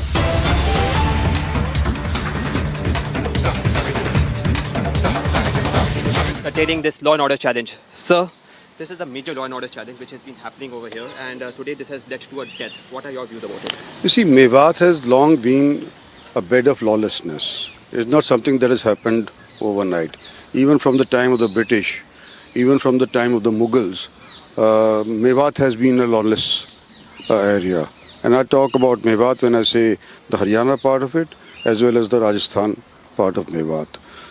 Unfortunately, over the years, there has been some sustenance that has been given to smuggling of stone, rodi. Even though some of them were located within Haryana's premises, the NGT banned them. That you cannot have the Ravlis mined in Haryana premises. So people have shifted base to Rajasthan. So now what is happening, that little that is happening, is that people have crushers and mines in Rajasthan, and sometimes what they do is that they take up the stone and the rodi from Rajasthan, but say from Haryana, they take up the stone and the rodi from Haryana, Ravlis, but they say that they've got it from Rajasthan. And then they try and smuggle it through either to Haryana or to Punjab or to UP or to Delhi even. So this is what's been happening. The NGT is aware of it. The Supreme Court itself has been aware of it, and some time ago the Supreme Court even sent a team to investigate whether what they had said in an order was being followed through at the level of the Mewat police. So what was happening earlier has been curtailed to a large extent, and I think only 15 to 20% is still there. We still need to look into this, and it's a continuous process. It cannot be changed overnight, but I think we have taken control of a large portion of this illegality of mining. You said that the name of Mewat may have been changed to Nu, but the lawlessness still, prevails over there. What needs to be done by the Nu police over there or the Mewat police to, curtail this lawlessness? Because now, someone from the police has died. And, let me just tell you about Surendra Bishnu. He was just to retire about a year or so. But now this unfortunate incident has led to a death of another officer. What needs to be done, sir? Firstly, we must ensure that his family is looked after. Secondly, police officers don't lose their morale. That needs to be ensured. And for that, I think the Gurgaon police, the Mewat police or the Nu police should be given some additional powers. You see, they are all armed with guns, etc., but they don't get the right to exercise it unless and until they get an order from the city magistrate or a magistrate from civil authorities. Now, these are things that need to be looked at closely. Like in America, a police officer is entitled to shoot off his gun if there's a criminal ahead of him. Here in India, and specifically in Haryana, this kind of thing is not allowed because some incidents led to political turmoil. So here also I think what needs to be looked at is that the police in Mewat should be given some extra powers. I will not take much of your time, but you are making a very big statement. You are saying that the Mewat police or the Nu police is weak because, the Haryana government has not strengthened it? No, I'm not saying that. I'm saying that the law and order machinery in India from top to bottom, I'm talking from Delhi, the government of India, I'm talking about the Supreme Court, I'm talking about the High Court, I'm talking about the DGs of police, state governments, everybody. Here the standard is that if you have to have somebody open fire, he needs permission from a city magistrate or a judicial magistrate. That thing sometimes leads to situations where by the time you get the permission, an accident or a death has already occurred. So these are things that need to be looked at very closely by the Home Ministry, even by the courts, and I think even by the Haryana. When do you plan to? Okay, so first of all, you must understand that most of the attempts, the kind of illegal mafia that is there on whether it is land or mining, both mafias in Haryana, especially in the New area and the Jind Hisar belt and Mahendragarh belt, were running their empires before Mr. Khattar took reins of the power. Especially if how long ago? 2014. Why can't you ask your own police? Raman Malik, I am saying we are standing in 2022. Raman Malik. Yes, I'm answering. Raman Malik, no. On facts. 2 years. Why will your police not listen to your chief minister? Last 2 years, this government has been tightening all screws on any and every illegal activity. Is this what you call tightening? Is this what you call tightening? Is this what you call tightening, Raman? Raman, we have been part of several debates together, but you answer this. Is this what you call tightening? You need to accept that your police officers are not listening to your chief minister. Your chief minister might be ordering, but the police officer is not following it. Answer now then. Listen to this. The police has been doing its best job, and most of the times we are successful in apprehending people point blank. Sending a single DYSP alone. Raman, very calmly I am asking you, please answer this. Raman Malik, I am asking you, please answer this to me. Please answer this to me. No, Raman. Sending a single DYSP. Sending a single DYSP. Raman Malik, you would have to answer. Sending a single DYSP to stop illegal mining in Noo. That is what he was there. That is what he was there. He was alone. He was mowed down. If the whole cavalry, if the IG would have been there, do you feel? You tell me, Raman Malik, as a political leader, you tell me if the IG, if the SP, if the commissioner would have been there, could that dumper Raman Malik, could that killer mowed down that DYSP? No. Surinder Singh, who is the unfortunate DYSP who died in this. I have senior police officer of the Haryana police joining me. Sir, what exactly happened? If you could just explain for our viewers, sir. Over to you. Look, I will not be able to share very intricate operational details, but all I can say right now is that we are all very saddened by the loss of a very brave officer who laid down his life in the course of duty. And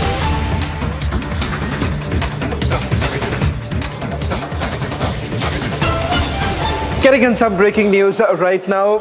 Chief Minister of Maharashtra Agnipath Shinde has met the 12 MPs a short while back. We are in fact broadcasting right now from Maharashtra Southern. I'll ask my VJ also to give a quick check of Maharashtra Southern, where Agnipath Shinde is currently in.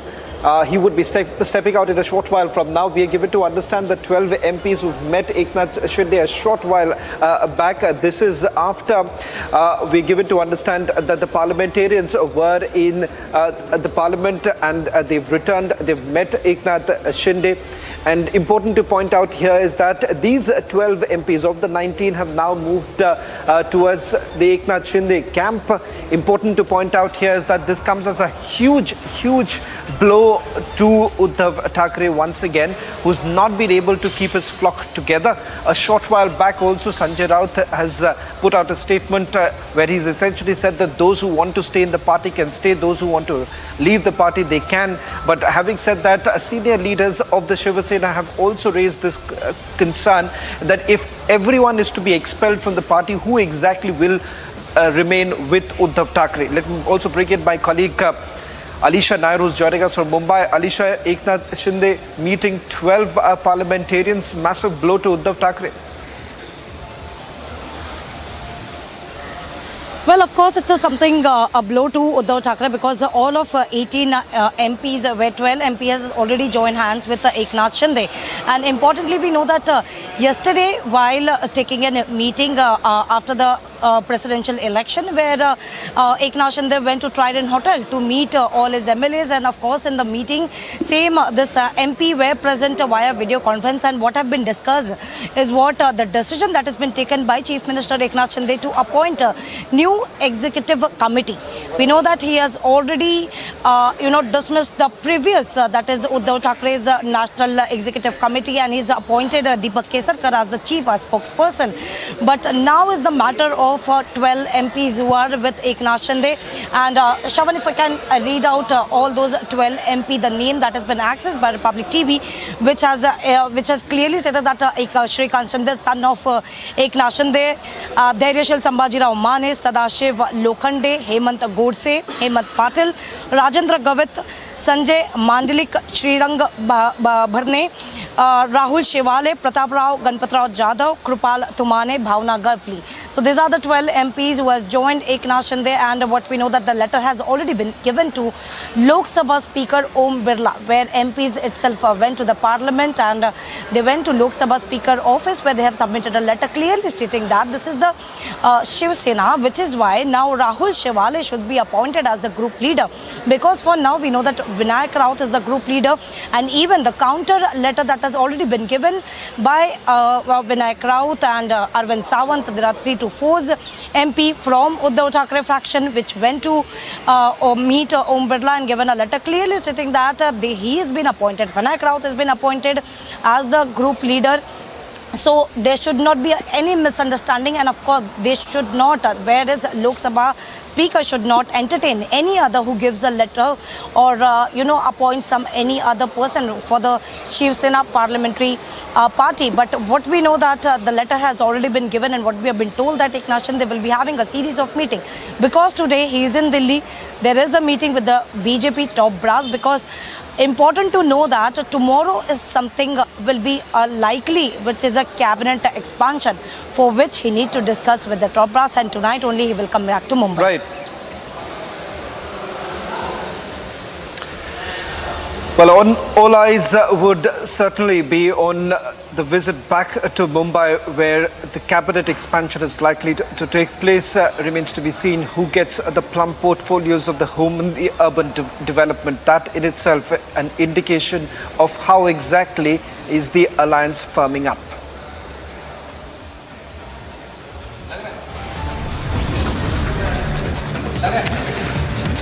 Stepping into a short break, on the other side, we get you the latest details as far as Nupur Sharma's case is concerned. A big relief for Nupur Sharma, where the court has basically now stepped in. No coercive action would be taken against Nupur Sharma.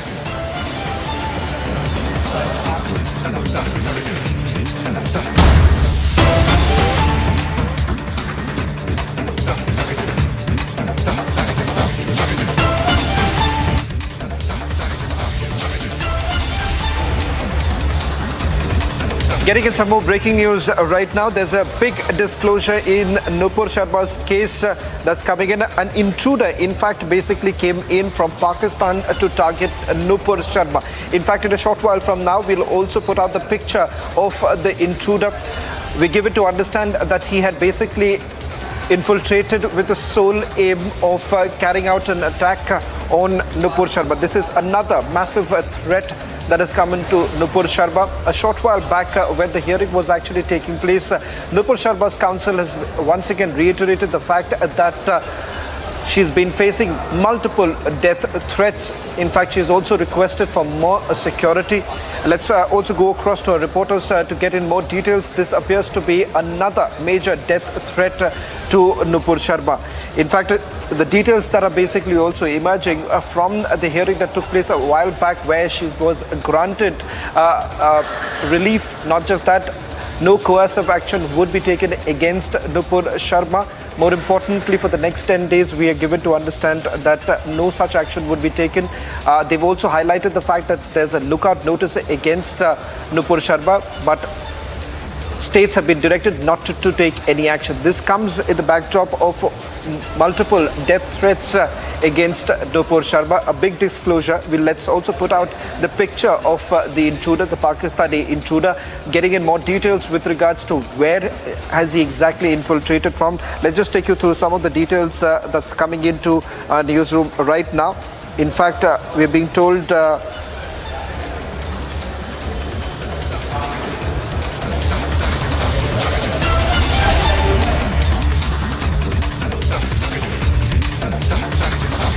latest details now coming in. 5 agencies are in fact currently questioning Rizwan. That's the name of the intruder.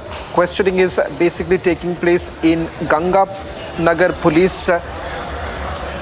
That's the latest we're getting in of the threat that has been issued to Nupur Sharma. He's entered India only with the sole purpose to kill Nupur Sharma. That's the latest coming in, and that's the reason why 5 agencies at the same time simultaneously questioning this intruder.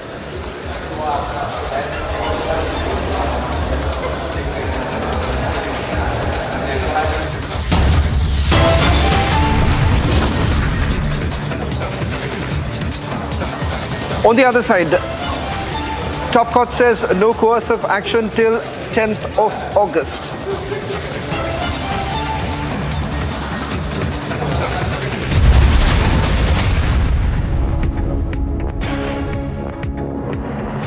In the global employability rankings by Times Higher Education UK, only the following 6 institutions from India are ranked amongst the top 230 in the world for having the most employable graduates.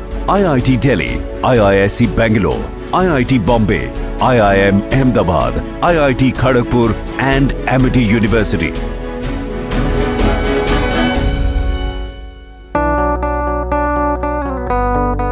My app ಒಂದು app launch ಆಗಿದೆ.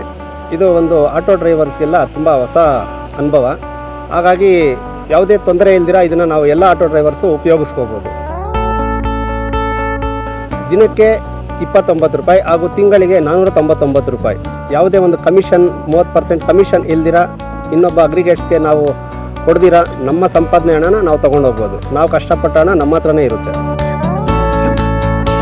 ನನ್ನ ಸಂಪೂರ್ಣ ದುಡಿಮೆ ನನ್ನ ಹತ್ರ ಇದೆ. ನಾನು ಖುಷಿಯಾಗಿದ್ದೀನಿ.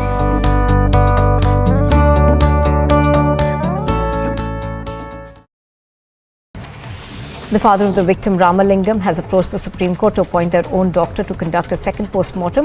He is also likely to file an appeal requesting the petition to be heard urgently today. Meanwhile, the Directorate of Matriculation has sent a notice to 987 private schools seeking an explanation from them over closing of schools against the government's advice. The Congress in Jammu and Kashmir will be holding a massive protest on the 21st of June. The Congress party will hold a protest against the ED for summoning Congress leader Sonia Gandhi in the National Herald case. Meanwhile, senior Jammu and Kashmir Congress leaders have been asked to reach Jammu by tomorrow evening. The BJP MP Kirori Lal Meena has alleged a death threat by a man identifying himself as Qadir Ali Rajasthani, accusing him of spreading hate against Muslims. Qadir Ali, in his letter shared by Meena with the media, expressed his anger at Meena's advocacy of Hindus and considering himself a Hindu leader. The BJP MP has written to the Rajasthan MP Ashok Gehlot on the worsening security conditions in Rajasthan. The veteran singer Bhupendra Singh has passed away at the age of 82. The singer, known for his songs like Dil Dhoondta Hai and Hoto Pe Aisi Baat, among many others, was in hospital in Mumbai. Several celebrities attended the singer's funeral held at Mumbai.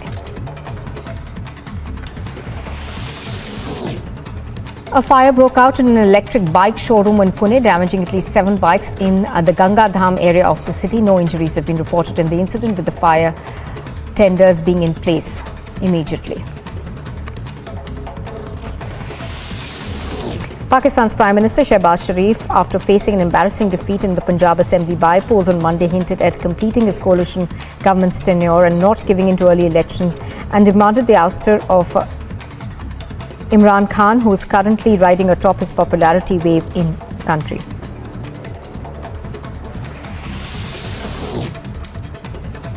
Senior TMC leader Abhishek Banerjee mocked the BJP over its decision to put West Bengal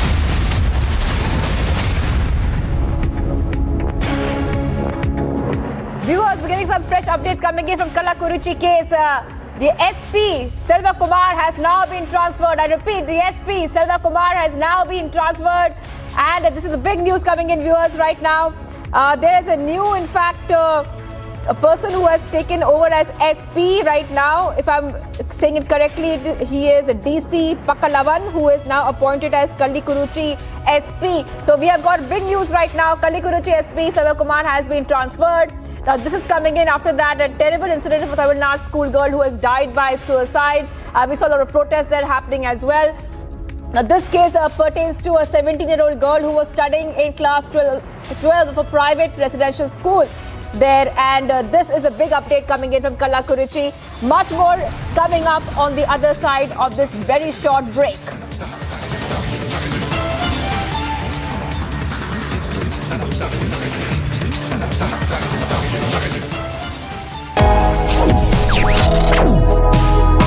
Reading allows us to become familiar with ourselves. We don't read, we won't know what is knowledge. I just find it very interesting to know people's lives, how they went through certain situations, how they dealt with things. So wherever you want to go in life, if you read books along those lines, then that would really help you in growing.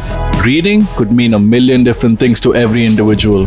What does it mean to you? Visit readindia.info to find out more.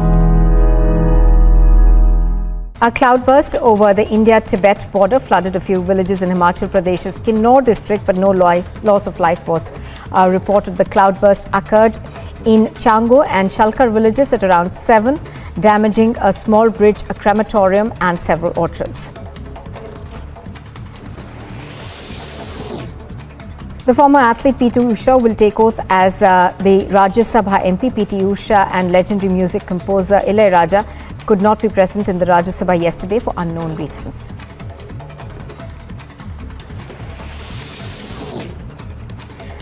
Presidential hopeful from the Sri Lankan Parliament and leader of opposition Sajith Premadasa withdrew his candidacy in the current presidential race against the economic crisis in the country, further announcing the opposition's support for Dallas. And here's a look at some more news in brief. The Congress MP Manikam Tagore has given an adjournment motion notice in the Lok Sabha on the issue of imposition of 5% GST on essential items. The monsoon session of Parliament began yesterday.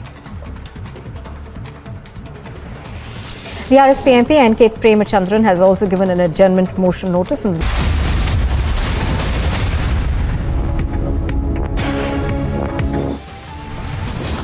Top headlines on the Sabha. Mewat top cop crushed to death by mining mafia. Big concern over security lapse.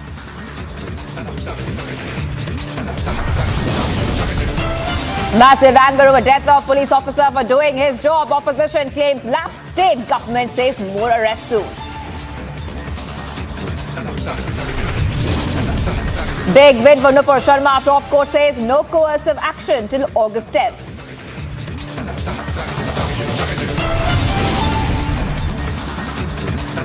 Opposition's 4-hour streak continues after roaring lions, bad words and dharna ban claim on Agnipath flops.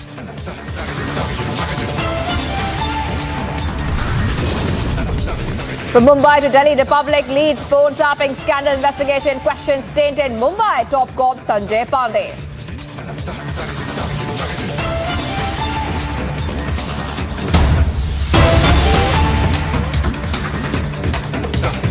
Viewers, it's a big disclosure coming in right now with the Nupur Sharma case. We are now getting to learn and know that an intruder came all the way from Pakistan to target Nupur Sharma.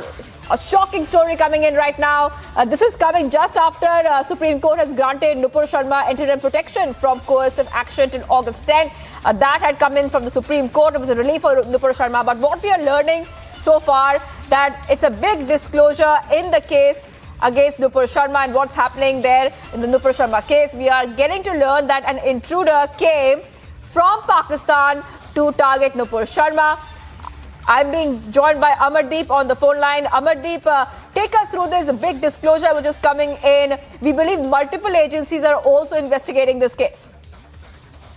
देखिए बिल्कुल जिस तरीके से राजस्थान के श्रीगंगानगर का जो Hindumal court का border है वहां पर इसे 17 जुलाई को पकड़ा गया था। 17 जुलाई को जब ये बॉर्डर को पार करने की कोशिश कर रहा था उस वक्त बीएसएफ के जवानों ने इसे पकड़ा। उसके बाद में श्रीगंगानगर की जो लोकल पुलिस है उसको सुपुर्द किया।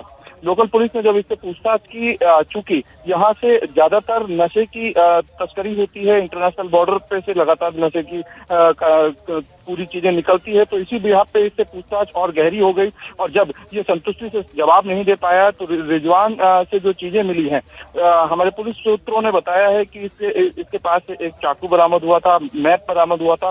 इसी से ही लगातार शक गहरा गया था और उसके बाद लगातार जब सख्ताई से इससे पूछताछ हुई तो इसने कबूल किया कि कुछ चीजें ऐसी हैं, कुछ नक्शे जो हैं कि ये कहीं ना कहीं नुपुर शर्मा को टारगेट करने की फिराक में था। इसी को लेकर के जब और ज्यादा इससे बातचीत की गई, इससे और ज्यादा पूछताछ की गई, इंट्रोगेशन इससे हुआ तो लगातार इसने चौंकाने वाले खुलासे किए। पुलिस सूत्रों की माने तो अभी और बड़े खुलासे होने बाकी हैं, क्योंकि लगातार कई एजेंसियां इससे पूछताछ कर रही हैं। और अभी जिस तरीके की चीजें सामने निकल के आ रही है उससे साफ जाहिर होता है कि एक बार फिर पाकिस्तानी साजिश नाकाम हुई है। किस तरीके से पाक के बॉर्डर के उस पार से पाक की नापाक साजिश जो थी वो कहीं ना कहीं अब फेल हो चुकी है।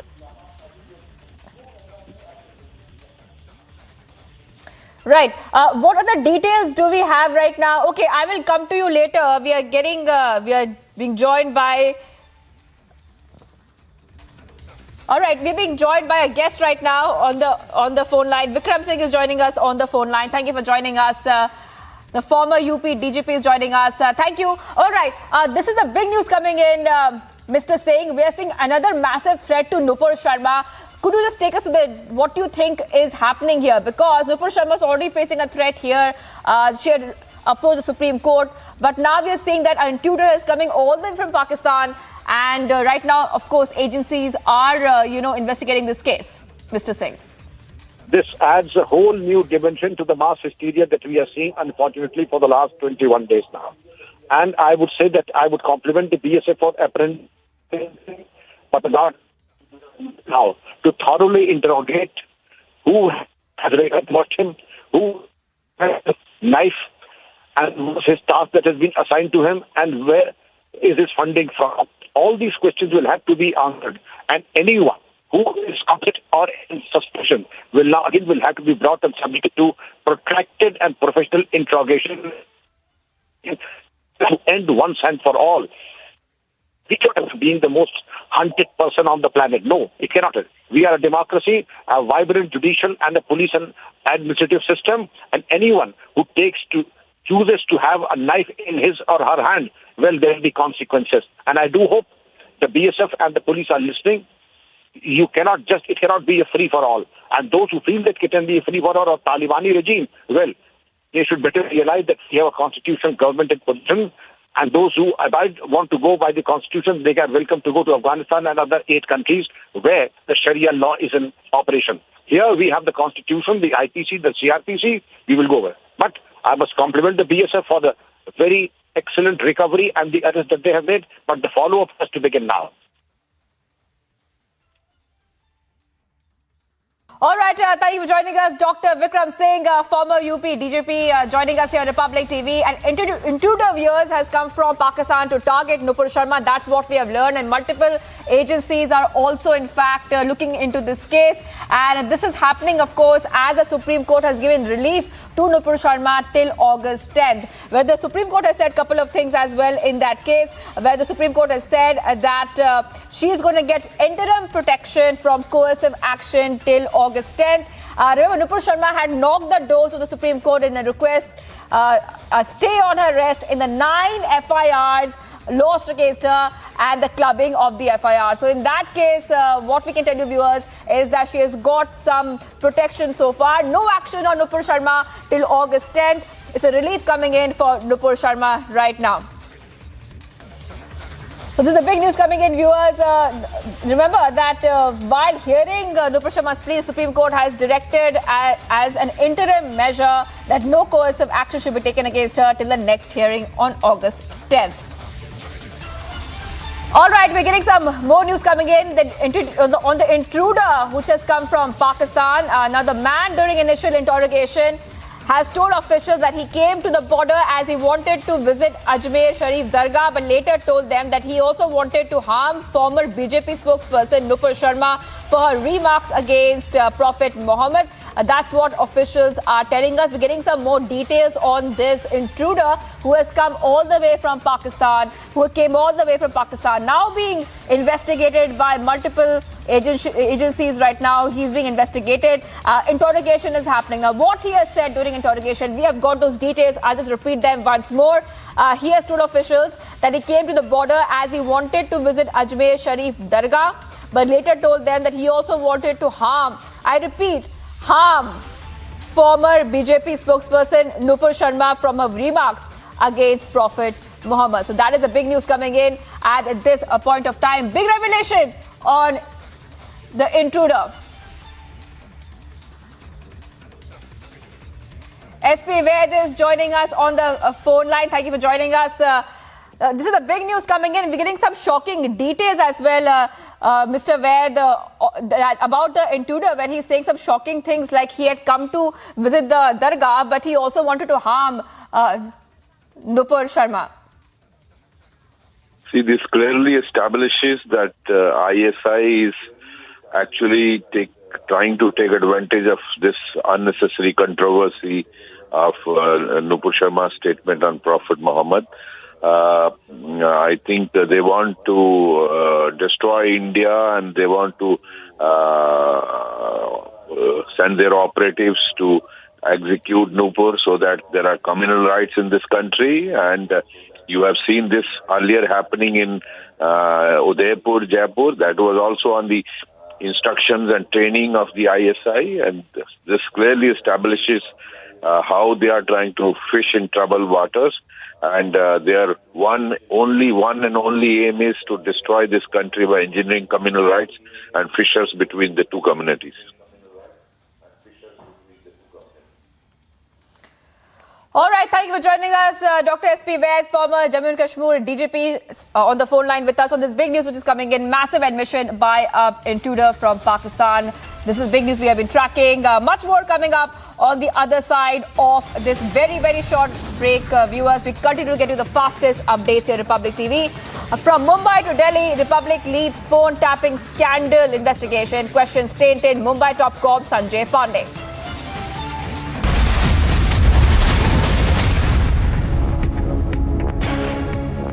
In the global employability rankings by Times Higher Education UK, only the following 6 institutions from India are ranked amongst the top 230 in the world for having the most employable graduates: IIT Delhi, IISc Bangalore, IIT Bombay, IIM Ahmedabad, IIT Kharagpur and Amity University. And here's a look at some more news in brief. The Congress MP Manikam Tagore has given an adjournment motion notice in the Lok Sabha on the issue of imposition of 5% GST on essential items. The monsoon session of Parliament began yesterday. The RSP MP N.K. Premachandran has also given an adjournment motion notice in the Lok Sabha on the incident of forcing girl students to remove innerwear before entering the examination hall during a NEET examination in Kollam yesterday. In a series of notices to the monsoon session of Parliament, the RJD MP Manoj Jha has given a suspension of business notice in the Rajya Sabha to discuss implications of the Agnipath scheme and denial of opportunities to RRB aspirants. The DMK Rajya Sabha MP Tiruchi Siva has given a suspension of business notice under Rule 267 on the issue of hike in the price of petroleum products, leading to increase in price of essential commodities. As the tussle grows between Uddhav Thackeray and the Shinde camp, Maharashtra's Chief Minister Eknath Shinde is likely to meet the Election Commission to claim they are the real Shiv Sena. This move comes after the Chief Minister Shinde appointed a new party National Executive Committee. Now, this also comes ahead of the Supreme Court's hearing, which is set to be held tomorrow. Meanwhile, the BJP MLA Parag Shah has also held a meeting with the MNS Chief Raj Thackeray at his residence.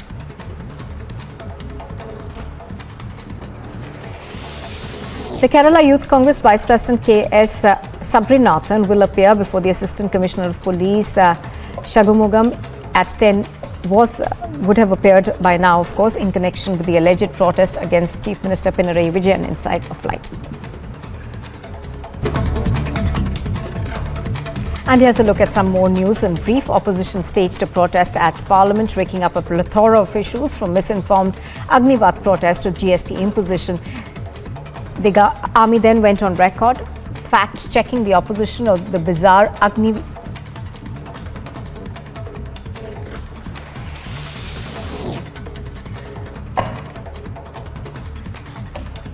Margaret Alva, the opposition's candidate for vice presidential polls, is expected to file her nomination for the vice president election. In fact, she filed it a short while ago. Opposition parties decided to field the former Rajasthan governor and former Union Minister Margaret Alva as the joint candidate for the vice presidential elections. A cloudburst over the India-Tibet border flooded a few villages in Himachal Pradesh's Kinnaur district, but no loss of life was reported. The cloudburst occurred in Chango and Shalkar villages at around 7, damaging a small bridge, a crematorium and several orchards. The former athlete P.T. Usha will take oath as the Rajya Sabha MP. P.T. Usha and legendary music composer Ilayaraja could not be present in the Rajya Sabha yesterday for unknown reasons.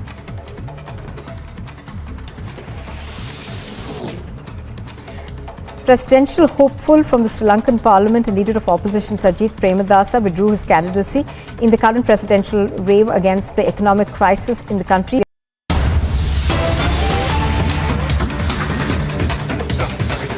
Viewers, we're getting in details of a fire that broke out in the new Ashok Nagar area in the national capital. Total of 5 fire tenders have rushed to the site. So far, 12 personnel have been rescued from the building in new Ashok Nagar in Delhi, which caught fire. Building comprises of ground with 3 floors, and fire is mainly on the first floor. So there's a big news coming in, viewers, and we're getting in details of the fire that has broken out. You can see the visuals there on your screen. You can see how big and thick plumes of smoke are coming out of that building. What we can tell you is that 5 fire tenders have rushed to the spot, and we'll be tracking this story very closely. Much more coming up on the other side. Days after the student suicide, the Kallakurichi SP has been transferred. Stay tuned.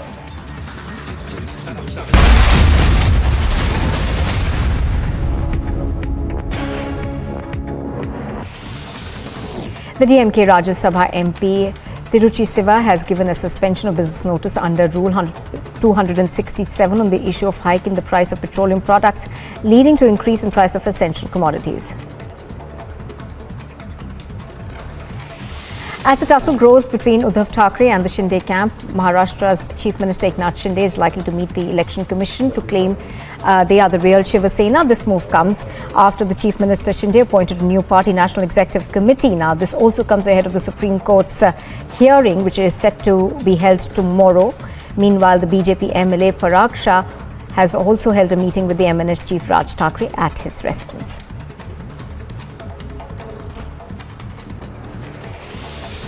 The Kerala Youth Congress Vice President K.S. Sabrinathan will appear before the Assistant Commissioner of Police Shagumugam at 10 would have appeared by now, of course, in connection with the alleged protest against Chief Minister Pinarayi Vijayan inside a flight. And here's a look at some more news in brief. Opposition staged a protest at Parliament, raking up a plethora of issues from misinformed Agnipath protest to GST imposition. The army then went on record, fact-checking the opposition of the bizarre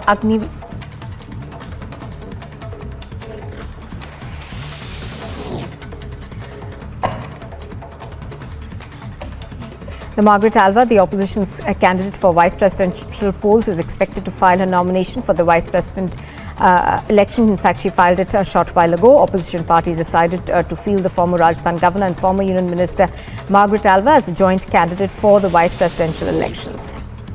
A cloudburst over the India-Tibet border flooded a few villages in Himachal Pradesh's Kinnaur district, but no loss of life was reported. The cloudburst occurred in Chango and Shalkar villages at around 7, damaging a small bridge, a crematorium and several orchards.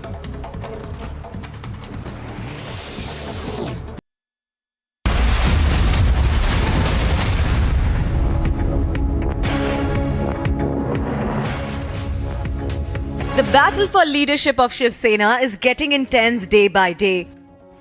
Maharashtra Chief Minister Eknath Shinde will now move the Election Commission with resolutions passed by the new National Executive headed by Shinde to claim it is the real Shiv Sena. Remember, this comes after Chief Minister Eknath Shinde was appointed as the new party National Executive. Shinde camp spokesperson Deepak Kesarkar also claimed that Eknath Shinde is Shiv Sena's chief leader and he has the right to appoint national executive members. Eknath Shinde is in New Delhi. The breakaway faction of Lok Sabha members are expected to meet him. As Shiv Sena parliamentary party stares at split, Shinde faction set to form separate group. CM Eknath Shinde has also claimed that many senior leaders from the Uddhav faction are in touch with the Shinde camp to join them. Bureau Report, Republic TV. Much more coming up on the other side. Mewat, a top cop crushed to death by mining mafia. A big concern about security lapse. Plus, opposition's four-power streak continues after roaring lines, bad words, and Dharna ban claim on Agnipath flops now. Stay tuned.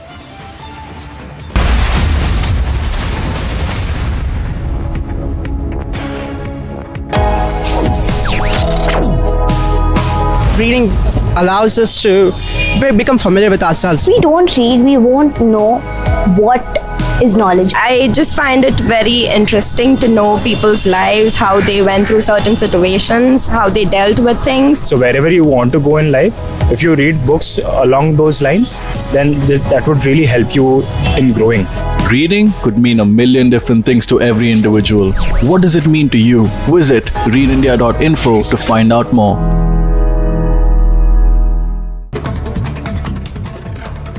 And here's a look at some more news in brief. Opposition staged a protest at Parliament, raking up a plethora of issues from misinformed Agnipath protest to GST imposition. The army then went on record fact-checking the opposition of the bizarre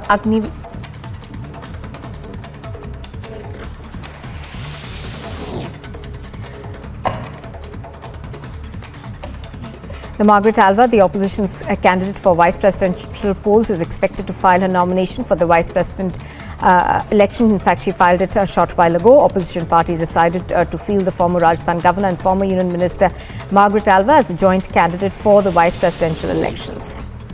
A cloudburst over the India-Tibet border flooded a few villages in Himachal Pradesh's Kinnaur district, but no loss of life was reported. The cloudburst occurred in Chango and Shalkar villages at around 7, damaging a small bridge, a crematorium and several orchards. The former athlete P.T. Usha will take oath as the Rajya Sabha MP. P.T. Usha and legendary music composer Ilaiyaraaja could not be present in the Rajya Sabha yesterday for unknown reasons.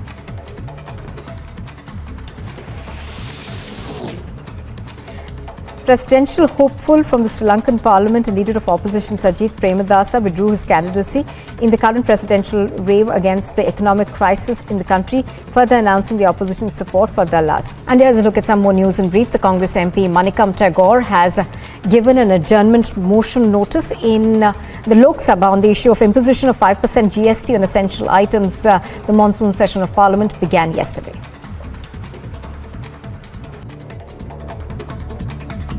Top national updates. The national spokesperson of BJP, Sambit Patra, hits back at opposition on Agnipath scheme, saying in 2013 the Indian Army had submitted an affidavit in the Supreme Court stating that there is no role of caste as far as the selection process is concerned. This comes after the opposition party said that BJP is trying to create Jati Veers using Agni Veers.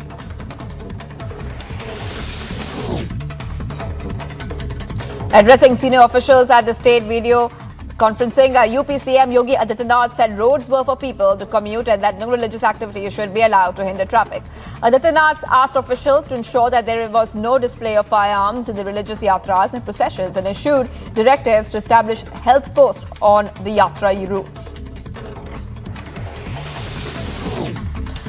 4 arrests have been made in connection with the prayers offered in the Lulu Mall in Lucknow, while 3 of the individuals were from Lucknow. One of the arrested hails from Sitapur and were arrested on the basis of the video footage.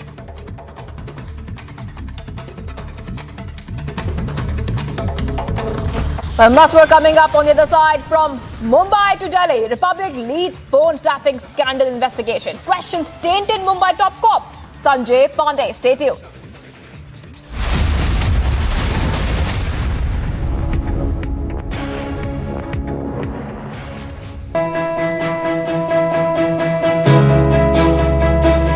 Getting a cab these days is nearly impossible because half the time you don't get rides. Even if your cab gets booked, you're not sure when it is going to get cancelled or how much you're going to pay. Now, answering all this, Mind has come up with beautiful solutions whereby we don't have a surge rate here because they go by government prescribed rates. Not just that, Mind has a beautiful feature where you incentivize the driver, ensuring that he will come and pick you up on time. So, thanks Mind. A cloudburst over the India-Tibet border flooded a few villages in Himachal Pradesh's Kinnaur district, but no loss of life was reported. The cloudburst occurred in Chango and Shalkar villages at around 7, damaging a small bridge, a crematorium and several orchards. The former athlete P.T. Usha will take oath as the Rajya Sabha MP. P.T. Usha and legendary music composer Ilaiyaraaja could not be present in the Rajya Sabha yesterday for unknown reasons.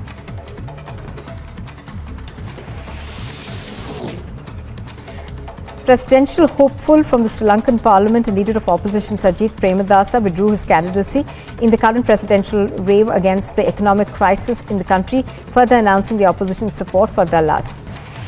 The father of the victim, Ramalingam, has approached the Supreme Court to appoint their own doctor to conduct a second post-mortem. He is also likely to file an appeal requesting the petition to be heard urgently today. Meanwhile, the Directorate of Matriculation has sent a notice to 987 private schools seeking an explanation from them over closing of schools against the government's advice. The Congress in Jammu and Kashmir will be holding a massive protest on the 21st of June. The Congress party will hold a protest against the ED for summoning Congress leader Sonia Gandhi in the National Herald case. Meanwhile, senior Jammu and Kashmir Congress leaders have been asked to reach Jammu by tomorrow evening. The BJP MP Kirori Lal Meena has alleged a death threat by a man identifying himself as Qadir Ali Rajasthani, accusing him of spreading hate against Muslims. Qadir Ali, in his letter shared by Meena with the media, expressed his anger at Meena's advocacy of Hindus and considering himself a Hindu leader. The BJP MP has written to the Rajasthan MP Ashok Gehlot on the worsening security conditions in Rajasthan. The veteran singer Bhupendra Singh has passed away at the age of 82. The singer, known for his songs like Dil Dhoondta Hai and Hoton Pe Aisi Baat, among many others, was in hospital in Mumbai. Several celebrities attended the singer's funeral held at Mumbai. A fire broke out in an electric bike showroom in Pune, damaging at least 7 bikes in the Ganga Dham area of the city. No injuries have been reported in the incident, with the fire tenders being in place immediately. Pakistan's Prime Minister Shehbaz Sharif, after facing an embarrassing defeat in the Punjab Assembly by-polls on Monday, hinted at completing his coalition government's tenure and not giving in to early elections, and demanded the ouster of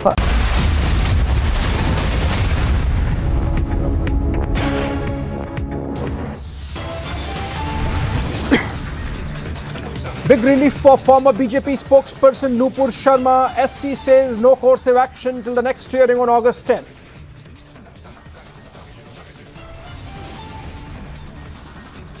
Supreme Court takes note of the death threats to Nupur. Time for all to go by the law.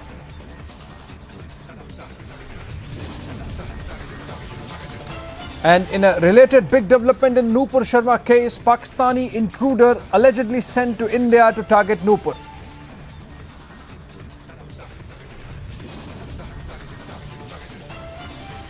Haryana police officer killed for doing his job by mining mafia in Mewat.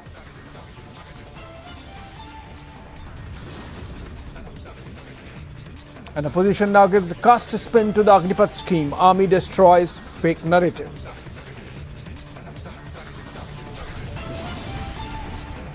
And back in political news, Shinde takes complete control of Shiv Sena. Big show of his strength. in the national capital.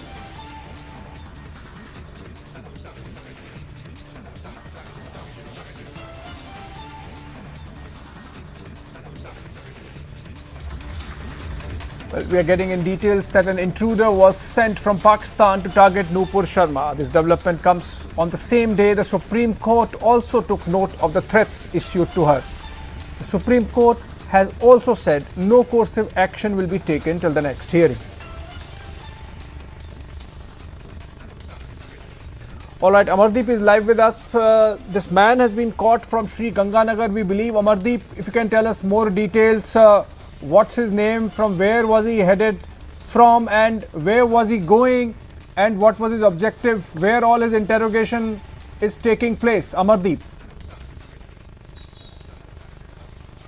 देखिए, सबसे बड़ी जानकारी ये है कि ये व्यक्ति पाकिस्तान का रहने वाला है, रिजवान इसका नाम है, जिसको 16 तारीख को रात में बीएसएफ के जवानों ने हिंदूमल कोट बॉर्डर पे पकड़ा था श्री गंगानगर में। उसके बाद बीएसएफ के अधिकारियों ने इसे लोकल पुलिस श्री गंगानगर को दिया। एसपी आनंद शर्मा के साथ में तमाम बड़ी एजेंसियों ने इससे पूछताछ की। पूछताछ में इसने खुलासा करते हुए चौंकाने वाला खुलासा किया है। खुलासे में सबसे अहम बात जो इसने कही है कि इसके पास जो मैप मिला था, 2 चाकू मिले थे, धार्मिक किताबें मिली थी, इसके साथ साथ इसके पास 3 से 4 जोड़ी कपड़े थे। और इसने खुलासा यह किया कि नुपुर शर्मा को वो सबक सिखाना चाहता था और उसको नुकसान पहुंचाना चाहता था, यानी कि उसकी हत्या के लिए पाक मौलवियों ने साजिश रची थी। बॉर्डर के उस पास से 8 से 9 पाक मौलवी थे जिन्होंने ये साजिश रची थी। उसी साजिश को अंजाम देने के लिए इस व्यक्ति को, रिजवान नाम के व्यक्ति को बॉर्डर के उस पार से भेजा था। 16 तारीख को इसको बॉर्डर पुलिस ने, बॉर्डर सिक्योरिटी फोर्स ने इसको पकड़ा था तारबंदी के पास में, और तारबंदी के पास में टारगेट करते हुए इसे पकड़ा था। ये जबरदस्ती अंदर घुसने की कोशिश कर रहा था। उसके बाद लोकल पुलिस ने जब इन्वेस्टिगेशन की और तमाम बड़ी एजेंसियों ने जब पूछताछ की तो तमाम बड़े खुलासे हुए हैं कि ये नुपुर शर्मा की हत्या के लिए पहुंचा था।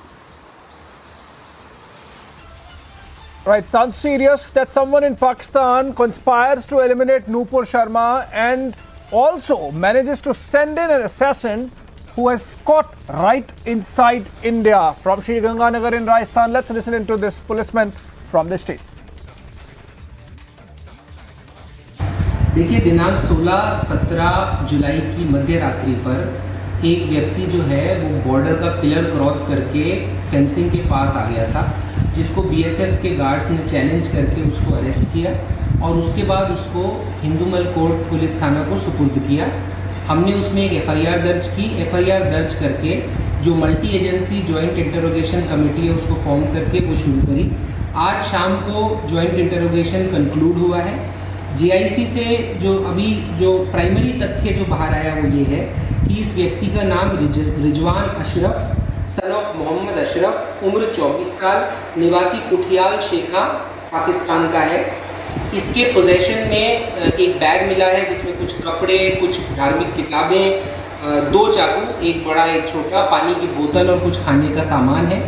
इसने प्रारंभिक पूछताछ में ये बताया है कि ये यहाँ पर जो नुपुर शर्मा ने आपत्तिजनक बयान दिया था उसके विरोध में, उसके खिलाफ कार्रवाई करने के लिए यहाँ पर ये आना चाहता था। इसको कोई आइडिया नहीं है कि वो कहाँ रहती थी, वो कैसे पहुँचेगा। बस ये जो है रिलीजियसली इतना मोटिवेटेड है कि वो ये कार्य को करने के लिए यहाँ पर आया। मोटिवेट करने वाले कौन लोग थे? देखिए, वो अभी प्रोसेस में चल रहा है, जो थोड़ा डिटेल्स है वो भी बाद में आएंगे। प्राइमरी अभी इतना ही पता चला। अभी इसको रिमांड में लिया है? हाँ बिल्कुल, अभी रिमांड पे कितने दिन सर? नहीं, अभी तो ये 5 दिन की रिमांड पर है। वो रिमांड पूरा होगा और एक्सटेंड कराएंगे ताकि और डिटेल इन्वेस्टिगेशन हो। All right, that was an officer informing us about the man caught from border Sri Ganganagar. In fact, SP Anand Sharma detailing us how Rizwan came from Pakistani side and was caught by the police, and then a joint interrogation has taken place. Going back to Amardeep. Amardeep, please tell us if you can share some more details about the conspiracy. Who was behind sending him?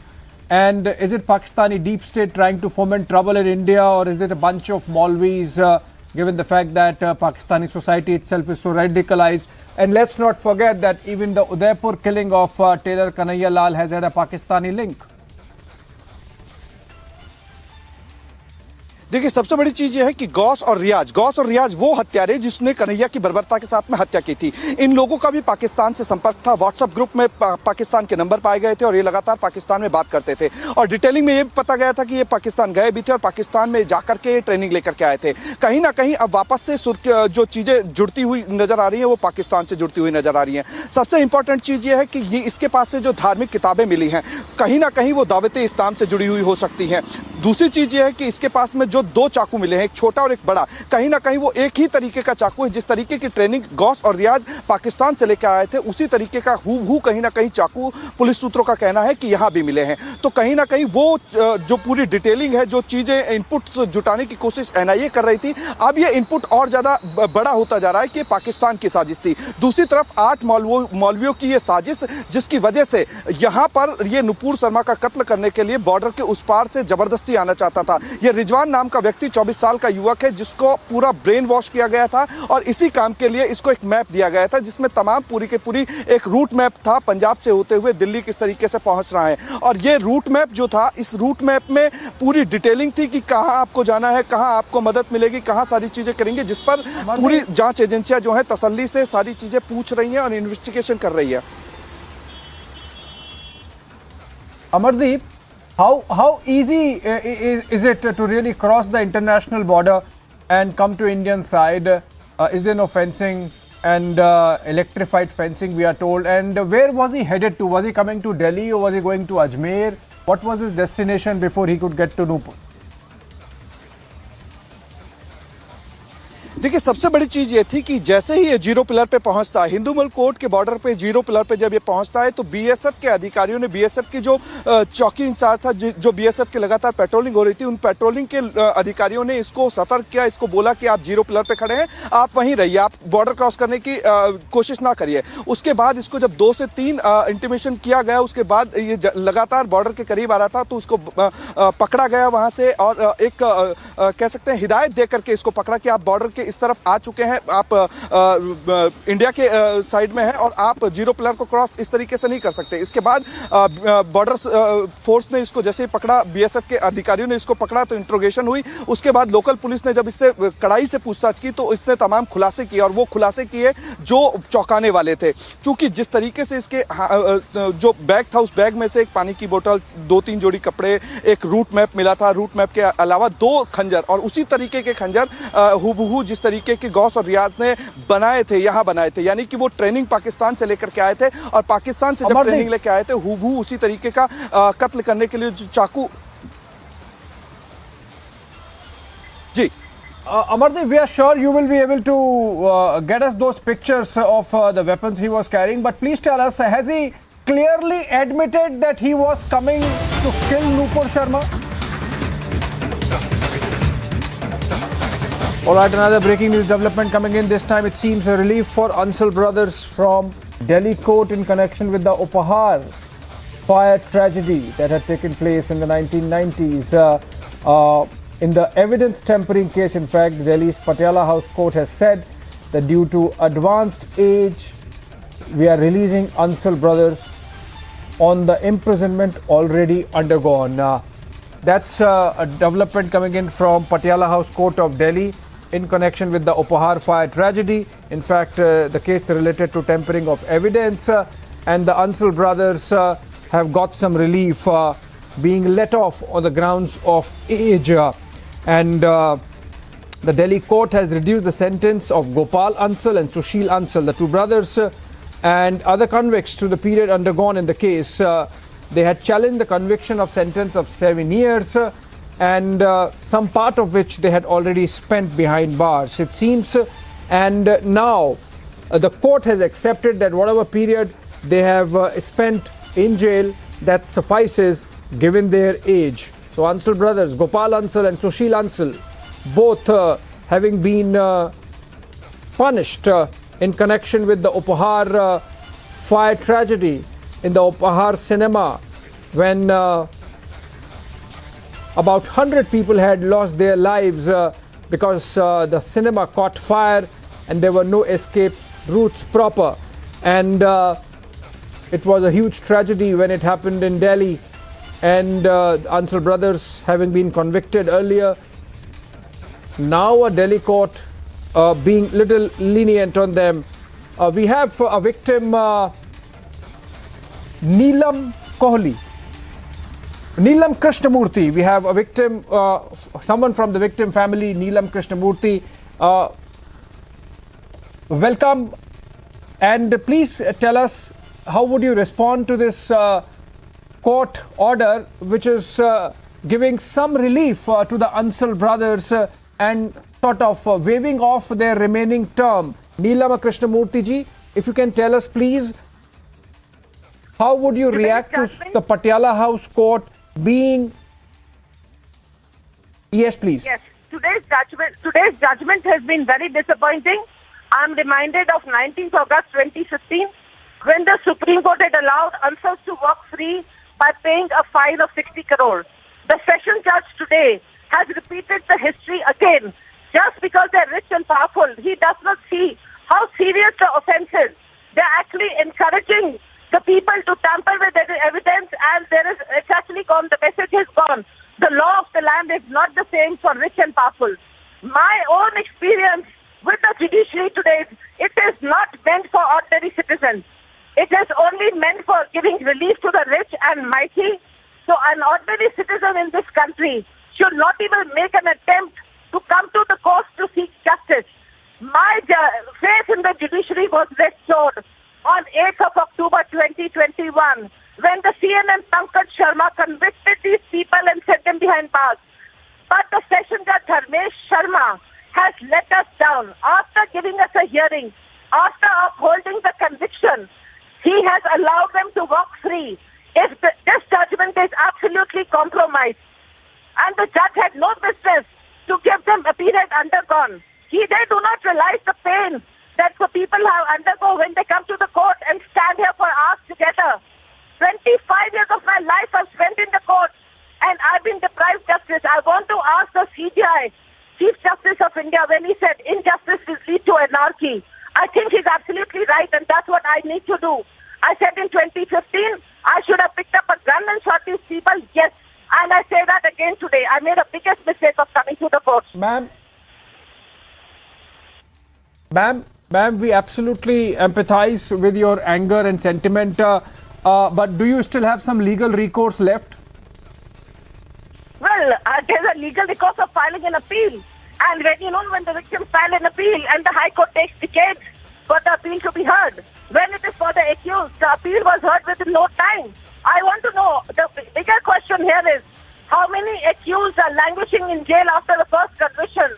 Were they given such an early hearing for their appeal? Why a special treatment to the Ansals? Why the appeal has been heard so early? That is my question. And when I file an appeal, I'm quite sure they'll hear it after 10 years. By the time I won't be alive also. You know that? That the pace our legal system works. Ma'am, also, ma'am, were you represented during the hearings through your counsel? And did he or she make a strong case for not releasing the brothers? Yes, of course we did. I myself addressed the court and I told them. I also addressed the judge. And I told them how serious the offense was. Oh, you also addressed the judge? Yes, even I addressed the judge myself today. Because this is highly disappointing, This is not how the system should work. I think it's time the courts should close down, because the courts are there to deliver justice to the victims. And if you cannot deliver justice to the victim, it's an absolutely accused-centric system that we have. So they should close down the court. Let people go on committing crime and get away with murder. I will actually request all the victims in this country not to have any expectations from our judicial system. It's a sham. Absolute sham.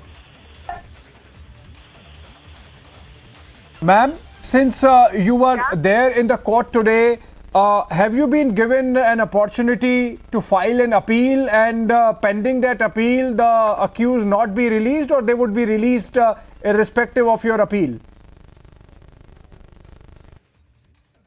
Nobody to give me an opportunity to file the appeal, or no, it's my right. But unfortunately, there's no point in filing appeal because they've already been out and now they've been released. And obviously, the appeal, the lawyers will never be available. who were available now when the clients were behind bars. And none of the judges will object to it, and they will very conveniently give them adjournment.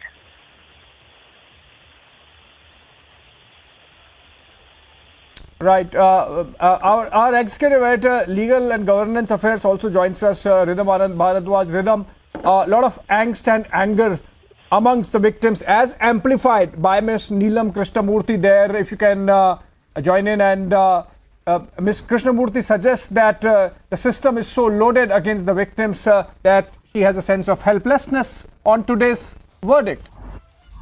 Well, absolutely. This is something, Abhishek, we've been seeing over the years when Neelam Krishnamurthy, Shekhar Krishnamurthy have been knocking on the doors of the country for the longest time. Whether it was going to the Supreme Court, whether it is now a sentence coming where their sentence has been cut, these people were for the longest time trying to ensure that the real estate tycoon Sushil Ansal, Gopal Ansal, who had challenged their conviction and the 7-year jail term for tampering with evidence in a case related to the 1997 Uphaar cinema fire case, have today been given relief. Now remember, this is a case, Abhishek, which you and I have covered over the years, where 59 people lost their life. Even senior advocate Vikas Pava, who appeared for the association earlier, I've seen KTS Tulsi appear in the case, Mr. Salve make an appearance in the case.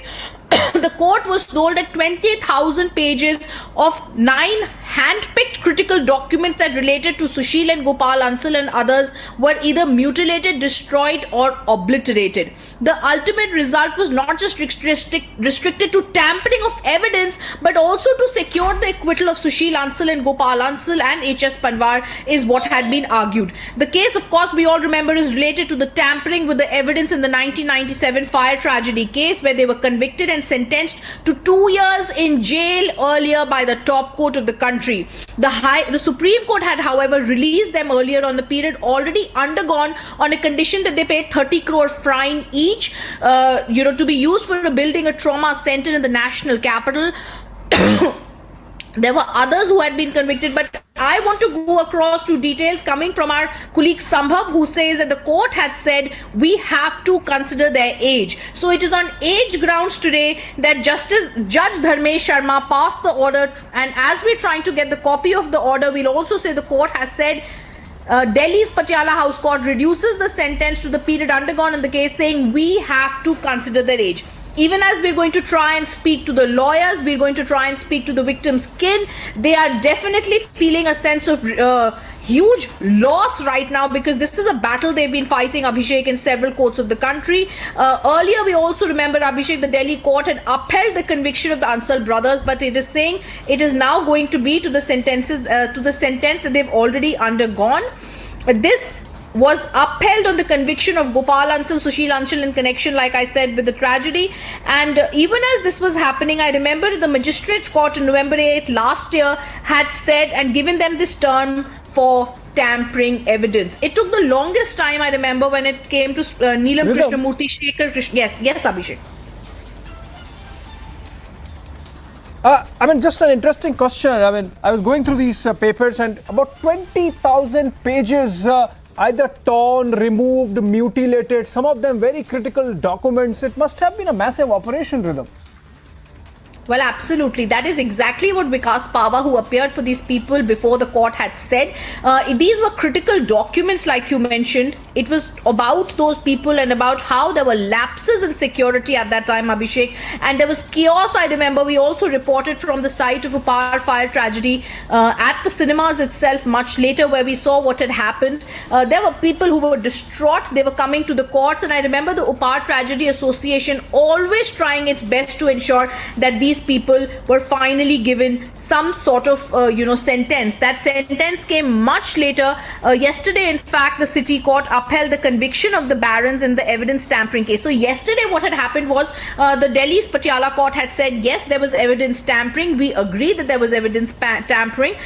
District Judge Dharmesh Sharma had upheld the conviction of the others also yesterday, and the court had said that we will hear tomorrow arguments that are challenging the quantum of sentencing. So today was only fixed for quantum of sentencing. No one is doubting today, Abhishek, that Ansals had tampered with the evidence. The court upheld that.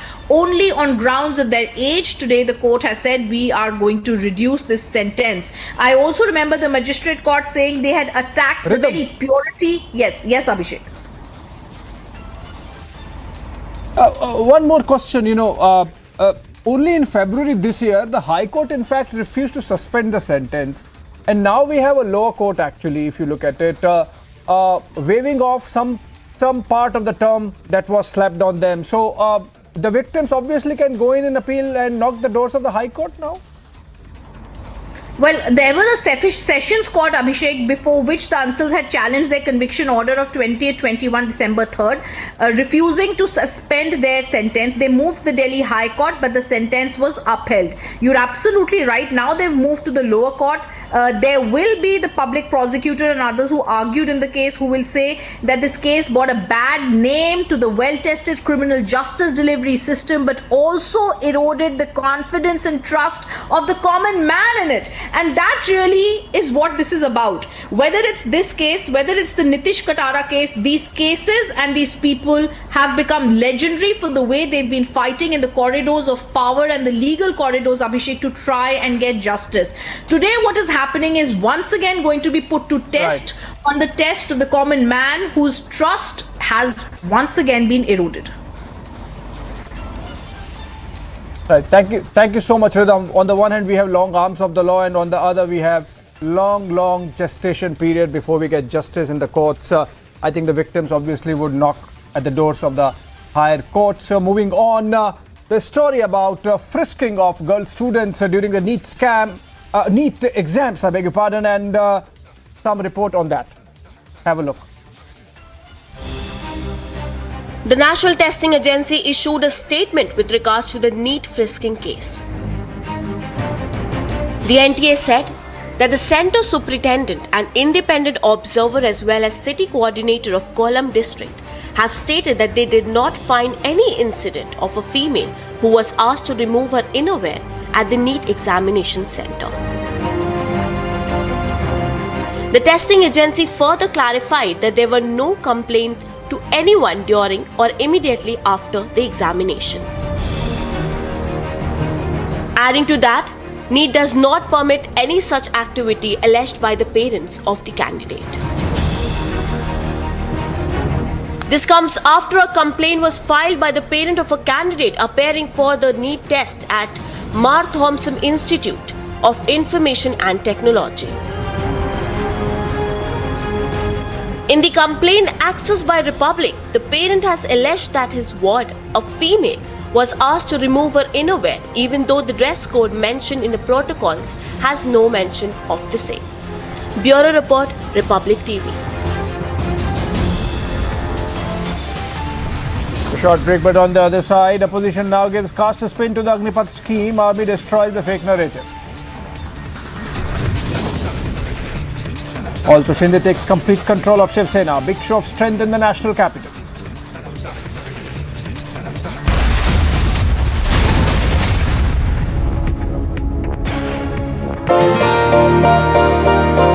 ನಾನು ಒಂದು agriculture ರಿಲೇಷನ್ಸಲ್ಲಿ ಕೆಲಸ ಮಾಡ್ತಾಯಿದ್ದೆ. ಅದರಲ್ಲಿ ನಾನು ಸಂಪಾದನೆ ಮಾಡಿದಂಥ ಹಣ daily 25ರಿಂದ 30% ಹಣ ಕಮಿಷನ್ ಹೋಗ್ತಾಯಿತ್ತು. ನಮ್ಮ ಮನೆಗೆ ಏನು ಸಹ ತೊಗೊಂಡೋಗ್ತಾ ಇರಲಿಲ್ಲ. ಅದೇ ಒಂದು ಮೈನ್ ಕಂಪ್ನಿಗೆ ಜಾಯ್ನ್ ಆಗಿದ್ದೀನಿ. ಅದರಲ್ಲಿ 0 ಕಮಿಷನ್ ಇದೆ. ಅದರಿಂದ ಸಂಪೂರ್ಣ ನಾನು ದುಡ್ದಂಥ ಸಂಪೂರ್ಣ ಹಣವನ್ನು ನನ್ನ ಮನೆಗೆ ಸಹ ತೊಗೊಂಡೋಗ್ತಾಯಿದ್ದೀನಿ. ಅದರಲ್ಲಿ ಇನ್ನೊಂದು ಏನಪ್ಪ ಬೆನಿಫಿಟ್ಟು ಅಂತ ಅಂದರೆ 5 ಲಕ್ಷ ಡ್ರೈವರ್ಗೆ ಹೆಲ್ತ್ ಇನ್ಸೂರೆನ್ಸ್ ಕೊಡ್ತಾಯಿದ್ದಾರೆ. ಇದರಲ್ಲಿ ತಿಂಗಳಿಗೆ 2999 ರೂಪಾಯಿ ರೀಚಾರ್ಜ್ ಇದೆ. ಇಲ್ಲ ಒನ್ ಡೇಗೆ 149 ರುಪೀಸ್ ರೀಚಾರ್ಜ್ ಇದೆ. ನಾನು ಎಷ್ಟು ದುಡಿತೀನೋ ಅಷ್ಟು ಸಂಪೂರ್ಣ ಹಣ ನನ್ನ ಮನೆಗೆ ತೊಗೊಂಡೋಗ್ತಾಯಿದ್ದೀನಿ. ಇದರಿಂದ ನನ್ನ ಫ್ಯಾಮಿಲಿ ಸಹ ನನ್ನ ಕುಟುಂಬ ಸಹ ತುಂಬ ಖುಷಿಯಾಗಿದೆ.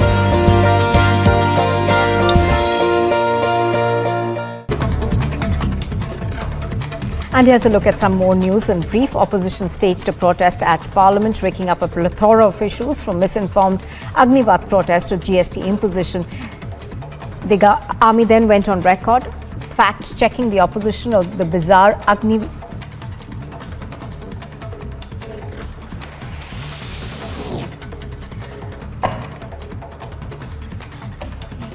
Margaret Alva, the opposition's candidate for vice presidential polls, is expected to file her nomination for the vice president election. In fact, she filed it a short while ago. Opposition parties decided to field the former Rajasthan governor and former Union Minister Margaret Alva as the joint candidate for the vice presidential elections.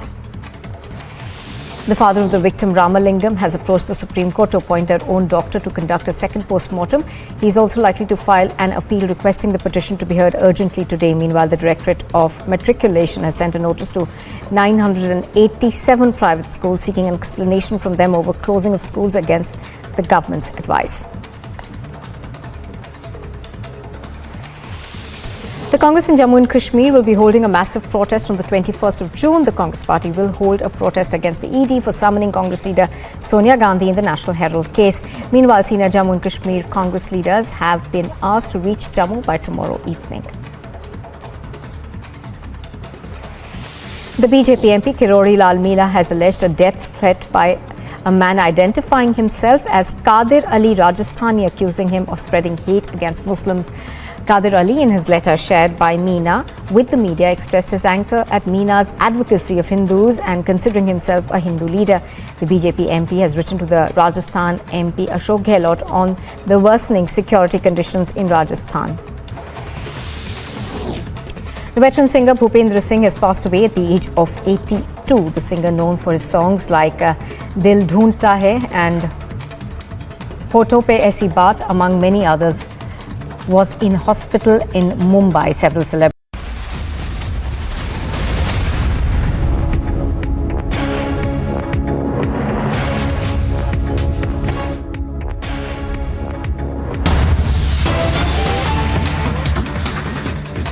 All right, an important breaking news development coming in connection with the murder of a deputy superintendent of police earlier in the day by the illegal mining mafia in Haryana.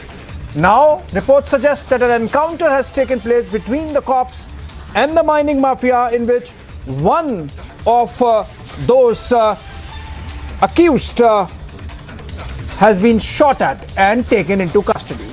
Encounter after mining mafia kills a police officer, and now the police retaliating. In fact, a combing operation was going on, and an encounter happened with one of the alleged accused, following which he has been arrested. His name has been identified as Ikkar, and this has taken place in Mewat region of Haryana. In fact, earlier in the day we saw reports of how DSP Surendra Manju was killed after a dumper rode over him even as he was trying to engage with the mining mafia. And Amandeep, in fact, joins us over the phone from Chandigarh. Amandeep, please tell us where exactly this encounter took place, and has the man been taken into custody? Is he, more importantly, directly connected with the murder of the officer earlier in the day? Well, absolutely, Abhishek. This is encounter happened between the police and the accused, just because three persons were involved into this entire killing of DSP, and in fact one person has been taken into the custody and two managed to flee from the spot. And this encounter has taken place in the jurisdiction of Nu, and though the police has taken the swift action, they have tracked down the accused and in fact they engaged with the accused. One of them has been apprehended, and now the police is interrogating them to know more about this entire case, just because so far we have just spoken to a senior police official. He said three persons were involved into this killing of deputy superintendent of police, and even one has been apprehended by police, and further they are interrogating and questioning that person, and even police is also hunting for two others who managed to flee from the spot. And in fact this is a very sensitive case, Abhishek. Police is not stick, and even the police investigation is not stick to nab those accused, but they are trying to unearth the entire nexus, that who all are behind this mining mafia, who are the person who are actually running this mining mafia in that specifically area, and on whose directions. This all questions need to be answered by the accused that has been apprehended by police Amandeep. now, and even the further investigation is still on. Yes. Amandeep, in all likelihood, those who have been nabbed or with those with whom police had this encounter must be foot soldiers. They might not be the gang leaders, so to say. Absolutely, Abhishek. They are being driving by some other person. They are just the foot soldiers of some person who are actually involved into this mining mafia. Just because, Abhishek, we have confirmed from the mining minister also that this was not a mining site. It was not a legal mining site. That site was not allocated to any mining company or to any person, and that was completely illegal mining. The stones were being taken illegally from that site, and all of a sudden DSP got the information, and with his team, with his personal staff, he taken a serious note and immediate action and reached at the spot. And even what we have received the information that 4 to 5 gunmen are with DSP when this entire incident happened, and they halted a dumper and asked him for the documents. And Amandeep, hold on. In fact, just for the benefit of viewers, the pictures that are on air as of now on screen are of the area in Mewat where the encounter seems to have taken place. And our reporting team has reached. We are equipped to be there. This is in fact the site where the Deputy Superintendent of Police, identified as DSP Surendra Manju, was killed by the illegal mining mafia in the morning, around noon in fact. And at some distance from this place, Amandeep, coming back to you, where exactly has this encounter taken place? And is the police very clear that the encounter took place with those who are directly accused in the killing of the officer? Absolutely, Abhishek. This has been confirmed that those who are actually involved into the killing of DSP, and in fact those who were inside that dumper, they all been engaged by the police, and one of the person has been arrested. And in fact now the police is verifying and questioning him that either he was on the wheels and on whose directions this mining is being done. Just because so far during the police investigation, it has been revealed that 3 persons were involved into the killing of Deputy Superintendent of Police. And in right, fact, hold on, Amandeep. In fact, Amit Chaudhary joins us, I believe, live from New, where the killing took place, and this encounter has also taken place. Amit Chaudhary, जरा बताएं आप कहां पर हैं, ये encounter कहां पे हुआ, क्या ये वही लोग हैं जिन्होंने डीएसपी की हत्या करी थी सुबह?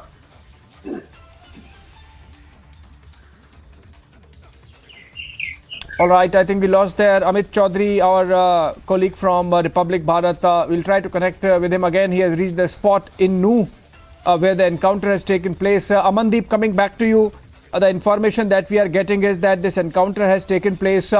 Or tell us, was it carried out by the Mewat police itself, or is there a special operations group that was formed and that has carried out this encounter? And why, more importantly, Amandeep, police gets active after one of their own loses life in this war? It's a standing war that goes on with illegal mafia. Why the police is not proactive? Well, Abhishek, absolutely. The right question is that why the DSP was not accompanied by a sufficient force when he was conducting the raid against this mining mafia. And in fact, he received information in a very short note and he reached at the spot. But why reinforcement has not been called? Why the local police has not reached at the spot to assist DSP? And in fact, if that could happen, so the DSP could have not lost his life, and even these mining mafia has also been apprehended on the spot without losing a senior cop of Haryana police. And now the police has constituted separate teams inside the NU, and they are continuously carrying out the raids as well. They are questioning the people just because, Abhishek, the site where DSP was killed, that was completely isolated. Either the accused were present there or the police personals were present there. There was no third person at that site. That was completely isolated site. That was a forest area. That was not a mining site as well. And that is the reason there was no such witness on the spot who have witnessed the entire incident, how it took place. Just because the information coming in from the side of the police, the DSP has stopped the dumper to check his documents.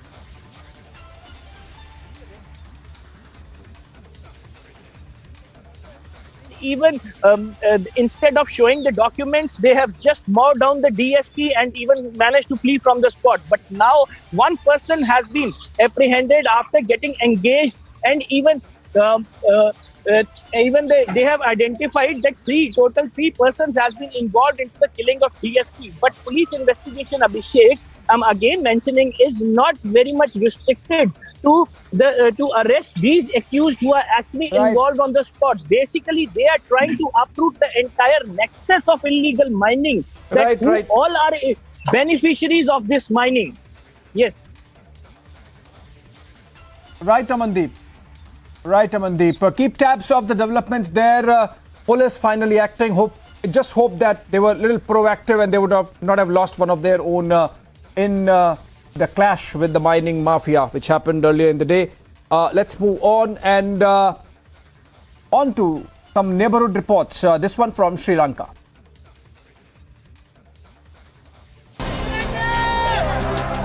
Amid spiraling economic crisis in Sri Lanka, leader of opposition Sajid Premadasa withdrew his presidential candidature. The development comes minute after Premadasa hinted to take a crucial step. Taking to Twitter, Sajid Premadasa posted a statement saying that he had taken the step for the greater good of his country. Slashing the competition to 3, the race to Sri Lanka's new president will be fought against Sri Lanka's acting president Ranil Wickremesinghe, Marxist JVP leader Anurag Kumara, and Podujana Peramuna candidate. In his tweet, Premadasa further added that the alliance and opposition partners will now work towards making SLPP candidate victorious. Remember, Ranil Wickremesinghe declared a state of emergency amid violent protests by Lankans demanding his resignation. Bureau Report, Republic TV.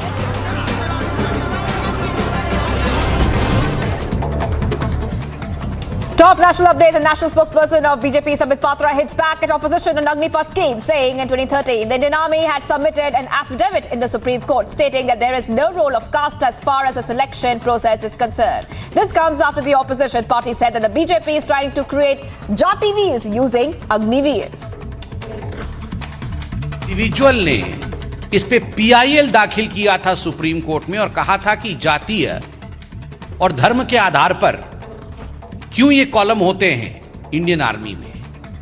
तो 2013 में ही एक सत्यपत्र अर्थात affidavit submit करके भारत की सेना ने supreme court में अपने मत को स्पष्ट किया था और कहा था कि there is no role in the selection process as far as caste is concern.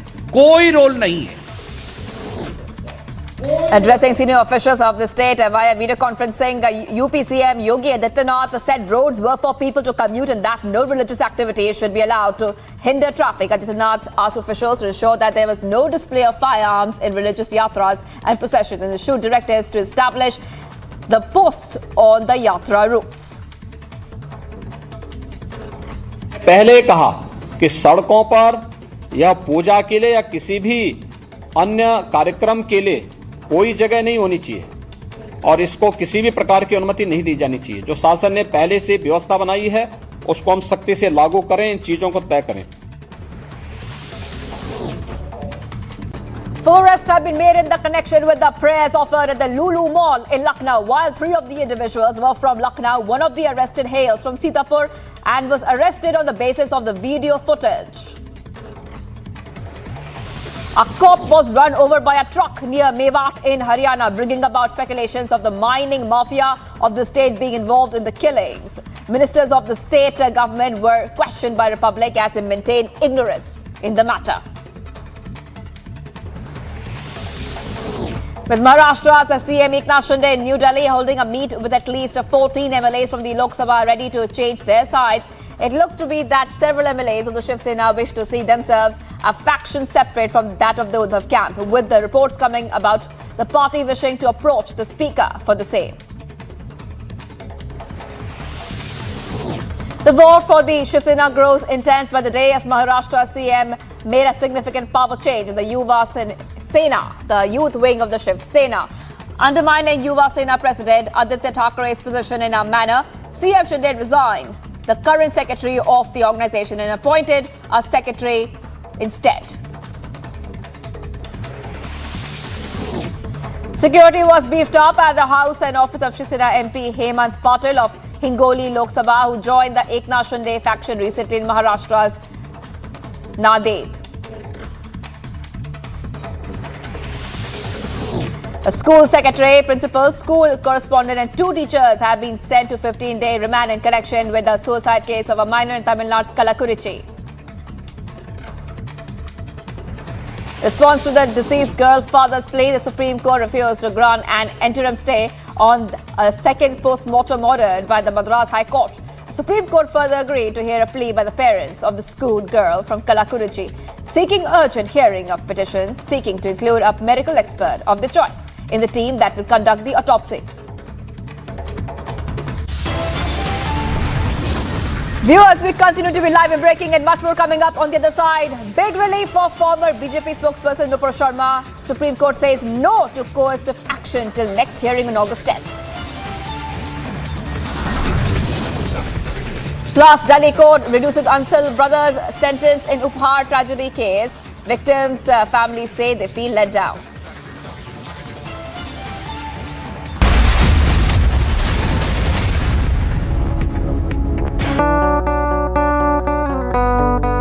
My app ಒಂದು ಆ್ಯಪ್ ಲಾಂಚ್ ಆಗಿದೆ. ಇದು ಒಂದು ಆಟೋ ಡ್ರೈವರ್ಸ್ಗೆಲ್ಲ ತುಂಬ ಹೊಸ ಅನುಭವ. ಹಾಗಾಗಿ ಯಾವುದೇ ತೊಂದರೆ ಇಲ್ದಿರ ಇದನ್ನು ನಾವು ಎಲ್ಲ ಆಟೋ ಡ್ರೈವರ್ಸು ಉಪಯೋಗಿಸ್ಕೋಬೋದು. ದಿನಕ್ಕೆ 29 ರೂಪಾಯಿ ಹಾಗೂ ತಿಂಗಳಿಗೆ 499 ರೂಪಾಯಿ. ಯಾವುದೇ ಒಂದು ಕಮಿಷನ್ 30% ಕಮಿಷನ್ ಇಲ್ದಿರ ಇನ್ನೊಬ್ಬ ಅಗ್ರಿಗೇಟ್ಸ್ಗೆ ನಾವು ಕೊಡ್ದಿರ ನಮ್ಮ ಸಂಪಾದನೆ ಹಣನ ನಾವು ತೊಗೊಂಡೋಗ್ಬೋದು. ನಾವು ಕಷ್ಟಪಟ್ಟ ಹಣ ನಮ್ಮ ಹತ್ರನೇ ಇರುತ್ತೆ. ನನ್ನ ಸಂಪೂರ್ಣ ದುಡಿಮೆ ನನ್ನ ಹತ್ರ ಇದೆ, ನಾನು ಖುಷಿಯಾಗಿದ್ದೀನಿ.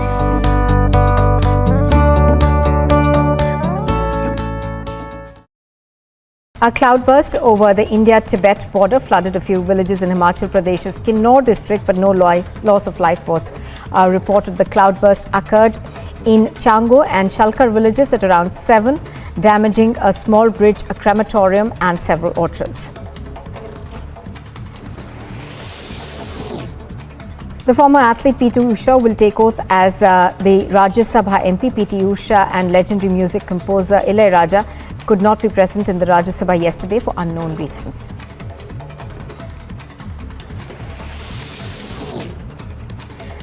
Presidential hopeful from the Sri Lankan Parliament and leader of opposition Sajith Premadasa withdrew his candidacy in the current presidential race against the economic crisis in the country, further announcing the opposition's support for Dallas. And here's a look at some more news in brief. The Congress MP Manikam Tagore has given an adjournment motion notice in the Lok Sabha on the issue of imposition of 5% GST on essential items. The monsoon session of Parliament began yesterday. The RSP MP N.K. Premachandran has also given an adjournment motion notice in the Lok Sabha on the incident of forcing girl students to remove innerwear before entering the examination hall during a NEET examination in Kollam yesterday.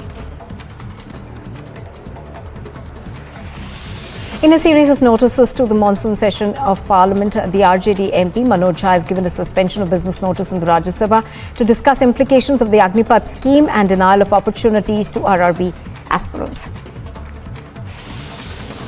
The DMK Rajya Sabha MP Tiruchi Siva has given a suspension of business notice under Rule 267 on the issue of hike in the price of petroleum products, leading to increase in price of essential commodities.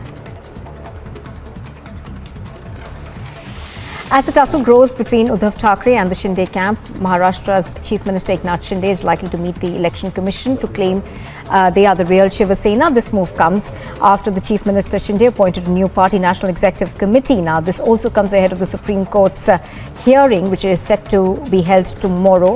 Meanwhile, the BJP MP Supreme Court provides interim relief for Nupur. Can there be any long rope for extrajudicial process?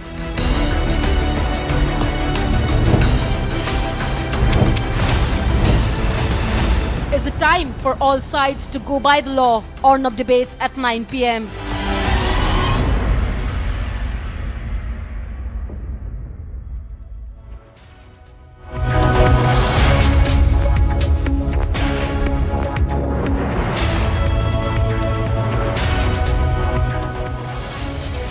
continue to be live and breaking Republic TV. Let's have a quick look at the headlines we are tracking at this point of time.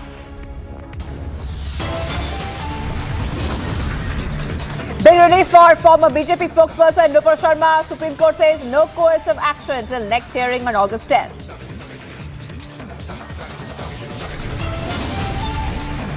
Supreme Court takes note of the death threats to Nupur Sharma. Time for all to go by the law.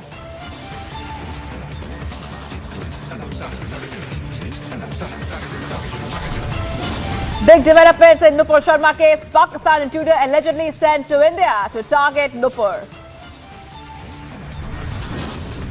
Haryana police officer killed for doing his job by mining mafia in Mewat. Opposition now gives caste spin to the Agnipath scheme. Army destroys fake narrative. Delhi court reduces Ansal brother's sentence in Uphaar tragedy case. Victims' family say they feel let down.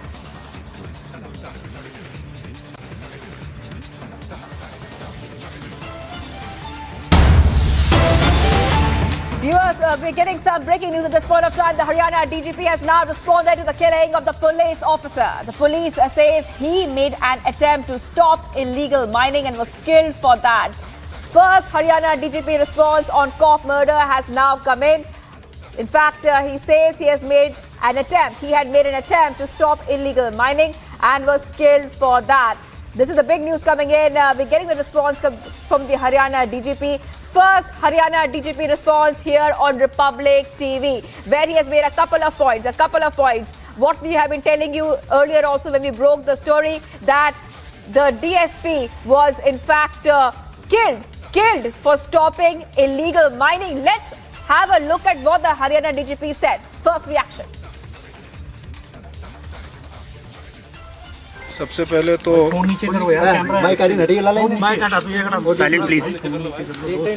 बहुत ही दुखद और गंभीर घटना है। हमारे एक बहादुर DSP Surendra Singh मांझू आज कर्तव्य की वेदी पर अपनी उन्होंने जान जो है वो अर्पित की, और जो यहाँ के कुछ लोग माइनिंग कर रहे थे अवैध रूप से, उनको रोकने के लिए जब वो गए थे और उनके साथ उनके स्टाफ के लोग भी थे, तो उन पे इन अपराधियों ने डंपर चढ़ाया जिससे उनकी मौके पर मृत्यु हो गई। इस संदर्भ में एक मुकदमा दर्ज हुआ है हत्या का, और मुझे बताया गया है कि उसमें एक अभियुक्त अभी मुठभेड़ के बाद उसके पैर में गोली लगी है और वो काबू किया गया है। बाकी जो अभियुक्त हैं उनको शीघ्र काबू किया जाएगा, और इसमें संलिप्त जो भी दोषी हैं उनको किसी भी कीमत पर गंभीर से गंभीर हम जो है स्टेप लेंगे और उनको जल्द से जल्द पकड़ेंगे। ये आदेश हमने दिए हैं, और इसमें संलिप्त जितने भी और लोग हैं इस गिरोह के, उनको भी कानून के दायरे में तुरंत लाया जाएगा। सर, माइनिंग को लेकर जिस तरीके से माइनिंग का मामला चल रहा है, उसको लेकर डीएसपी साहब की मृत्यु हुई है, उसको लेकर सर क्या और आगे की क्या रणनीति होगी आपकी? इसमें संलिप्त जहाँ जहाँ है इसका पता लगाकर और उनके खिलाफ सख्त कार्रवाई की जाएगी। हरियाणा पुलिस किसी को भी नहीं बख्शेगी। जो भी लोग हैं उनके खिलाफ जो भी कानूनी कार्रवाई है वो शीघ्र की जाएगी। मुख्य आरोपियों के बारे में अब तक क्या पता चल पाया? ये कौन हैं जो इस तरह की इलीगल माइनिंग में शामिल थे और कौन थे जिन्होंने इस तरह की घटना को अंजाम दिया है? ऐसा है, इसमें अलग अलग जगहों पे लोग संलिप्त रहते हैं। बीच में हमारी कार्रवाई भी लगातार चलती रही है। इसी क्रम में ही आज डीएसपी साहब उनको रोकने के लिए गए थे। उनके पास सूचना आई थी, उसके बाद तत्काल वो मौके पर पहुँचे थे, और आगे भी हम जो है सख्त कार्रवाई करेंगे। इसमें संलिप्त जो भी अलग अलग लोग हैं उन सब के खिलाफ कार्रवाई होगी। कितने माफिया हैं सर जिनको अभी तक गिरफ्तार किया गया और कितने बचे हुए हैं? फिलहाल तो अभी इस केस के बारे में मैं बताना चाहूँगा कि इस केस में जो भी अभियुक्त हैं उसमें एक अभियुक्त जो है वो गिरफ्तार हो चुका है मुठभेड़ के बाद। बाकी जो भी हैं उस पे खिलाफ पुलिस पार्टियां जो है लगातार रेड कर रही हैं, और जल्दी से जल्दी उन सबको काबू किया जाए। सर, मौके पर ये क्या आरोपी अकेला ही था? यही मुख्य आरोपी बनाया गया है? नहीं, मुख्य आरोपी ये नहीं है, और भी लोग थे, सबके खिलाफ कार्रवाई हुई। ड्राइवर पकड़ा गया सर? क्या अभी पकड़ने का प्रयास कर रहे हैं, जल्दी पकड़ा जाएगा। कितने अधिकारी? मुझे जानकारी मिली है 4 आदमी थे उनके साथ। उनका एक ड्राइवर था, एक रीडर था, और एक गनमैन था, तो 4 आदमी थे। पहचान किस रूप में हुई? नहीं वो पता है और उसके बारे में तफ्तीश भी चल रही है और जो भी कदम है वो सख्त से सख्त उठाए जाए।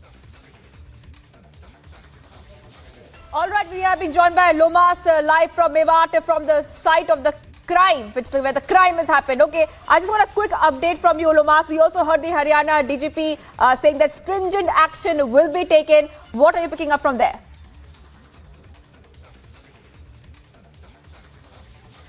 बिल्कुल, मैं आपको बताना चाहूँगा कि अभी हम उसी गांव में मौजूद हैं जहां पर ये अवैध खनन का काम किया जाता है।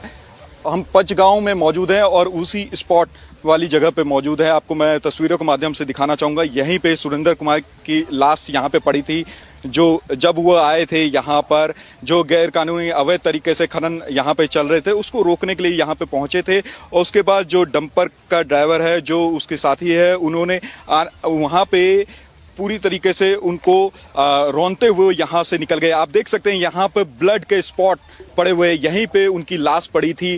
तो कहीं ना कहीं आप देख सकते हैं कि किस तरीके से जो अवैध खनन माफिया है वो किस तरीके से उनका हौसला कितना बुलंद है। वो उनको ना तो कानूनी कार्रवाई की फिक्र है, ना ही फिर जो पुलिस के द्वारा जो सख्ती की जाती है उसकी फिक्र है। यहाँ पे अवैध खनन का बताया जा रहा है कि काफ़ी लंबे समय से अवैध खनन का काम किया जा रहा था। उसी को रोकने के लिए, उसी की सूचना पर यहाँ पे सुरेंद्र सिंह यहाँ पे पहुँचते हैं और लेकिन उनके साथ ये पूरी घटना हो जाती है।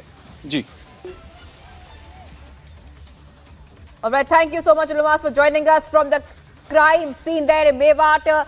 Also, the Haryana DGP told us that the main accused is still on the run and the investigation is on, and whoever is behind this will be strictly punished as per law.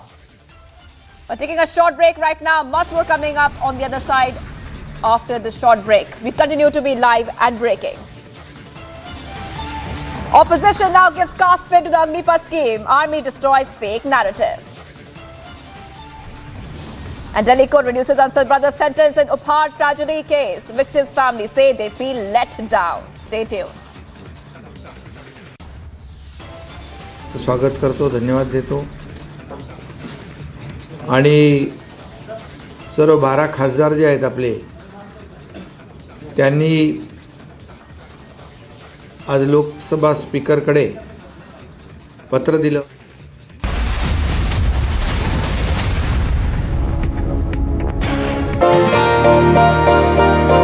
ನಾನು ಒಂದು agriculture ರಿಲೇಷನ್ಸಲ್ಲಿ ಕೆಲಸ ಮಾಡ್ತಾಯಿದ್ದೆ. ಅದರಲ್ಲಿ ನಾನು ಸಂಪಾದನೆ ಮಾಡಿದಂಥ ಹಣ daily 25ರಿಂದ 30% ಹಣ ಕಮಿಷನ್ ಹೋಗ್ತಾಯಿತ್ತು. ನಮ್ಮ ಮನೆಗೆ ಏನು ಸಹ ತೊಗೊಂಡೋಗ್ತಾ ಇರಲಿಲ್ಲ. ಅದೇ ಒಂದು ಮೈನ್ ಕಂಪ್ನಿಗೆ ಜಾಯ್ನ್ ಆಗಿದ್ದೀನಿ. ಅದರಲ್ಲಿ 0 ಕಮಿಷನ್ ಇದೆ. ಅದರಿಂದ ಸಂಪೂರ್ಣ ನಾನು ದುಡ್ದಂಥ ಸಂಪೂರ್ಣ ಹಣವನ್ನು ನನ್ನ ಮನೆಗೆ ಸಹ ತೊಗೊಂಡೋಗ್ತಾಯಿದ್ದೀನಿ. ಅದರಲ್ಲಿ ಇನ್ನೊಂದು ಏನಪ್ಪ ಬೆನಿಫಿಟು ಅಂತ ಅಂದರೆ 5 ಲಕ್ಷ ಡ್ರೈವರ್ಗೆ ಹೆಲ್ತ್ ಇನ್ಸೂರೆನ್ಸ್ ಕೊಡ್ತಾಯಿದ್ದಾರೆ. ಇದರಲ್ಲಿ ತಿಂಗಳಿಗೆ 2999 ರೂಪಾಯಿ ರೀಚಾರ್ಜ್ ಇದೆ. ಇಲ್ಲ ಒನ್ ಡೇಗೆ 149 ರೂಪೀಸ್ ರೀಚಾರ್ಜ್ ಇದೆ. ನಾನು ಎಷ್ಟು ದುಡಿತೀನೋ ಅಷ್ಟು ಸಂಪೂರ್ಣ ಹಣ ನನ್ನ ಮನೆಗೆ ತೊಗೊಂಡೋಗ್ತಾಯಿದ್ದೀನಿ. ಇದರಿಂದ ನನ್ನ ಫ್ಯಾಮಿಲಿ ಸಹ, ನನ್ನ ಕುಟುಂಬ ಸಹ ತುಂಬ ಖುಷಿಯಾಗಿದೆ. And here's a look at some more news in brief. The Congress MP Manikam Tagore has given an adjournment motion notice in the Lok Sabha on the issue of imposition of 5% GST on essential items. The monsoon session of Parliament began yesterday. The RSP MP N.K. Premachandran has also given an adjournment motion notice in the Lok Sabha on the incident of forcing girl students to remove innerwear before entering the examination hall during a NEET examination in Kollam yesterday. In a series of notices to the monsoon session of Parliament, the RJD MP Manoj Jha has given a suspension of business notice in the Rajya Sabha to discuss implications of the Agnipath scheme and denial of opportunities to RRB aspirants. The father of the victim, Ramalingam, has approached the Supreme Court to appoint their own doctor to conduct a second post-mortem. He is also likely to file an appeal requesting the petition to be heard urgently today. Meanwhile, the Directorate of Matriculation has sent a notice to 987 private schools seeking an explanation from them over closing of schools against the government's advice. The Congress in Jammu and Kashmir will be holding a massive protest on the 21st of June. The Congress party will hold a protest against the ED for summoning Congress leader Sonia Gandhi in the National Herald case. Meanwhile, senior Jammu and Kashmir Congress leaders have been asked to reach Jammu by tomorrow evening. The BJP MP Kirori Lal Meena has alleged a death threat by a man identifying himself as Qadir Ali Rajasthani, accusing him of spreading hate against Muslims. Qadir Ali, in his letter shared by Meena with the media, expressed his anger at Meena's advocacy of Hindus and considering himself a Hindu leader. The BJP MP has written to the Rajasthan MP Ashok Gehlot on the worsening security conditions in Rajasthan. The veteran singer Bhupendra Singh has passed away at the age of 82. The singer, known for his songs like Dil Dhoondta Hai and Hoton Pe Aisi Baat, among many others, was in hospital in Mumbai. Several celebrities attended the singer's funeral held at Mumbai. A fire broke out in an electric bike showroom in Pune, damaging at least 7 bikes in the Ganga Dham area of the city. No injuries have been reported in the incident with the fire.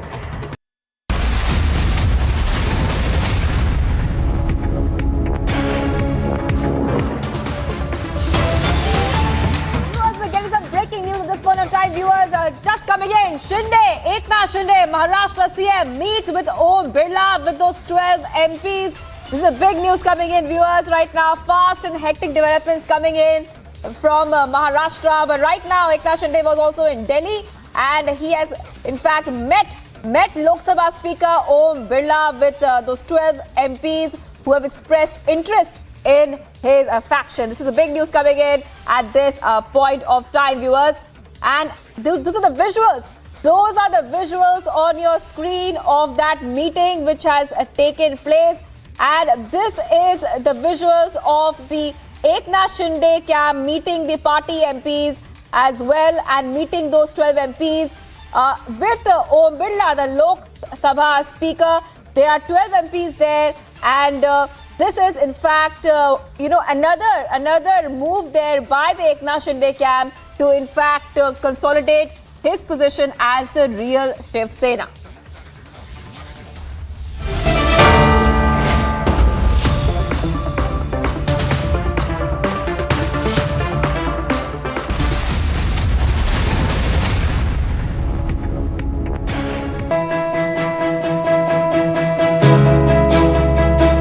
Getting a cab these days is nearly impossible because half the time you don't get rides. Even if your cab gets booked, you're not sure when it is going to get cancelled or how much you're going to pay. Now, answering all this, Mind has come up with beautiful solutions whereby we don't have a surge rate here because they go by government prescribed rates. Not just that, Mind has a beautiful feature where you incentivize the driver, ensuring that he will come and pick you up on time. So, thanks Mind.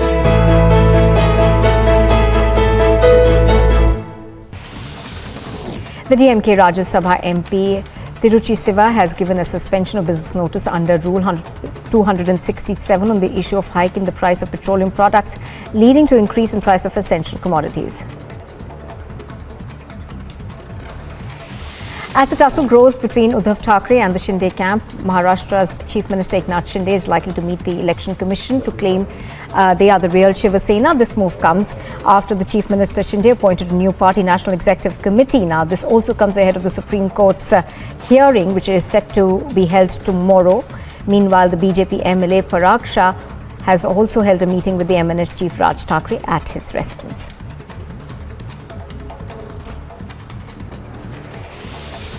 The Kerala Youth Congress Vice President K.S. Sabrinathan will appear before the Assistant Commissioner of Police Shagumugam at 10 would have appeared by now, of course, in connection with the alleged protest against Chief Minister Pinarayi Vijayan inside a flight. And here's a look at some more news in brief. Opposition staged a protest at Parliament, raking up a plethora of issues from misinformed Agnipath protest to GST imposition. The army then went on record fact-checking the opposition of the bizarre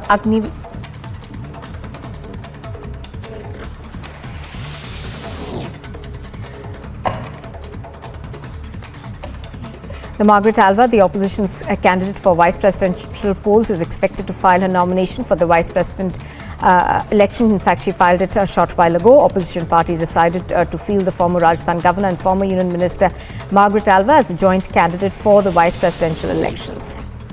A cloudburst over the India-Tibet border flooded a few villages in Himachal Pradesh's Kinnaur district, but no loss of life was reported. The cloudburst occurred in Chango and Shalkar villages at around 7, damaging a small bridge, a crematorium and several orchards. The former athlete P.T. Usha will take oath as the Rajya Sabha MP. P.T. Usha and legendary music composer Ilaiyaraaja could not be present in the Rajya Sabha yesterday for unknown reasons.